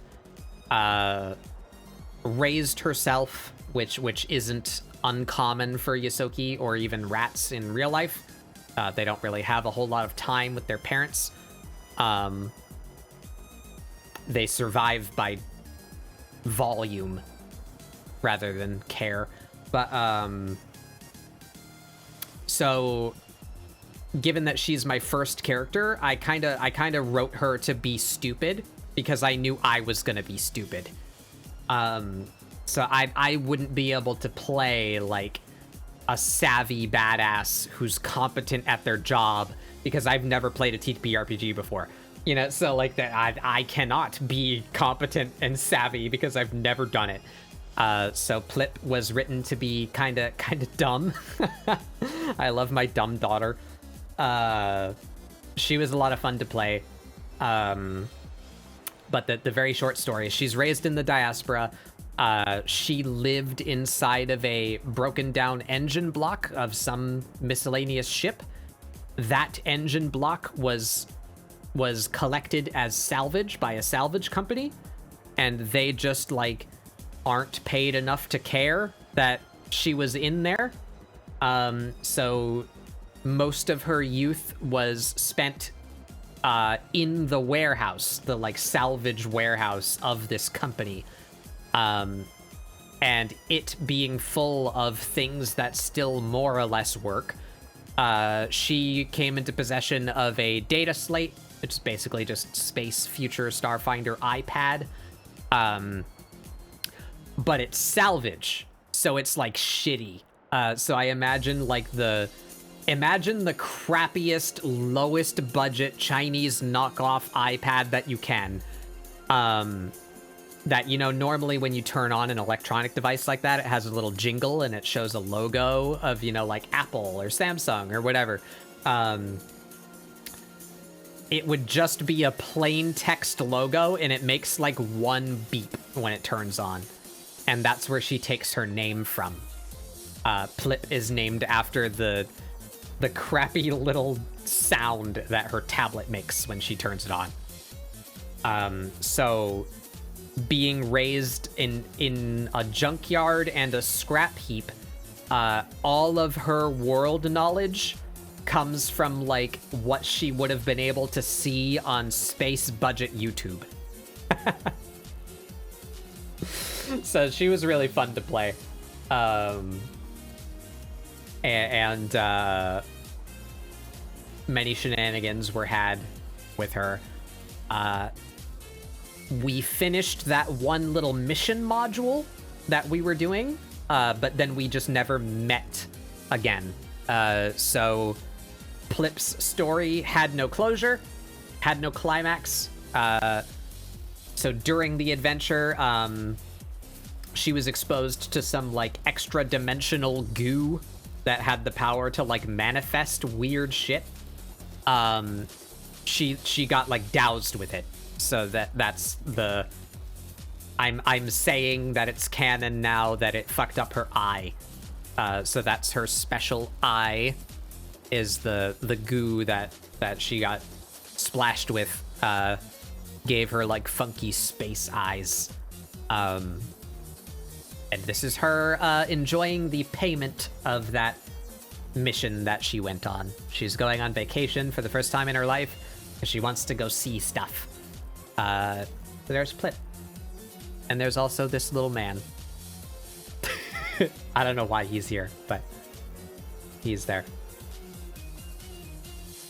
Oh yeah, her profile picture. Yeah, let me grab that for you real quick. I was playing this campaign on Roll20, so our characters had icons associated with them, and in line with Plip being dopey, this was Plip's profile picture. Here she is.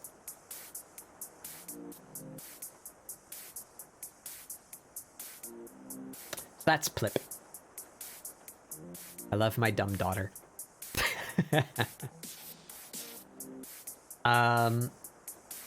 Back to here. Where are we? 49. 49 was based on a character who was spawned during a Jackbox game. Again, shilling fun art games as an excuse to do art and also have fun with your friends. This was for Mari's 3.0 debut. We played a game of Champed Up where Grape Fuckboy was challenged by a real actual woman. And for the rest of the day, everyone was real into real actual woman. So we resolved that as a group, we would redraw her in our own styles. So here is mine. There she is. I picture her very, very sassy, kind of snooty, like upper class girl boss. That's who she is. Do you mind being bothered? What do you mean? You want to come into voice? Yeah. Fuck you, Sparkle. Smiley. I made her to defeat the grape fuckboy. I can't believe this motherfucker stole. Keep going. Hold on. Nah, give me one second. I gotta turn something on for you. I should have you in here somewhere. Yep, there you are. Oh, you. I forgot you're stretched out. You're gonna stay stretched out. Yeah, because I was in the binary corner. That was. Yeah, I forgot I was punished in the binary gravity corner. All right, keep going. So we're almost done here. Our year in review. This was 49 real action. Number 50 was Tired Plant Cowboy. I'm still quite happy with this design here, but I'm less than happy with the piece that I drew of them. I think I would redo their head a bit.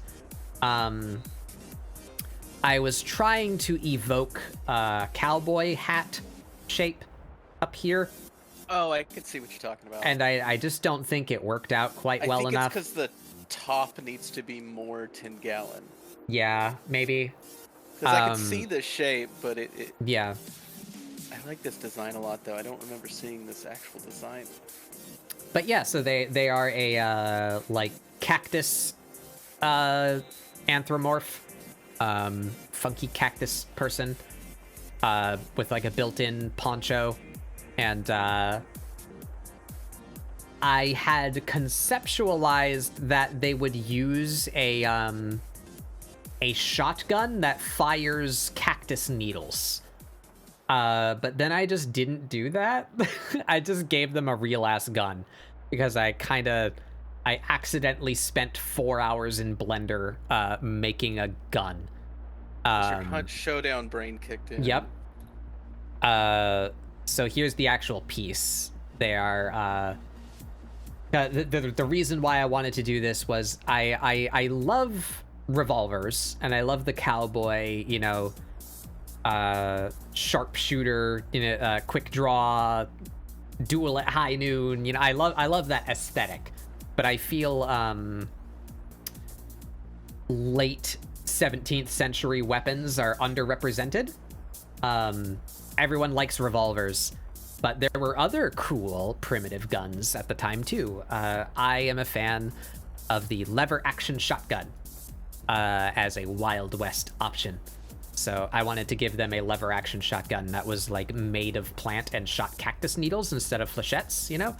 But they just have a real ass gun. I'm gonna interrupt you before we get into the piece. I want you to understand. I know that we're at least similar enough in age that's sitting here and pretending like we all didn't see him reload that shotgun in Terminator 2 on that bike, and it's been in our heads ever since. It's the coolest thing we've ever fucking seen. As if I wasn't there. As if I wasn't there also. Underrepresented. We all know the lever action shotgun is rad. We were all there. We all saw him reload it. It was so sick. So that's a big part of it, but that was modern, or 90s modern. I rarely see cowboy movies where they use anything other than a well, that's mostly like you rarely see cowboy movies, but you're correct. I rarely see a cowboy movie with anything other than a revolver. Maybe a lever action rifle, but not a shotgun. What's the name of it? I want to say Winfield because that's what Hunk Showdown calls it, but what's the actual name? Everybody thinks of it as the mare's leg, though. That specific sawed down shotgun. That's the mare's leg. Yeah. Mm-hmm. Winchester, that's the one. Is that a Florin? I guess kinda. Yeah, it is a plant humanoid who has a gun that fits the definition of Florin. But no, not quite. They are. You're my original character. This one. They don't have a name either. I don't name any of my characters. I want them to return. That is a really I might return them at some point because I'm dissatisfied with this piece.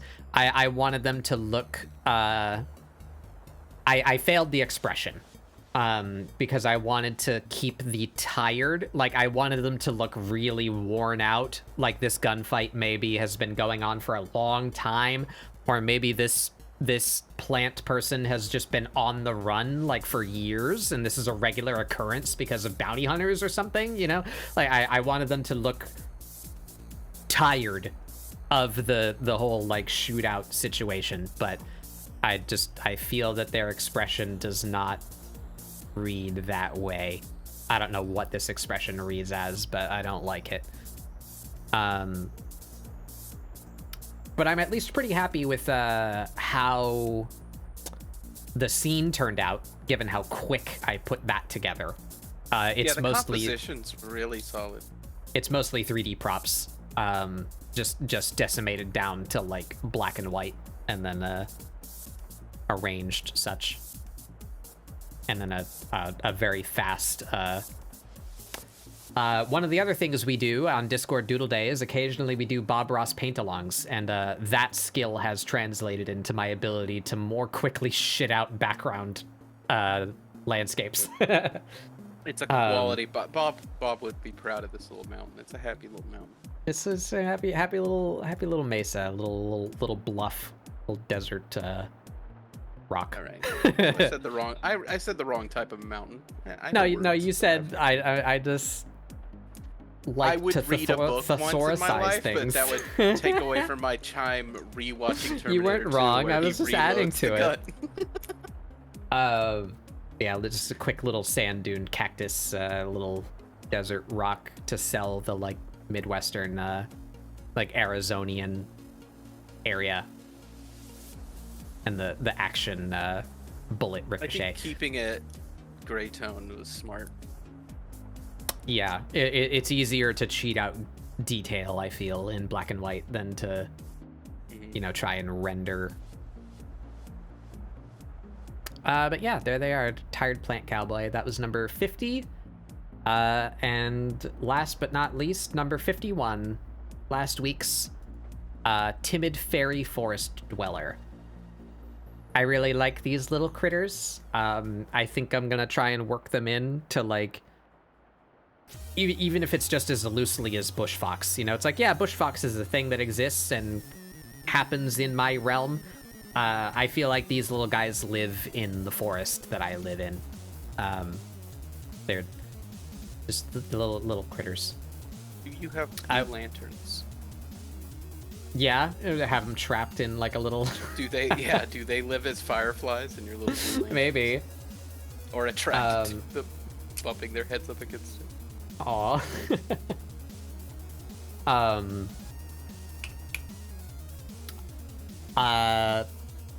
I think I hit timid pretty well.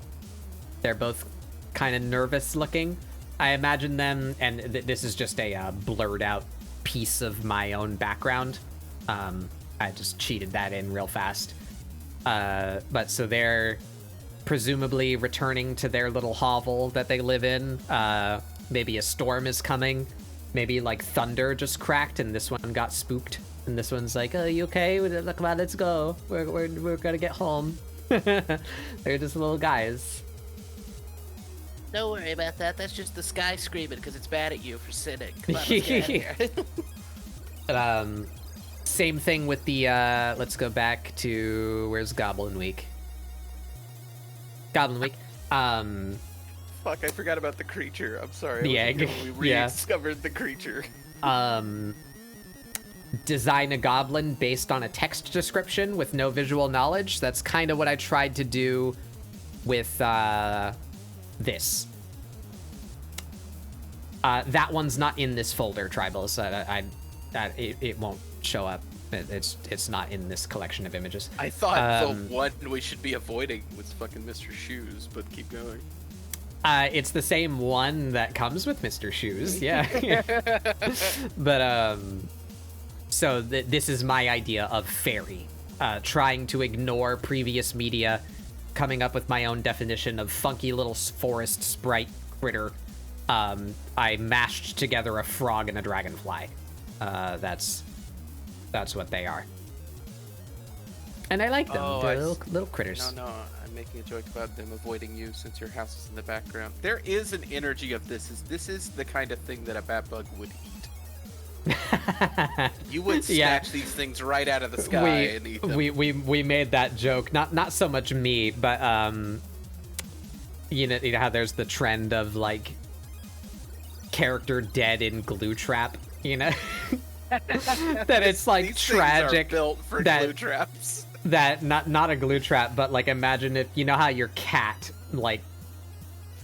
will bring you this like poor fucking dying little bird that it like murdered, you know, it's still half alive, just twitching on the floor. That like bush fox caught one, and they're just like mangled. Do feel like they would absolutely love a mosquito buzzer. No. It's that bit from Bug's Life where I can't help it. It's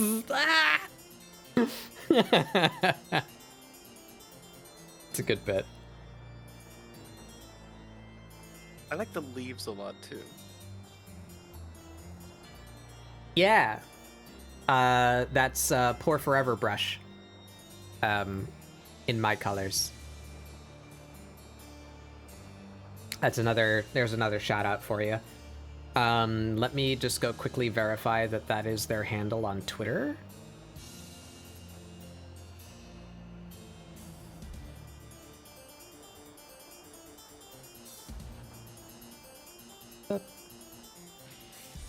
Yep, this one.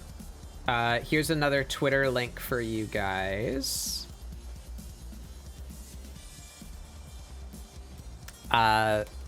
They are also a talented artist. They do really fun, like fully rendered scenes. Like, it looks like this guy wants a TV show or like a comic or something, because he builds like this whole fantasy scenery with like fantastical things happening. They're really fun to look at. I like his art. But he has a Patreon where if you subscribe at a certain tier, he has a monthly brush pack. And I have found great use from his brushes. He also occasionally puts out old packages for free.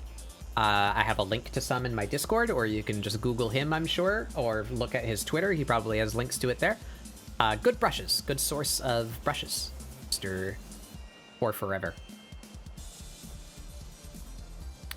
But yeah, that's it. And that brings us to today.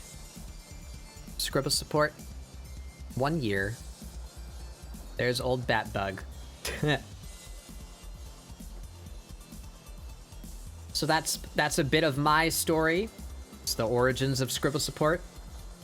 My angsty, panicked art prompt from discovering that I don't want to enter the industry of the only degree that I could afford to get. And the journey of trying to take digital art seriously and make a living at it. And here we are today. I'm very grateful for all of you guys for coming here and enjoying my stuff, and especially participating. I'm very happy that the ScribbleSupport seems to mean something to some people. I'm very proud and happy of that, and I hope to grow it more in the future.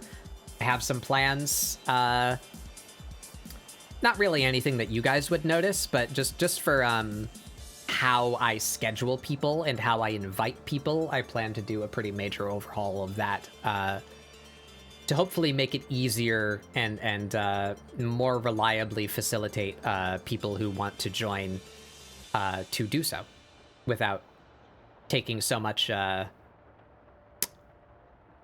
bureaucracy to do so.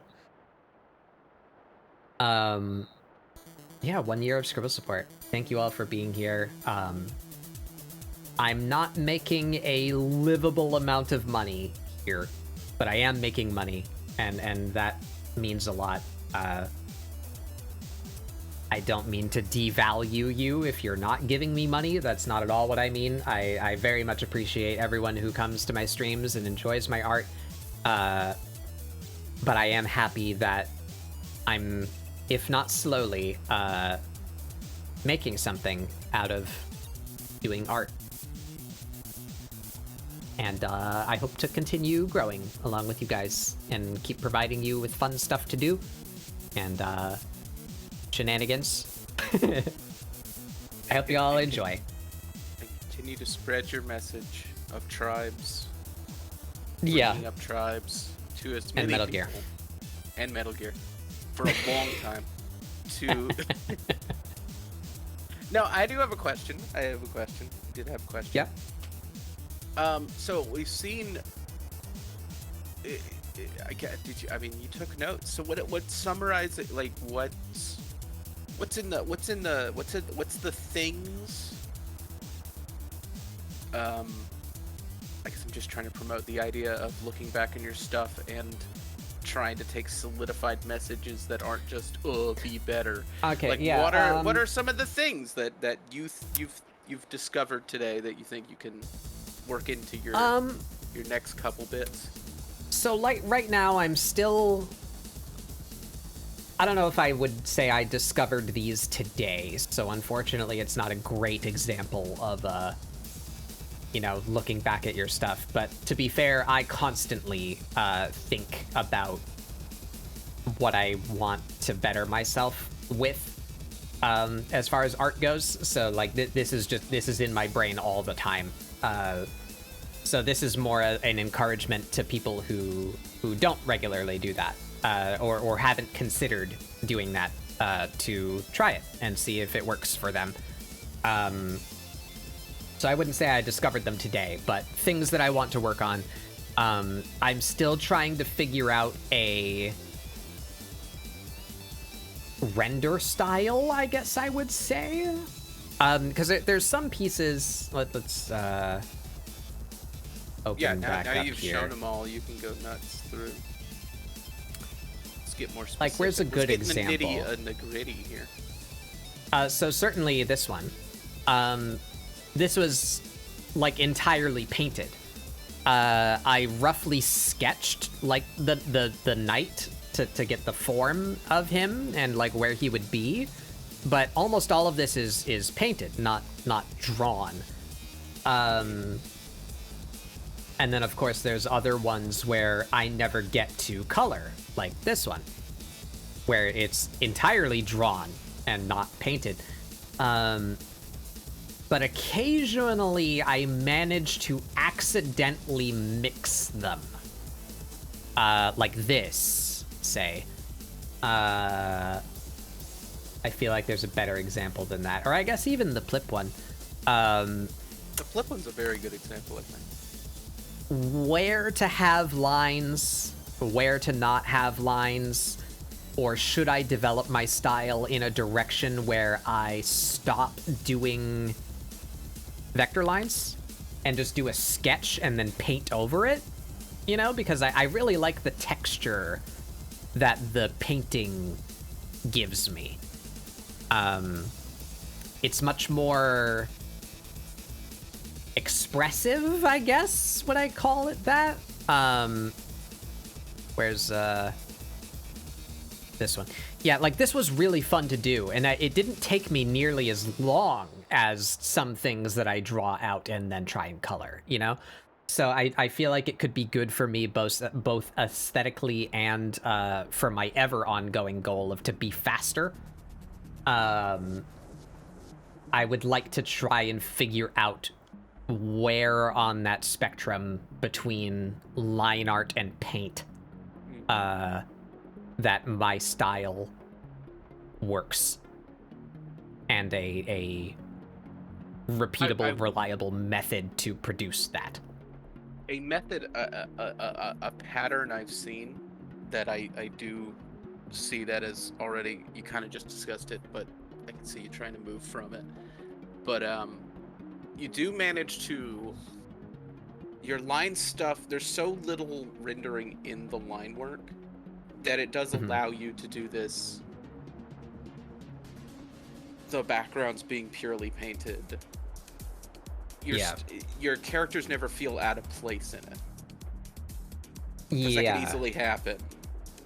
And I do think that's a skill that you should recognize you have, not just for the sake of recognizing it, but for the sake of like, okay, I kind of know what I'm doing with that, so I know I have that. Yeah. Even if you're going to end up refining it out to the lines being less present in anyway. Yeah. So I don't know, maybe because the goal is always to be faster, so I don't want to adopt a style that's more complex and it takes me even longer and I'm even less likely to like fully render a piece for ScribbleSupport, you know? So I don't know, I'd want to look into it, maybe just stare at some artists that I like that have a style similar to that and see what they do, and maybe try it myself, you know. We'll do some studies with that is a thing that I would like to pursue, is figuring out my rendering style, because I can sketch and I can do line art because that's what I've done for my whole life. I gave a brief summary of my life story earlier today, but to recap for those of you if you weren't here, my father IRL is a career artist. He paints in oil for a living. So from him, I was exposed to art at a very young age, but easily these past 2 years of my life, I have far outproduced the rest of my lifespan. So I learned art young, but I barely did it, you know? So I'm certainly not one of those kids that's been drawing since they could hold a pencil and is like absurdly talented, you know, because they've been drawing for decades. I've known how to draw for decades, but I simply did not. So I only really started focusing and practicing recently. But for those times, those years where I did know how to draw, that's all I did, was exactly that. I drew. I used a pencil on paper, and that's what I did. So things like color theory and painting in general, you know, and colors, these are all things that I do not know, and I want to get better at. But I do enjoy the painting. Checking my note cards of this very professional indie actor studio interview I'm doing. So in this year, you've also spent a lot of time beyond just creating work, interacting with other artists, and directly being there while they were working in their particular process. What is anything you've recognized, or just straight up picked up, or just sort of about the various people's processes that you've been so lucky to have witnessed firsthand?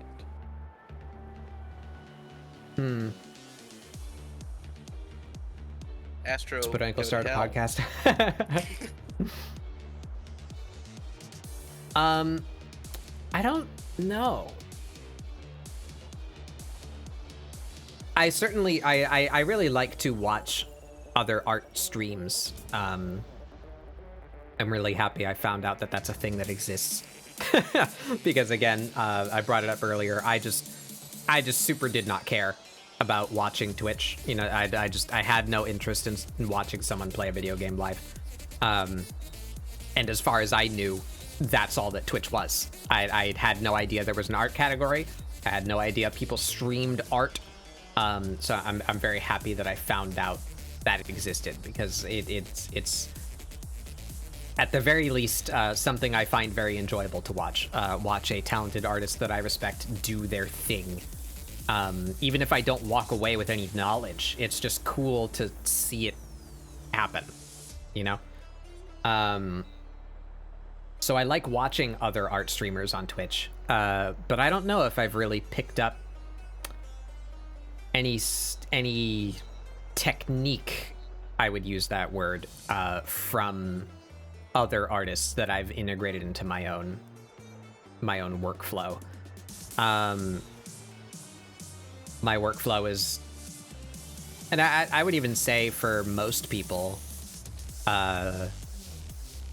going back to what I said about the act of looking back at your old stuff and how, like, not everybody likes to do that, not everybody needs to do that. I'm just giving it an option because I view art as something deeply personal, that you figure out what you like and how you work. There is no correct way to put color on canvas, you know? You do what speaks to you. You can argue objective technique, like anatomy or perspective or lighting or whatever, but like, yeah, like how I do it. You can't wrong. grade. No. But art teacher commentary. But I view my process as basically where my style lives. So like I would say stylistically, I have picked up some stuff. Like let's bring back where are they? What? Why did it zoom in and not? Oh, because I'm going the wrong way. Beep, beep, beep, beep, beep, beep, beep. This one, not that one. This one. Okay. I really wanted that one to be some sort of insight, hiding inside of that fucking like nipple with shoes on fucking thing. Yeah. Yeah, this one. This contains a lot of tealful eyes. I didn't do that on purpose. I wasn't looking at Teal's art to derive this form, but I look at Teal's art a lot and I like it a lot. So it just kind of worms its way into my brain, yeah, you know, yeah. And I will do things that look a bit like the things that I like because I like them. I want to produce, you know. There is something to say for the things that hit you at such a place that you don't even recognize yourself being influenced by it. Mm-hmm. Like, to a degree of, I see plenty of people's stuff that I very much like and would like to try and work it in, but I can't, and then stuff I find myself working in just unconsciously. Mm-hmm. But, alright, I took a bite of food. I was giving you a chance.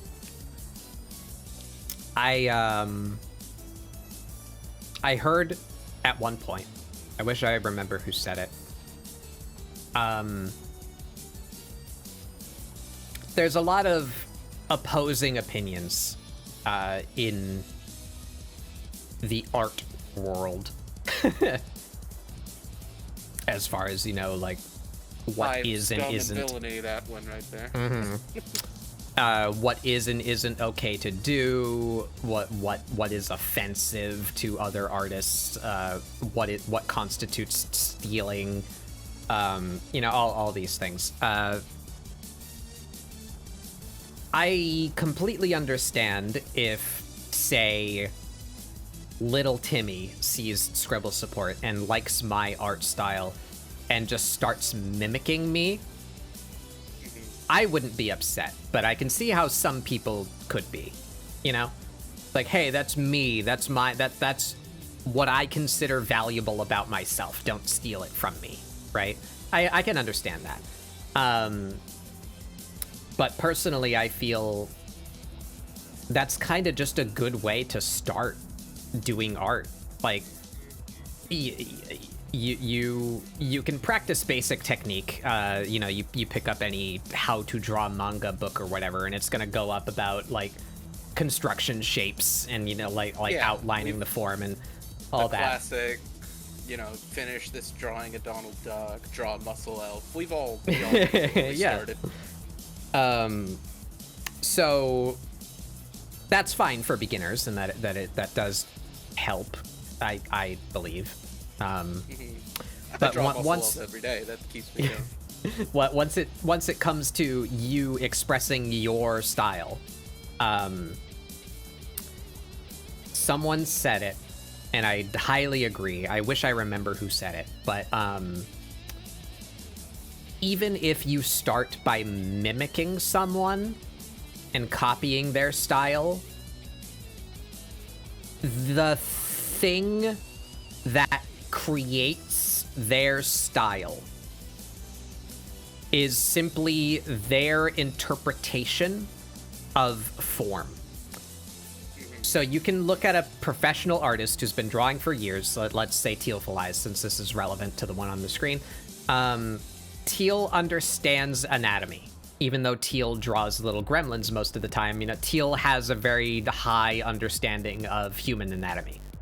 And when you have a high understanding of human anatomy, some people will choose to make that the style. Your style is your intimate understanding, and you produce realism, right? Like, your goal is to make a thing that is so correct that it's impressive, right? Yeah. What's that one person does all the anatomy books, and then they literally just draw arms? Everybody knows it. I don't know, but yeah, I know what you're talking about. Artist starter set. Yeah. Where they just draw a person's arms, and you're like, well, that's just a good, that's by itself. That's right. It. That's all it needs to be. So your style is born from your understanding of the thing and how you choose to simplify it. Mm-hmm. So, like, where you choose to put the line that represents the kneecap, right? Where you choose to put detail and where you don't, and the shape that you pick to represent that part or that part, you know? Your style is born in your own brain, and you know, people can copy and mimic your style, but inevitably, as they learn, they will figure out places they like to simplify or change compared to you, and they will end up different than you. Even if they started being a mimic of you. Yeah, if they're just imitating you, they can't solve problems you haven't already solved. So inevitably, if they keep going, they're going to hit a problem. Right. Or an angle or something that you haven't directly done, that they can't directly just quote-unquote take. They're going to have to mentally solve that problem. And therein, they've already started to separate. They've already started to have to solve the problem. Thus, they've created their own style. It's begun the process. I really wish I could remember the names. I want to point it out. But there was this exact situation in, like, the positive light that I watched happen many, many years ago. Probably, like, early 2010s-ish. Maybe earlier than that. There was an artist that I liked. I don't recall their name. I'm pretty sure I saw them on Newgrounds somewhere.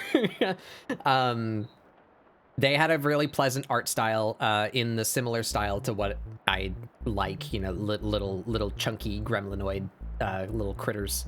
And there was another artist where, like, the first thing of their art that I saw, I mistook for the first guy, right? because they started just as being a mimic of that first guy. But they actually spoke to each other. They interacted, and they became friends. And eventually that other person grew into something entirely different. And then even the first guy, looking at their art later on versus the art that existed when they started being copied, completely different, you know? So like there was a point where one was copying the other, but it was just like how I say tracing isn't thievery, you know? Tracing someone else's art and selling it is a bad thing to do. But just tracing we all ultimately know deep down it's once money starts changing hands and somebody feels cheated that it really becomes the But so beast. Other opinions exist. My opinion is tracing is not evil. It shouldn't be stigmatized as such. Tracing can really help you understand what you're looking at. Because when you have to draw it yourself, you have to think about this form. And you go like, oh yeah, look, the knee like pinches up right in the back like that. And that's where that fold of flesh is. That separates the knee from the thigh and the calf, right? Like you will think about it more because you're doing it. Even if you're not conceptualizing it, you're still doing it. And it's good for education to trace things that you like. Helps you understand it. Just know you're not going to get away with, like, people will know. People will catch you. You'll know. Yeah, just be open about it. Like, hey, if you're gonna post it on the internet, then be good about it and say, hey, this is a piece that I traced from this guy. A study. It's called a study. I did a study. Old paintings. It's literally allowed. Just don't. Don't trace someone's work and say, look at this awesome thing that I did. Do you want to commission me? You know, because that wasn't you. Don't let somebody scare you away from trying to understand a thought process by. Right. Anywho, just like tracing is good for education, I think that mimicking someone's style that you like is also good for education and can lead you to figuring out your own. I do not remember why I got on that topipic. You're trying to think of the artist that would start very similar to somebody and then started cutting into their No, that was midway through. I don't remember why I started on this tangent. It must have been related to a question that you asked because we're doing an interview now, I guess. what you learned from working with other artists. Oh, yeah, so sure. I don't trace other people's work. I will try and copy other people's work, and that is certainly things I've done in the past. Like when I was I don't know, like 9 or 10 when the Pokemon movie came out. I would play the movie and pause it and then draw on paper, like what's happening on the scene. So I'm just copying someone else's art there.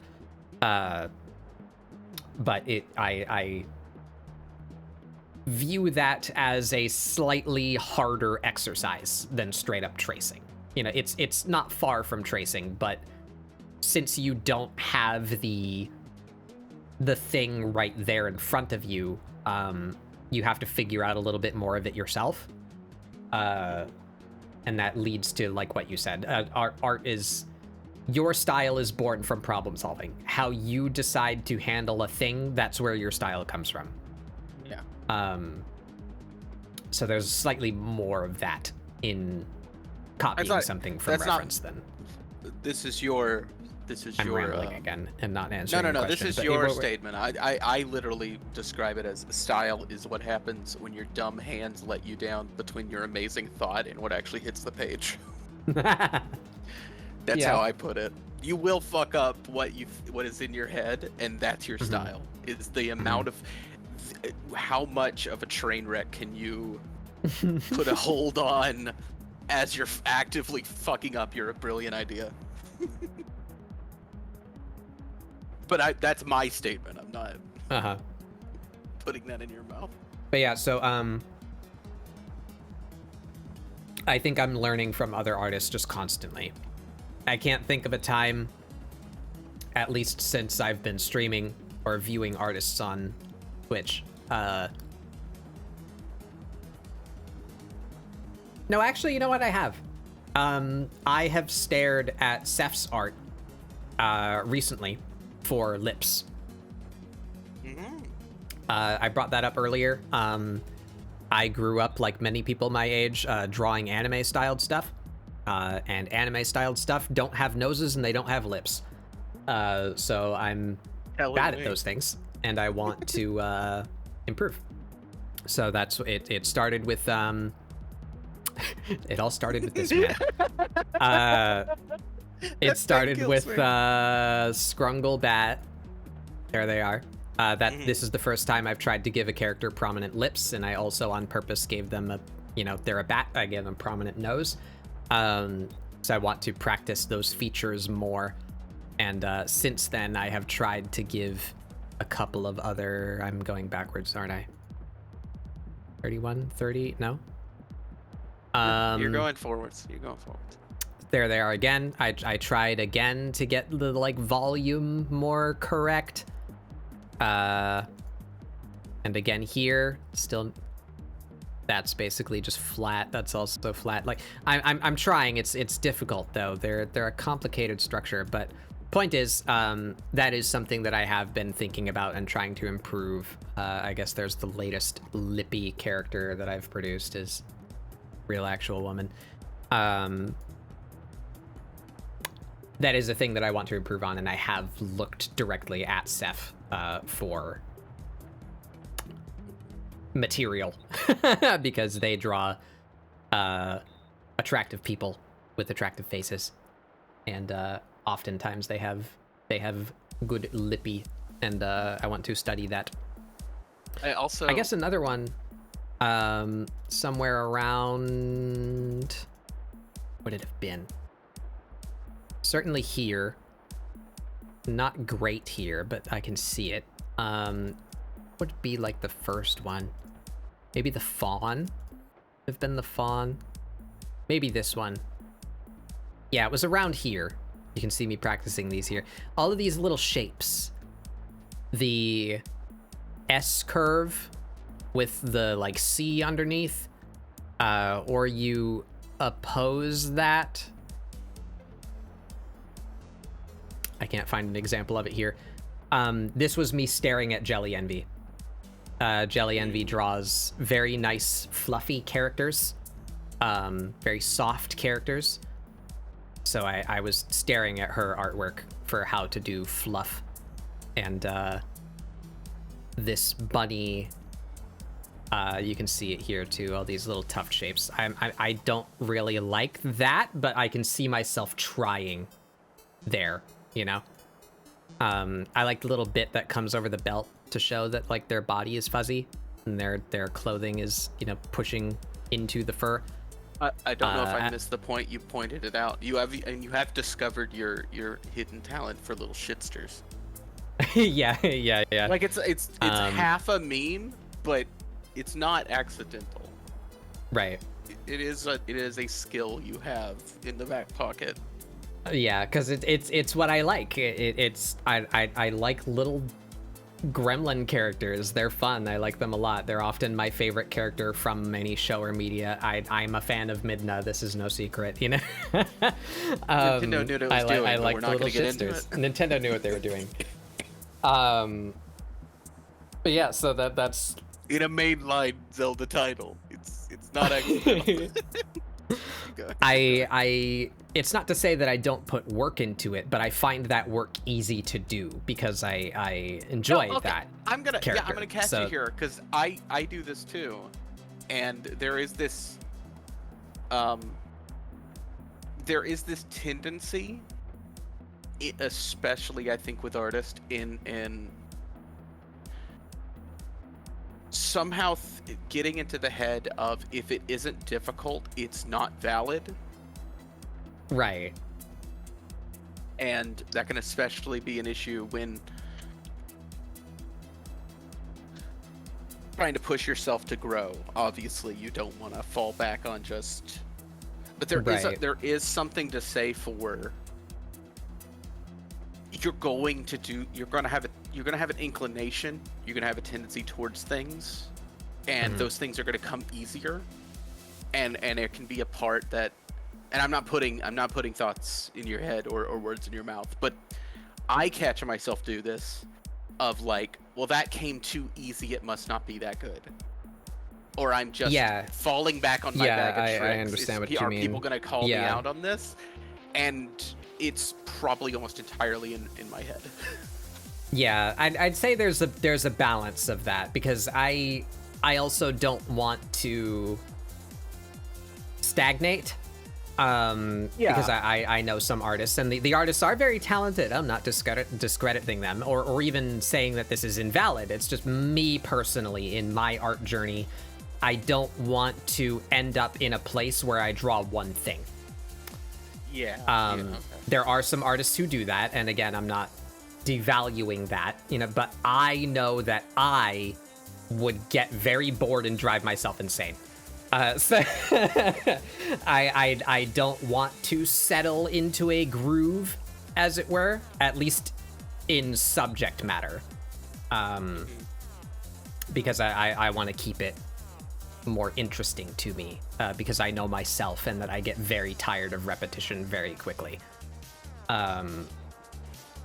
So there's some artists that like let's say every feminine figure they draw kind of looks the same, and that's not necessarily bad or a negative mark on their skill, but that is them having figured out their thing, and then just sticking to it. We could talk shit if we want to. That's a career. You play that game right, that's a career. Yeah. So like, good for them. Yeah. Repeat. Art is deeply personal. All of the opinions that I state are purely for my own viewpoint. That's all true. Art is valid. Everything Batbug says is a personal opinion. Everything I say is correct. And fuck you. Come for me. But that is not. But yeah, Batbug. so I do really like shitsters, and I do lean into that fairly frequently. But I just don't want every single character I make to be a little shitter. I also don't want you to undervalue every character to be a short stack or whatever. I don't want you to. Yeah. To actively avoid it if you don't have to. Yeah, and I think it comes from like a weird brain thing that when we're doing something we find difficult, there's pain involved somewhere. Either you're let's say like lifting a large amount of weight is difficult, right? And that comes with physical fatigue and pain. No pain, no gain nonsense. Train yourself to do so, right? That is literal. If you're not, you get stronger by destroying your muscles. So like it hurts, right?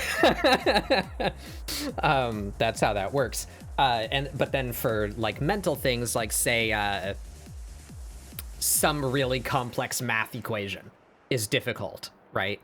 And there's a kind of headache that arises from doing a difficult mental work for a period of time, right? So we kind of associate difficulty with pain, and that's not quite correct, I would say.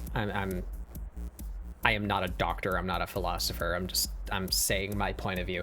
That feeling of like, oh, well, that didn't hurt me, so this must not be difficult. I shouldn't call this difficult, and if it's not difficult, it's not good work, But you still do those things. It's just that either you're not experiencing them because of the situation, or it's overridden by the fact that you are so excited to see the end product that you're ignoring the pain, because it is a thing that you're passionate about and that you're really excited for, So like you're still doing the work. It's not less work, but it's not painful. And I feel like that's where that feeling comes from, of like, oh, well, it didn't hurt to do this, so did I really do work? Yes you did. Yeah, there's something to say for finding joy in the process. Yeah, I think read what Ray gave you. That bucket makes me really happy you made it this far with ScribbleSupport. There's no doubt you'd be able to do it, but it's just very inspiring and cool that you do this every week. I'm proud of you. I love you. I'm glad you're my friend, and I can't wait to see what amazing things come out of ScribbleSupport the rest of the year. Yeah. Thank you, Ray. I love my friends. I'm happy with myself. I like to be real, and I like to be open. So I said it earlier, I'll say it again. I'm not making a living doing this. It is my goal to do so. But a year ago I had nothing, and now I have this, and it's small. It's not enough for me to live on, but it's something. So I'm proud of this this thing. I'm really happy that people are enjoying it, and I'm going to continue working it and making it better. Because full transparency, I want it to be good. I want it to be helpful to people, and I love this community that we've made. And I want it to grow larger and include more people who want to do art and find it helpful to do so. I would love to have the power to exist. Yeah, monetarily. A classic ask.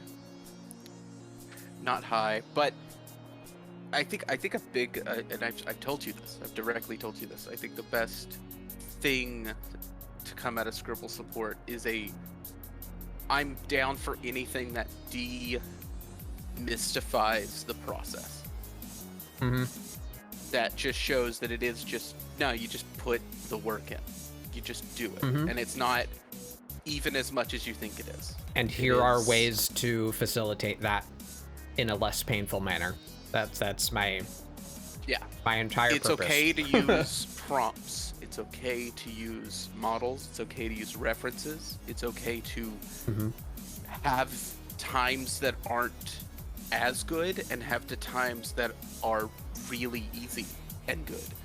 It runs a gamut, but you still produce the work. That it is work that just has to be done. It's not magical angel babies being caught out of the ether by some special people who were just born with it. Like, it is a craft that you craft, and the magic part of it is that everyone is going to craft something different. Just innately, it's going to be different with each person, even as much as they're looking and listening and influencing each other. It's going to become, because like a good example of a thing that you do that I know for a fact a friend of yours does and has done on this show, but y'all came at it at like the same, not at the same time, but like you weren't influenced by them, is like you and Mari both doing very similar monstery hands. I like that those big chunky hands. And just landing at that place separate, but still like just little things like that, little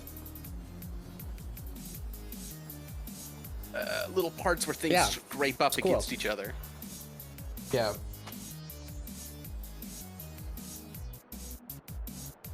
And that was a kind of unforeseen. I mean, I just hadn't considered it. It seems obvious, right? But I just didn't consider that as a benefit. When I have a bunch of people on, especially the times where I get to have like a bunch of people on all at once, it's really cool to see what everyone comes up with, given the same material. You know, it's really fun. Yeah. because I don't know how many people would even actually have this fear, but I could see someone looking at prompts and coming at it from nothing and being like, I want to do art, and being like, well, that's gonna kill my creativity. What am I gonna? I'm just gonna do the same thing everybody else does. And it's very clear that like, no, you're not. No, yeah, no. Could be miles apart on what you're gonna land at. Yeah, I like it. It just, yeah. How similar and unsimilar people can be that are very close. I'm gonna put it in a metaphor that I think we'll all understand. It's almost like, say you cloned a perfect soldier, right? And you used half. Hang on. the recessive and the. Say you did it now, like, and they're very different, you know, but like technically they should be the same. They're very different. And then like let's say you did it a third time and he became president. And he flew a turtle into New York City. Anyway.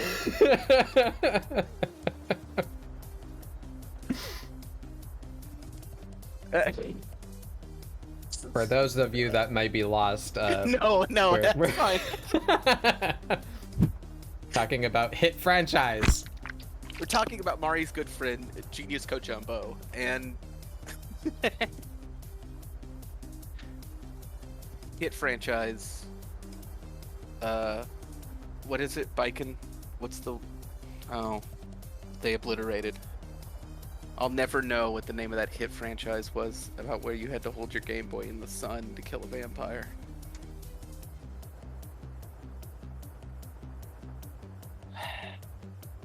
Metal Gear. No, I don't know about the. I don't know. You don't know about the vampire Game Boy one. Sun one? The No. Game Boy Sun one to make people go outside? That's great. I didn't know. No, I don't know what I'll that look is. that up later. I'll look it up later for you. Get up on your kids go Kojima outside. lord. He did. It's what he did. The thing he did.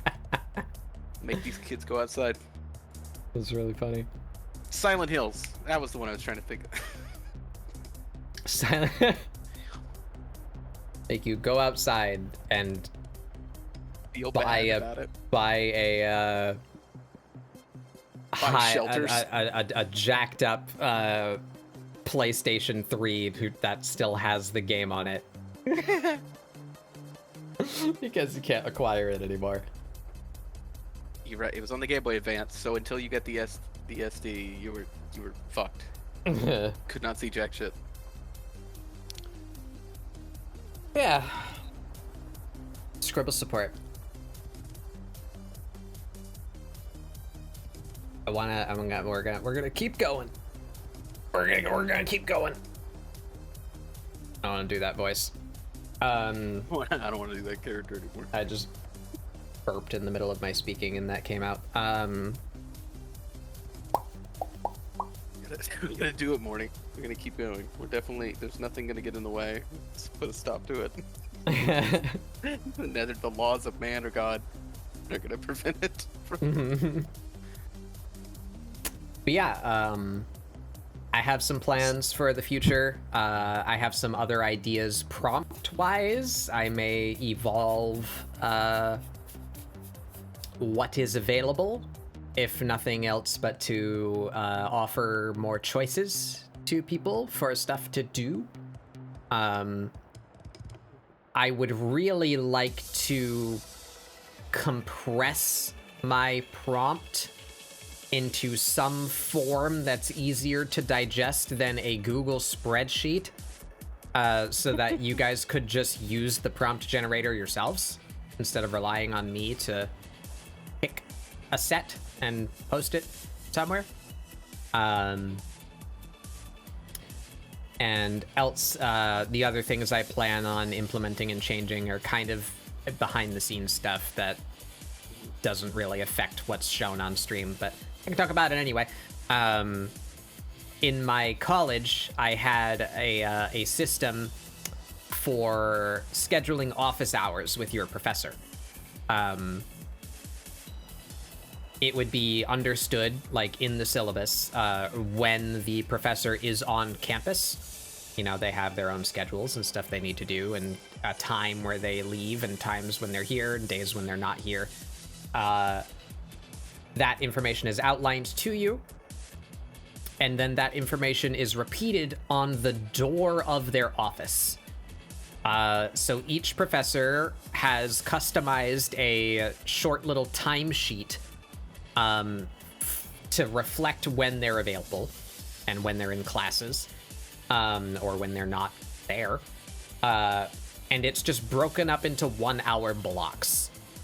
So if you want office hours with the professor, you want to discuss a subject that you're having trouble understanding, or whatever, you know, you want to talk to the professor,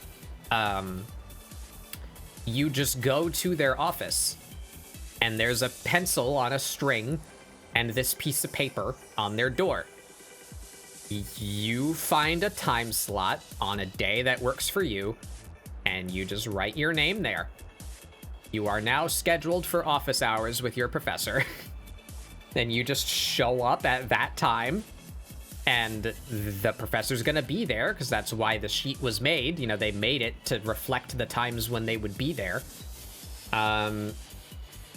So you pick it yourself. You're like, I need time with the professor right then. And then you show up there, and the professor's there, and you get whatever conversation you need to have done with the professor.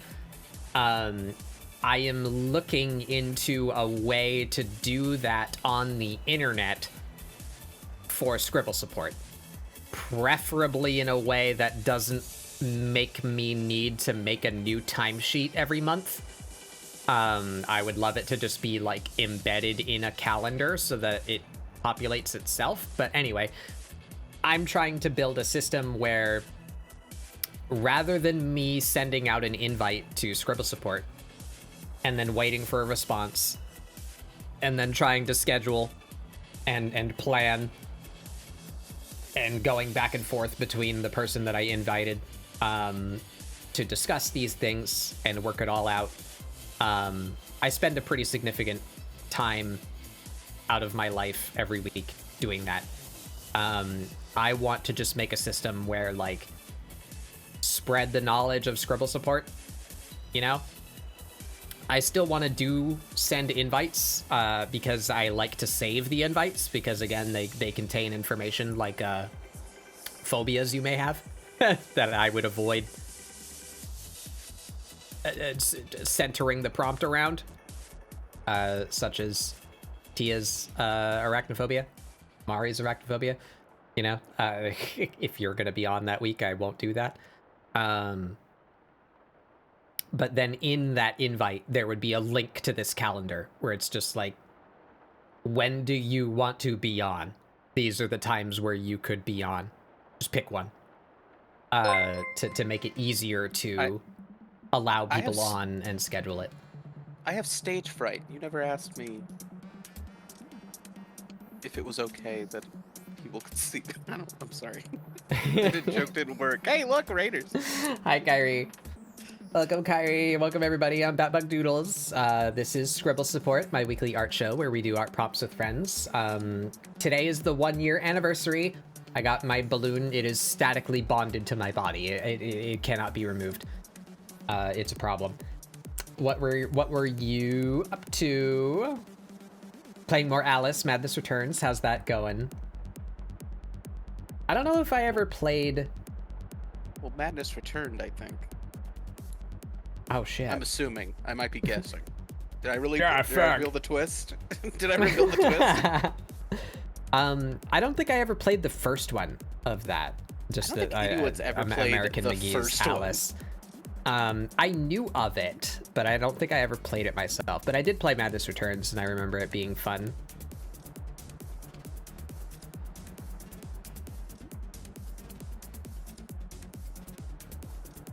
Wow. Yeah, I can't think of anyone I know of who has actually played the first. It's one of those ancient PC games that if you could even find it now, it's like you're gonna have to break it in half to make it work.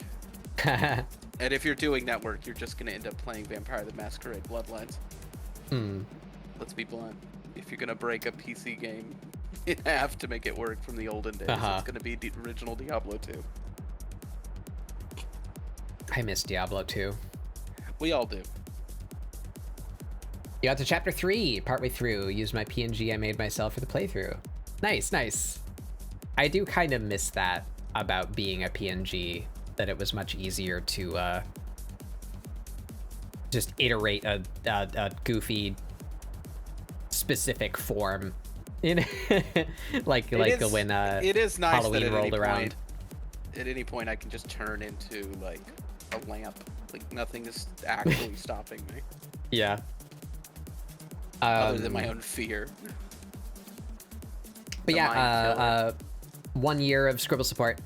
So we're not drawing today. We've just been talking about my previous year and talking about art. Yeah, we finished going through all of the previous entries. Here, I'll give you a speed run. Go back in time. Whoa. Catch the one you're looking for. Catch it. There it is. This was the first art prompt I ever did on stream. It was with Seth. We designed a cryptid, my funny little guy. This was the first prompt that was like a proto ScribbleSupport, that is having guests on to do prompts with. Was this prompt. It produced this, my funky little cat. I'm not going to give the whole conversation and discussion again. You know, it took me a few hours, but we'll speed through for the new people arriving. Next one was a monster designer. I got some form of Leviathan. There they are. They have a tiny deep diver boyfriend who takes pictures of her for Instagram. But witches. There's my witch. I've drawn her a couple of times now. She's made of bandages. She's filled with moths. My little forest, my little autumn forest sprite. They like to go visit an old lady who gives them hot cocoa. This was a robot that I designed in order. Like, this was the design process. That was the first draft, and then I made a tall one. I didn't like it. Made a more monkey-shaped one. Gave it eyeballs. Didn't quite like it. Made it a cat. This is getting pretty close to what I ended up with. This one had like a little headpiece.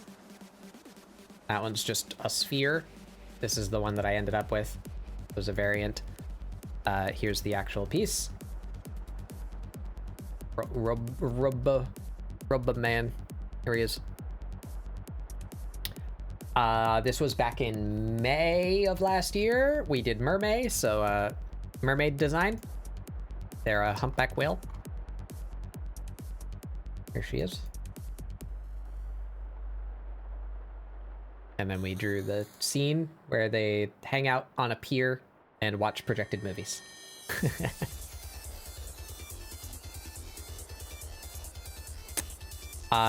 Demon. I still really like this little critter. I should use them somewhere.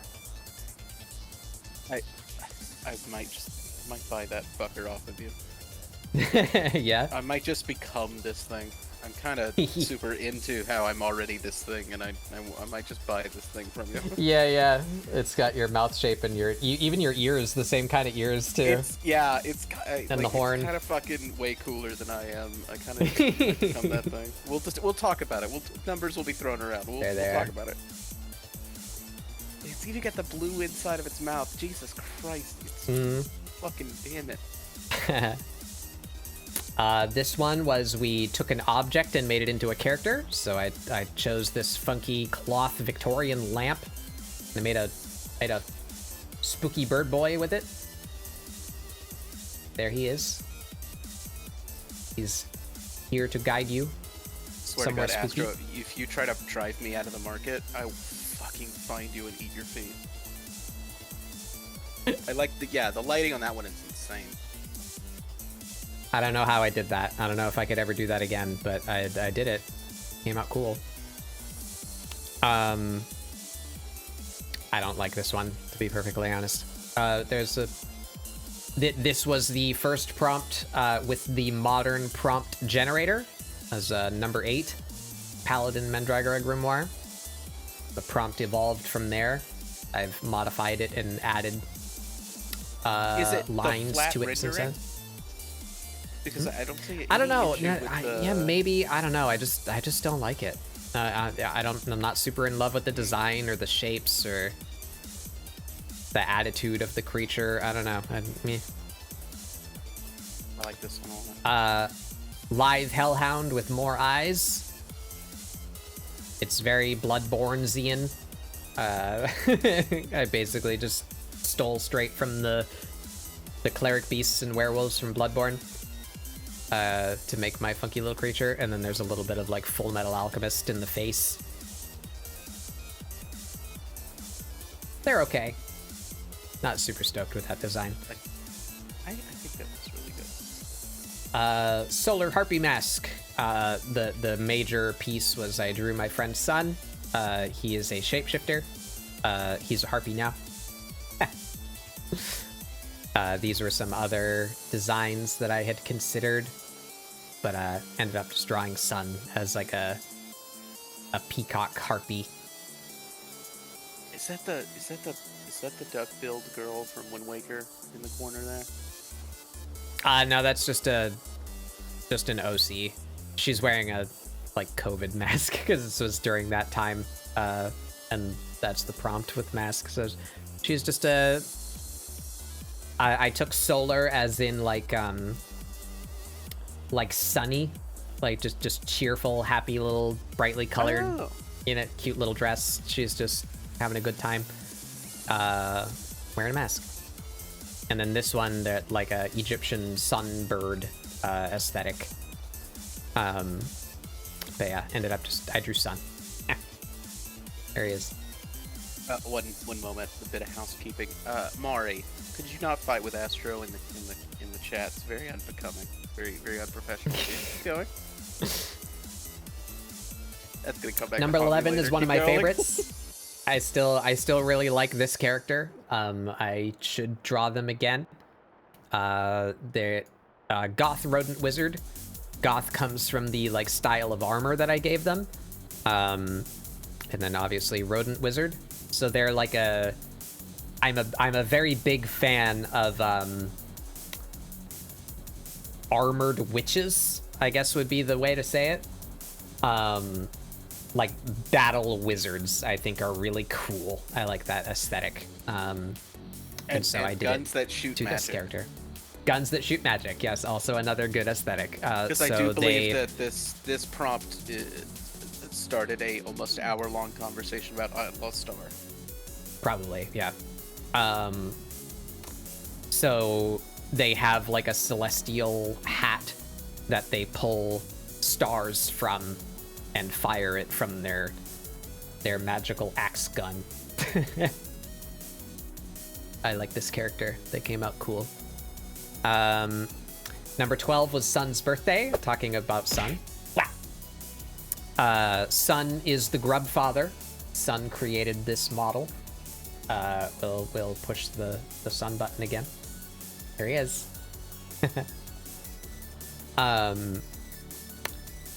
Originally, I wanted him to be like holding me up like Simba and Rafiki, you know, like, oh, it's the grub I bring into the world. But I was dumb and planned poorly, so I realized that if I gave him that posture, it would completely cover his face, and I was already like half done drawing him, so I didn't want to start over from scratch. So I was just like, well, I guess he's just gonna be holding me. That's how that worked out. So that was for Sun's birthday. Abyssal Slime Stars. I'm still quite happy with how this one turned out too. Slime is very fun to render. I really like rendering slime. Funky goo creature. They're really fun to construct. Hey, Soul. Sneaky Mushroom Mage. This is an OC of mine called Noki. She wants to be a wizard. And she managed to get some wizard clothes, and the like registers is mistaking her for just a child who's trying to register for mage school. She's super happy about it. She's gonna become a wizard. This one was for art fight. So I just drew all of the other participants of the stream who were also participating in art fight. Just fun little doodles. That's Seth as a desert rain frog. You've encountered a wild Mari. They are level knife. What do you do? Like a tonberry, like a fucking tonberry. Yeah.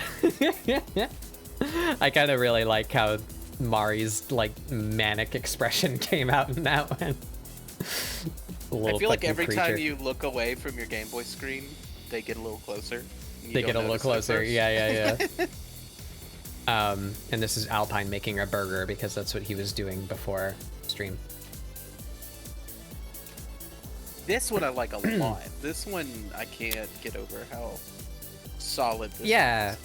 I'm pretty happy with her. I spent a long fucking time right here. Yeah, I can imagine. Just a terrible amount of time drawing bones. But thick skeleton druid. How do you make a skeleton thick? You coat them in slime. That's what I came up with. So this character is meant to be like a half digested, like slime colonized fawn. That's just getting ate by a slime. Yeah, basically. So there they are. And I believe at the time we came up with the lore that she's actually like intelligent. She's sentient, sapient. You know, she's not like a zombie. So she's like saddened by how scary she looks and just wants to be friends. She's a tragic character. Ghostly rabbit swordsman. This is like some kind of blade conjuring rabbit that is somehow bound to like other spirits, and so like this particular spirit is offering this particular weapon, and this particular spirit is offering this particular weapon. So I imagine her like reaching out and just kind of summoning, like it could be a different sword every time, you know, and it's just like ancestor spirits or whatever that are giving her Did you ever play Final Fantasy 15? No. Okay, that's literally the thing the main character does, is summon his sword from ancestor spirits so it could reappear and disappear at will. Anyway, and his name is Noctis, and I just wanted to say all of that to say that this character's name is now Hoptis. Anyway, keep going. She has a name, actually. She's one of the very few OCs that has a name. Okay, the one time! Yeah. Let me pull it up here. This was a guest stream on Goblin Pudding. I was on her stream. And we did a really fun thing that I would like to do sometime again in the future. Where the prompt is a Dungeons and Dragons scenario. Because she plays D&D a lot and does like DMing and one-shots. So what inspired our art was came up with like a situation. And was like, okay, your characters are a like band of scoundrels, like the swindlers, you know, so like what are some things that your band of scoundrels does? And we all like hypothesized things that we would do, and we ended up with our party is like basically mobilized insurance fraud, where like one of the party members is actively poisoning people, and then one of the other party members is like posing as a like cleric healer and being paid to fix them. And my character is the like the muscle, the thug, So here are the drawings. This is Pudding's drawing, so that's my character back there. Pudding's character is the shitster cleric, and it was with One True Mitch. His is the sneaky road type that's poisoning people. So there's my drawing. We called her Amanita. I don't remember what it means, but there was a reason why we called her that. And then oh yeah, there's her full name. Amanita will kill you. Yeah. It's very dopey, but this was very fun to do. And we decided that her one main familiar spirit is called Fifi Fingies. That's pretty fantastic. It's unfortunate that their name is Hoptus now. Have a good night. Yeah. Bezius Trustworthy. That's what she called her shitster cleric. There he is. Oh, that's a great name. But yeah, this was a whole ton of fun. Oh yeah, I love this one too. Pudding's like way too fast at drawing shit, so she drew like 3 pieces in the time that we were drawing one thing. So this is the like they broke down the door. The family's in the background, like scared and crying. This guy owes money. Amanita's just holding him up with one big paw against the wall, and this guy's just like robbing. Here they are. That was our shithead D&D party. Moving on, number 18, Stocky Ferret Necromancer. This is still one of my favorites. I love my little shithead daughter. Ferret Necromancer. She has little rat skeleton minions. Her again, more complete. She was a lot of fun. Primordial shitster. I think the beginning of the understanding possibly, of the yeah. shitster. Oh, it stayed flipped around. That's interesting. Punk Alien Rogue. They have 4 arms, and they were...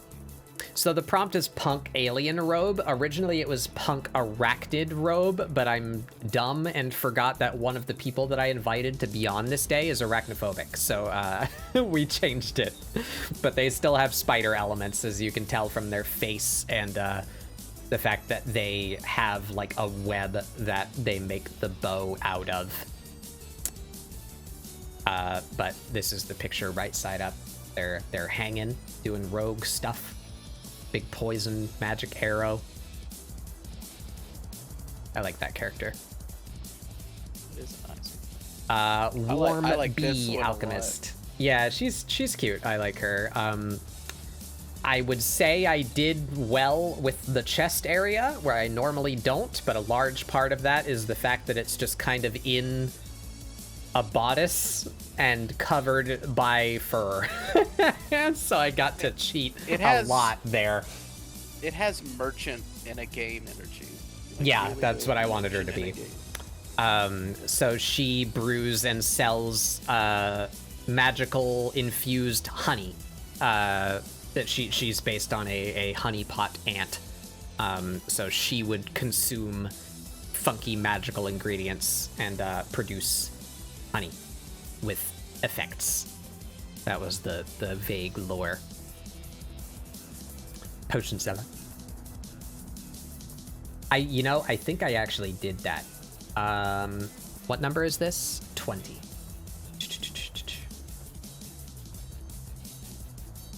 I did do that. Potion seller. No, like, small face always works. It never doesn't work. Yeah.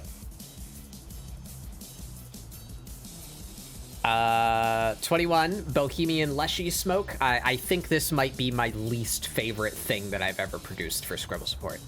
I'm just not happy with this thing. I like the face. I like how the mouth opens like down the neck. I like the little eye cluster. That's about it. That's about all I like about this character.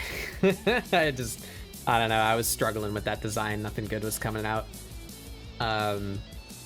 Funky burning tree Leshy. Otherworldly cat scars. Might be one of the best things you've produced. Yeah, we snuck, not snuck really, but there's a trans representation that this was amidst a thing that was happening to me IRL. We don't need to get into it, but it was diminishing to minority group representation. So I said, fuck it, I'm gonna do it myself, and we made a trans space cat. There they are.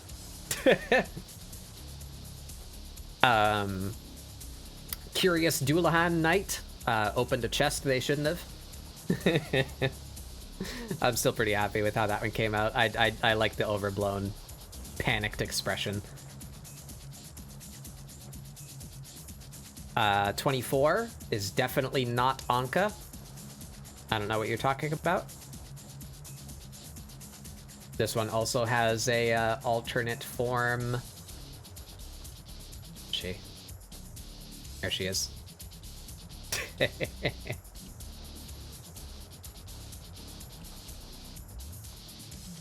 You like Krabby Patties. Stab it. Stab it now. Get it.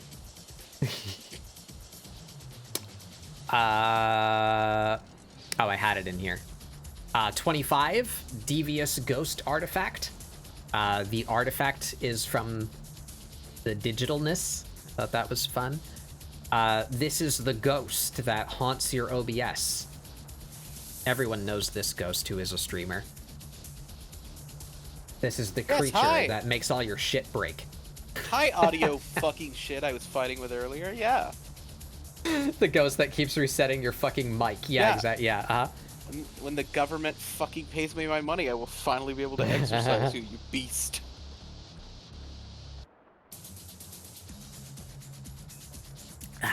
It doesn't really show up super well, but it's intended that they're tangled in cords, like electronic cords. There's a little you know that on the cord. end over the here. Cord you find and you're like, what are you hooked up to? And you find out they're not hooked up to everything, but they're wrapped around every cord. So you have to unplug every other cord and then go, what were you plugged into?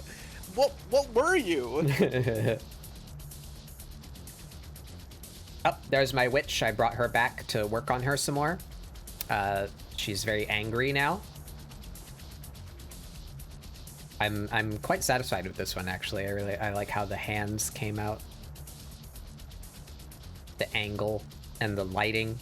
I think this one came out pretty good. Pretty happy with that one. She's got a spree skull under her bandages. She is leaking moths. How very Scorpion Mortal Kombat of you. Yeah.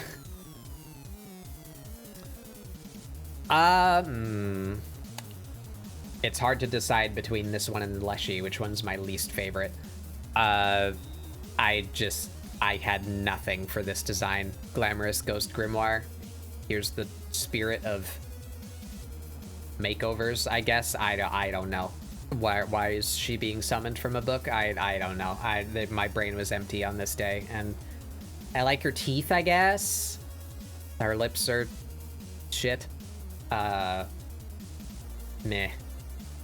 I like the effect of her coming out of the book. Spooky light. That's cool, but I hate that design. Moving on. Possessed Scarecrow Fangs. I like this one. I would like them to have more going on. I don't know what, but their design is very plain, I feel. But it's not bad. I like their face. Like, this is a good crop right here, I feel. That's good. But not, like, the whole thing. Yeah, some kind of funky possessed scarecrow. 29, this is one of my favorites. My recurring now scrungly bat character. They still don't have a name, but oh, and I meant to bring up the the one other time that I drew them that wasn't on ScribbleSupport. It was actually on a Discord Doodle Day. Where are they? There they are. If any of you are familiar with the upcoming, did it come out already? I don't remember. Pokemon Sleep. This is a Pokemon Nap Time. Yep, this is a moment from the trailer for Pokemon Sleep, and I was thinking about this Slowpoke a lot. Look at him. Sort of mulling over this Slowpoke for a while. So I took my Scrungle Bat character, and it is now canon that they sleep like an absolute creature. There they are. Quality naps. But yeah, I am happy with this character. I want to name them. I want to develop them a little more. I want to color them at some point. That last one had like red on it, red and yellow, but I'd like to figure out like skin tone and hair and all that, make them a complete design. Number 30 was a fan art for an artist called Unknown Spy and their character Sploot. They're an adorable little non-binary alien, and I drew them in Outer Wilds because Outer Wilds is cool. Nothing bad happens, I promise. Play Outer Wilds. Number 31, Alert Raccoon Thief. This one's okay. They're okay. They're just kind of plain. I don't know what I would do with them, but I'd like them to be more than what they are. But little raccoon stealing shit from your fridge. Oh, there's Mari. Timid marionette assassin. I just drew Mari. Magic marionette. There they are.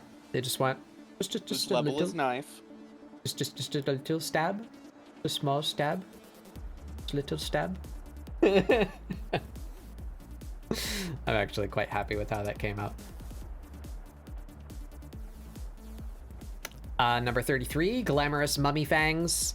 I straight up forgot that she was a mummy until I was midway through coloring her, and I was like, I'm rendering skin. She's supposed to be like wrapped up. Fuck. So I kind of fumbled the mummy part a bit, but I like her design. She's cool. Teeth could still use some work, but eh. And her nose is short on purpose. It was meant to be like more skeletal. I was gonna make them a mummy, but then I just forgot.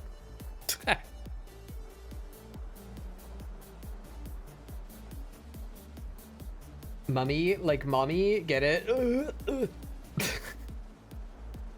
Elegant Snake Fuzzy. This one's okay. Again, kind of uninspired. I'm at least happy with the shape of the head. Drawing animal heads in perspective is hard. So I'm pretty happy with how the snake came out. Number 35. Yes, 35 was my birthday. So the prompt was just to play art games because I think those are really cool and good practice and also very fun to play with your friends. So here's a little collage of the shirts that we made on Jackbox. Scath had to get a vasectomy. There's Raz. He. You cannot kill Mari in any way that matters. That's true. I am spyware. Scath suffers from cumbulosis. We're not going to explain that. Eat ass. I'm here to eat ass and have an ass, and I'm all out of ass. You know, you know. Forfeit all mortal possessions to Mari. And when the... That's true. That's Seth. Been there. Oh no, I could tell that puddle. I know that puddle. This is Short Goat Archer. I based it on the style of this guy. Oh, I can't make that go on screen. Wow. This guy. Check him out. He does really good art. He has these two factions of OCs that he pits against each other. There's nun bunnies, but like Catholic nun rabbit folk, and these demon goats that I based this character on the style of. I'm pretty happy with how they came out and how I hit his style. It's still pretty me, I would say, but I think I got the key elements of his style worked in there, and they're a little shitter. There's Scrunglebat again. This was by Christmas. They are very unenthused at receiving a ugly Christmas sweater. I'm still pretty happy with their expression. Pure disdain. Number 38, Fire Ghost Temple. I chose Fire Temple to be a shrine that you burn incense at. And this ghost likes to eat the incense. That's all the explanation I have for that. Number 39 was Ink Siren Criminal. I drew my Splatoon OC. I think we all drew our Splatoon OCs. Or Seth didn't, because Seth doesn't play Splatoon. I don't remember their art. I think that might be the one of them that didn't end up on Twitter. So I didn't get re-exposed to it. My memory's shit.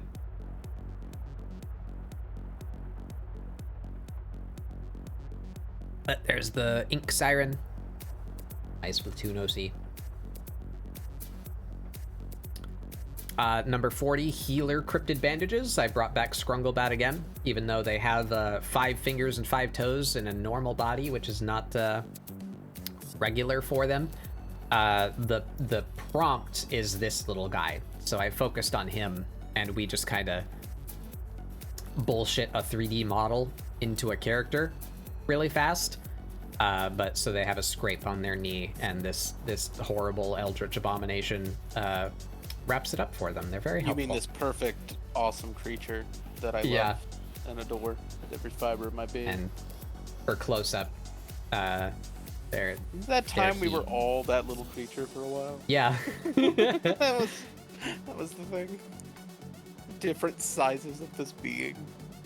And I just imagine that horrible otherworldly sounds come out of it when it opens its mouth and its pupils go all funky and warbly. I just said, remember the time we were that little creature? It was nothing but awful sounds coming out of that thing's mouth. Yeah.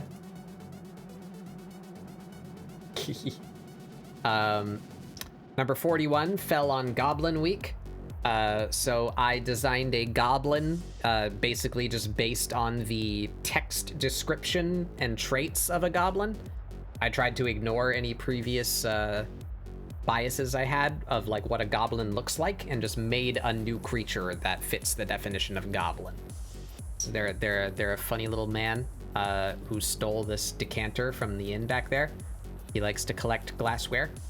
He don't see too good, but he's got actual Coke bottle glasses, you know. I like him. He's a good little man, covered in moss. Him dirty and him steal glassware.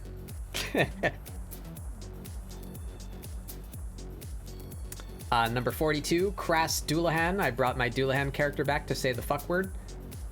This is when I had the funny cough, so I was dying, but I didn't want to skip ScribbleSupport, so we did something pretty simple for this day. This creature represents ScribbleSupport 43, because this is a thing that I made during the production of ScribbleSupport 43. I still had COVID for 43, and given that this would have been my second week doing ScribbleSupport in my Discord and not streaming it to Twitch, I figured I would take the opportunity to practice some stuff that Twitch doesn't like.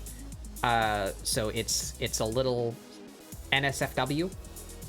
It's not explicit, but it does involve nudity, so I can't show that here. So take this man. Take this lad as consolation.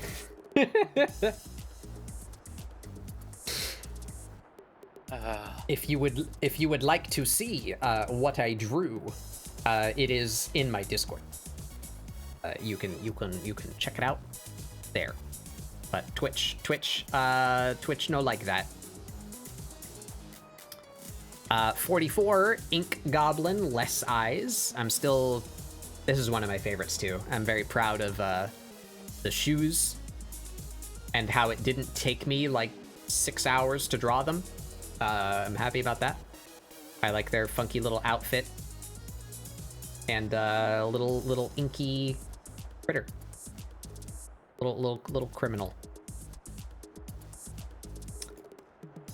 45, Sun Mimic Smoke. I drew a scene as tribute to Hollow Knight, one of my favorite games ever. There is the Sun Mimic. I'm not going to explain what that is. For those of you who have not played Hollow Knight, I strongly recommend. There's the smoke down there, and there's some things in it. If you're concerned with Hollow Knight spoilers, close your eyes for about 10 seconds, because I'm going to page 2. 3, 2, 1, wah! There's the second form. There they are. Hollow Knight spoilers over. Number 46, Punk Frog Third Eye. I still do quite like this character. They were fun to draw. Their third eye is in their tattoo here. Funky little frog.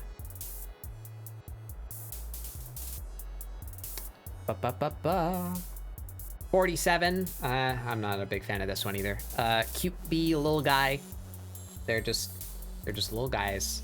They're working, getting some pollen. They're going for it. They're collecting it for this guy to take back to the hive. This one got stuck. This one is being a shitter. That's what that one does.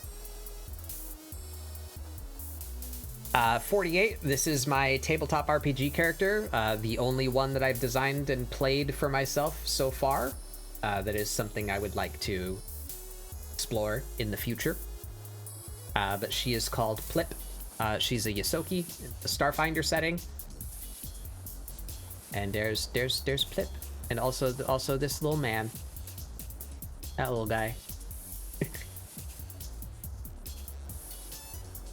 I don't want to go off on the tangent of their backstory again. This was a game of Jackbox, Champed Up. Rape Fuckboy is being challenged by a real actual woman. Those present at this event, this was Magic Marionette's 3.0 debut.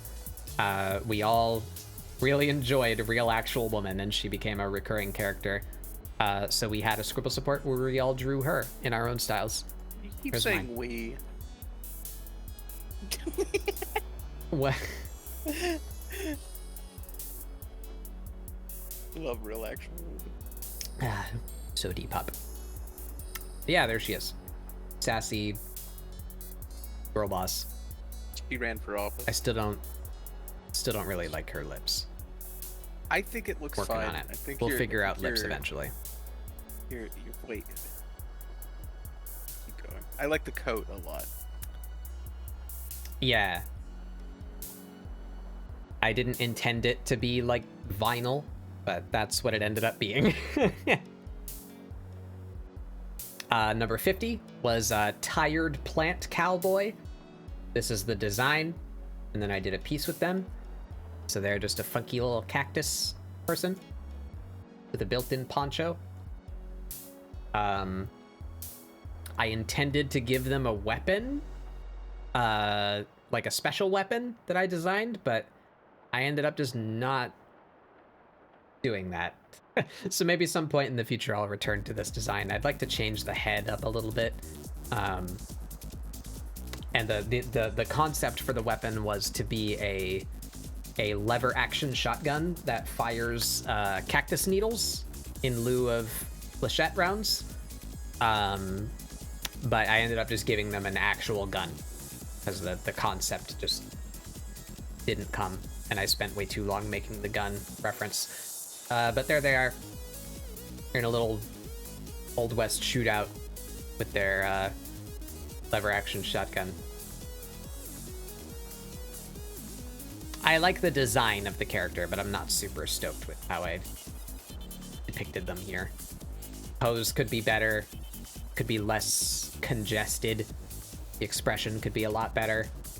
It's okay. I like the scene, but I'm not super stoked with how they came out this piece. I like them better here. Anywho. And lastly, number 51, last week's. Timid Fairy Forest Dweller. I did kind of the same thing as the Goblin prompt, where I just imagined that I've never seen a fairy before, and designed a fairy. So basically, I mashed a frog and a dragonfly together. Came out as these. I quite like these ones. I'm gonna keep them around. Little critters. But yeah, that's our 1 year of ScribbleSupport. We're looking forward to more. Maybe next year I'll have something more ceremonious planned for an anniversary event. But yeah, it was fun. I'm very happy with ScribbleSupport as an entity, and I'm gonna keep on putting in everything I can to bettering it as we go into the future. The future.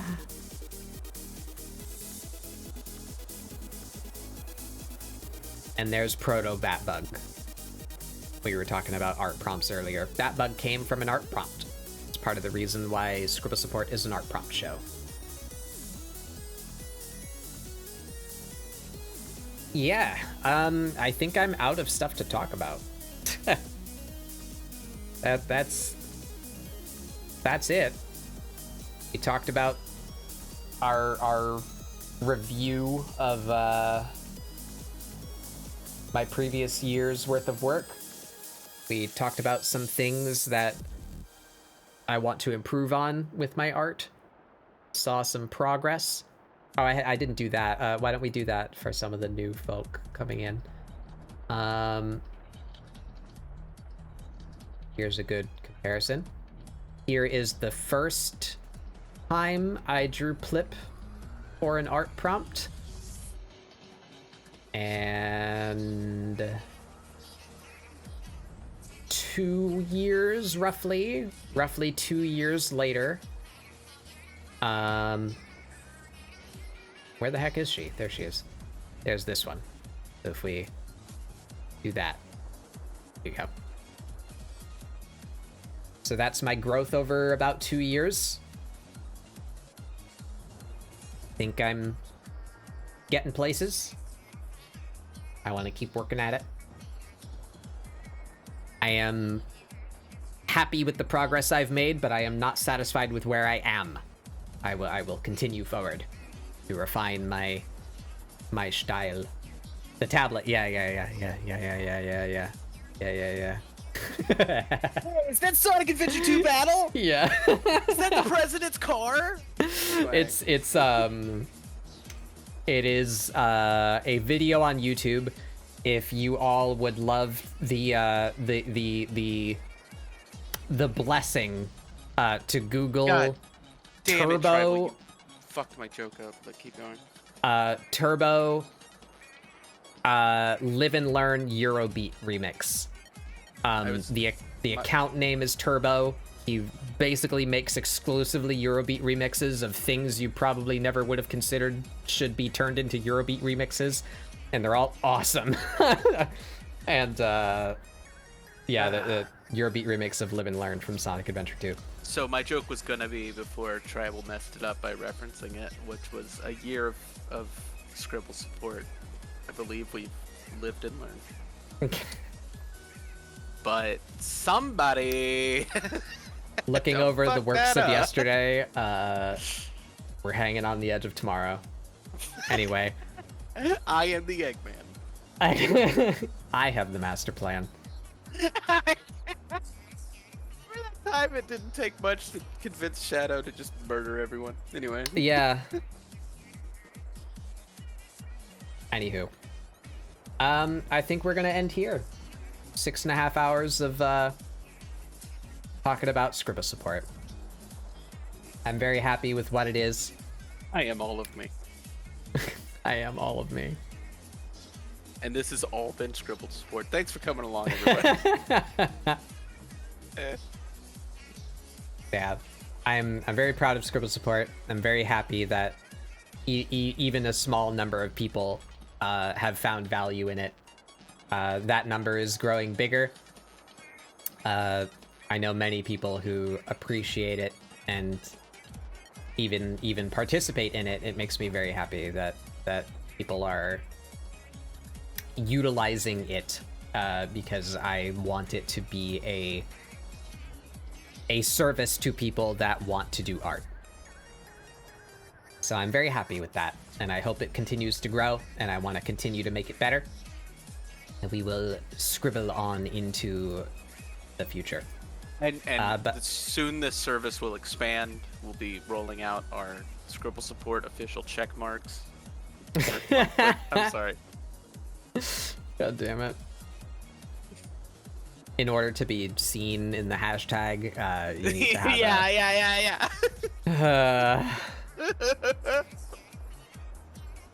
And yeah, full transparency, there's no mistake as to why I've been pushing my Discord so many times over the course of the day today. I think Twitter's very quickly running out of its usefulness to me. It just fucking sucks. I found out the other day that a friend of mine who had participated in ScribbleSupport in the past, their art is still up on their Twitter account. You can go find it, and it is tagged with ScribbleSupport. But if you go to the ScribbleSupport tag and just scroll down until you hit the bottom, you will not see their art. Why? I don't fucking know. But Twitter fucking sucks. Because I cannot express the level of anger that I feel in my heart that there could be someone out there whose first interaction with me was participating in ScribbleSupport, and I just never saw it because Twitter fucking sucks. I hate that so much. I want that platform to go away. Anywho, we're gonna look for someone to raid. So don't be afraid to add the Bat Bug and come on, join the Discord. And Saturdays have fun doodle days. Saturdays, community days on Discord. We do doodles and sometimes play video games. And I post all of my ScribbleSupport works on there, so that they will not be Splatoon event, and then so. Is that next week? Is that next week? I don't know. At some point in the future, they're having a Splatoon. Yeah. We are known to play Splatoon every now and then on Discord. So who is on? I'm ending a bit earlier than I normally end, so there should be some different choices than what I normally have. Look, because the only art thing I see is a something with antlers, but I want to let you. Yeah, I see that one too, and I'm thinking that might be who we go to. We've not been to her in quite a while, so that's not a bad choice. Yeah, because even the art people are playing games tonight. Yeah, looks like it. Yeah, so why don't we go and see Miss Amberam. Amberam has been on ScribbleSupport before. They're a talented artist. It looks like they're currently drawing Bo Bunny, another recurring member of the community amongst my friends. I see Bo Bunny like everywhere that I go. And they're getting droodled by Amberam. So let's go say hey to them.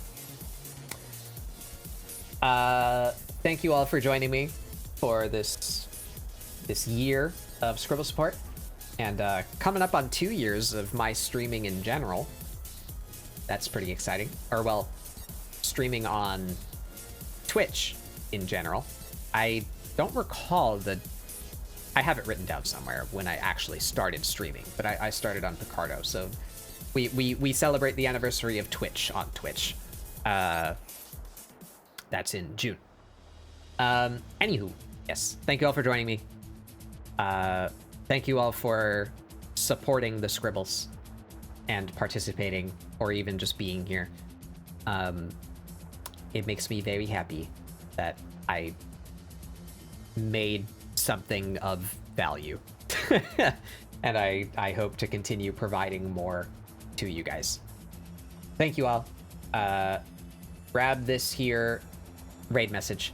If you don't have my emotes, do feel free to substitute them with something else. And we're gonna go say hey to Amberam. And I've been Spadoinkle. Have a wonderful day. Yeah, sorry. And this is Spadoinkle. No, it's funnier that way. I will be on Discord tomorrow, 6 p.m. Eastern. We'll do something. I don't know what I'm gonna do tomorrow. Probably work on my redesign. That's something that I should be doing more. Yeah, Discord Doodle Day tomorrow, 6 p.m. And I'll be back on Monday. Yes, Monday, for Divinity with the Goblins. I hope you all have a wonderful rest of your time zone. And I'll see you guys next time. Bye!